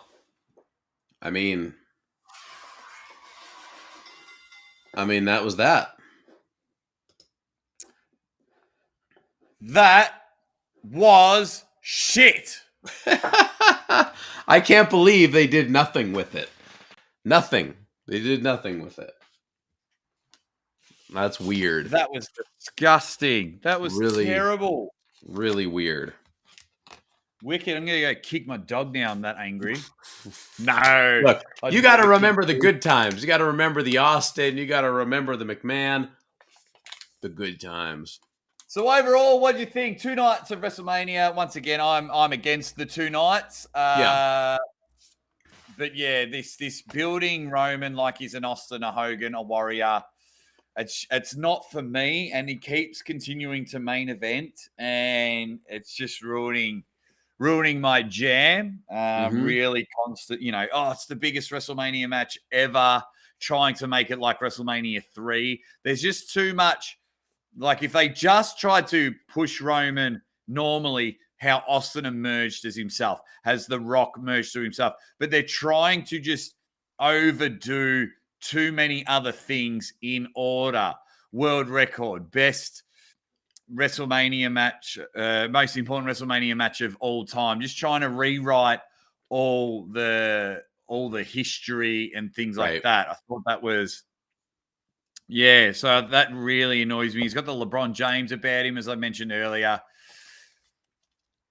Yeah, a little bit of a disappointment. Sure, I am very disappointed.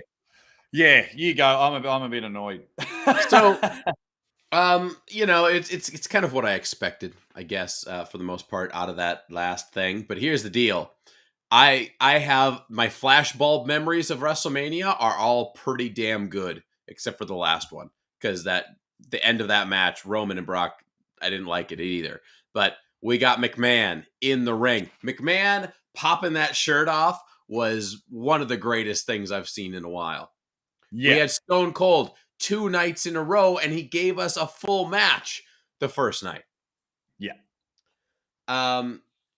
Cody Rhodes making his debut. Nice. Lots of so for me, I would give this, honestly, the whole WrestleMania, I'm gonna give it a provisional B+. A B+. Yeah. I definitely give it a thumbs up. Tag, the even though some of the finishes we didn't want, but the triple tag match to start the show was good. Alpha Academy, RK Bro, Street Profits only there just so they could take the loss. Yeah, I thought that was pretty good. That Drew so that was not too bad. The Drew McIntyre Corbin match was okay. You know what I mean? Like it held its own. What was the opening match tonight? Opening match tonight it was the tag match. It was the tag match. Yeah. Yep. Well, then we had the ladies. You like them, right? Yep. That's right. The ladies. We also had This match, which we thought we weren't going to see, but we did. Or I didn't. You did. Yeah, and I it did. was very, very quick, and Sheamus and friends won. Yeah, but no, look, WrestleMania was great, but once again, it didn't need to be 2 nights. If you imagine, right, if you open with maybe the Kevin Owens, maybe you open with Kevin Owens and Austin, and you're like, wow, and then the Pat McAfee, Austin Theory, all that was semi-main. So you get Austin twice in a night, and you're like, oh my God, twice. Bang, you have that. Then you include probably, I mean, you have to have the world titles, the main event. But then your second match is the Johnny Knoxville, Sami Zayn after the Kevin Owens. Then you can open with that tag match. People can stay and watch. They can go get more condiments from there. Then you're like, okay, the crowd's rested. Build them up. Cody Rhodes, Seth Rollins. From there, you didn't need half of these matches. Right. And I understand you can get yourself a nice, payday and everyone gets a slice of the pie. But, yeah, I like it. There's a lot of good stuff. And the good stuff really made me get out of my seat. I was like, I mean, we both lost it with Vinnie Mac. We were both losing it. That was peak for me. I think honestly, the Vince popping the shirt off and getting in the ring was probably my WrestleMania 38 Mania moment. Yeah. And the stuff that's made me like disengage with wrestling, like I'm always going to love it and watch it. But the stuff that's made me disengage just re-evaluated why I don't like it. Like the women's matches went for too long. This was rubbish. The main event was rubbish. But yeah, I will sit back. When I sit back and look at WrestleMania 38, I will look at it in a positive light because of McMahon, because of 2 lots of Austin, because of Johnny Knoxville. I thought that was all right. The Pat McAfee spot, I thought was pretty cool when he backflipped off the top, pushed off the top rope when he backflipped, then ran and jumped back on and did a suplex. That was a nice little spot. But that's it. Another WrestleMania. Not long now until WrestleMania 40. Well, hopefully we're both there. Vegas, I hear. Vegas. It's at Hollywood next year. Ironically, with the Oscars and everything going on, couldn't think of a worse spot to be. Right. They needed it at the MCG here in Melbourne. But no, it was good. I tell you what I retract. And it's going to sound corny. And it's going to sound shit. But do you know what my WrestleMania moment was? What? Calling it the first time with you, watching it the first time with you, and having 15 to 20 people join us for 8 hours over 2 nights. Right?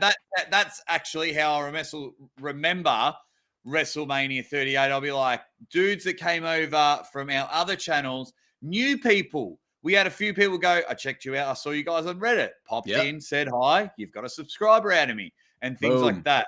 For me, that's when you say WrestleMania 38, I'll be like, that's the time the hot tag took care of business. I agree. That's 100%. All of my perception will be from this computer screen and doing this for 100% for sure. Because sometimes I don't remember. Like if you just give me a random WrestleMania after WrestleMania 10, I might not remember exactly what happened. But I definitely will remember WrestleMania 38. Yeah. Absolutely. It was, it was a lot of fun, and especially after a big, massive, like 8 hours or 9 hours, the before and afters. Well, this is 10.5 hours of WrestleMania streaming, which for some amateurs would be a long time. But we did 6.5 hours prior to this. And I still thought we brought the energy. I still thought we had a lot of fun. I thought we did a relatively good job. We weren't going to do a play-by-play commentary, but we'll call in the action, gave our thoughts, had some tangents. I thought it was a lot of fun. And for me, I thought it was a huge success. Absolutely. I'm definitely interested in any us doing this with, any pay-per-view that they do and being able to do some live commentary and really hit it and hopefully use that as a benchmark to see how well the channel is growing. and how far we can reach, because that's the goal, you know. Yeah, well, I think we got about 15, 16 new people joining the channel since the start of the weekend. For some reason, 122, 123 is in my mind, and we just almost hit 140. So, a lot of it was just amazing. The watch time is something that I was really proud of yesterday. So, we might have an average duration of 3 to 10 minutes when we do our own live streams, but this was at the half an hours, the 30-minute marks. Yeah, a lot of people hanging in there. I'm saying. Yeah, it's very great. Very grateful to have you guys hanging out with us. And man, it was good times, because what the hell else would I rather be doing in my life? Absolutely nothing. But it was, it was really, really good fun. And everyone that has joined us, you guys, we cannot thank you enough for our first WrestleMania. We definitely won't forget this, especially when we go moving forward and you guys come and join us. We will not forget this. And you might see John Thompson, the madness at WrestleMania 39, just dropping elbows. You might be the YouTube star. Yeah. The next match, The Miz and John Thompson taking on someone. Send me in. It'll be an absolute ripper. So what are we at now? It's 2:00 here in Melbourne, Australia. Yeah, 1 a.m. for me. It's about bedtime, I'd say. Let's wrap it up from the hot tag. Thank you, anyone and everyone that joined us. We absolutely love you guys. So John can go to bed. If you follow us on our other channels, Maximum Bang Monday. Get it ready. Get loaded in. I've got to go buy an onion. We've got some punishments. It's going to be great. Ladies and gentlemen,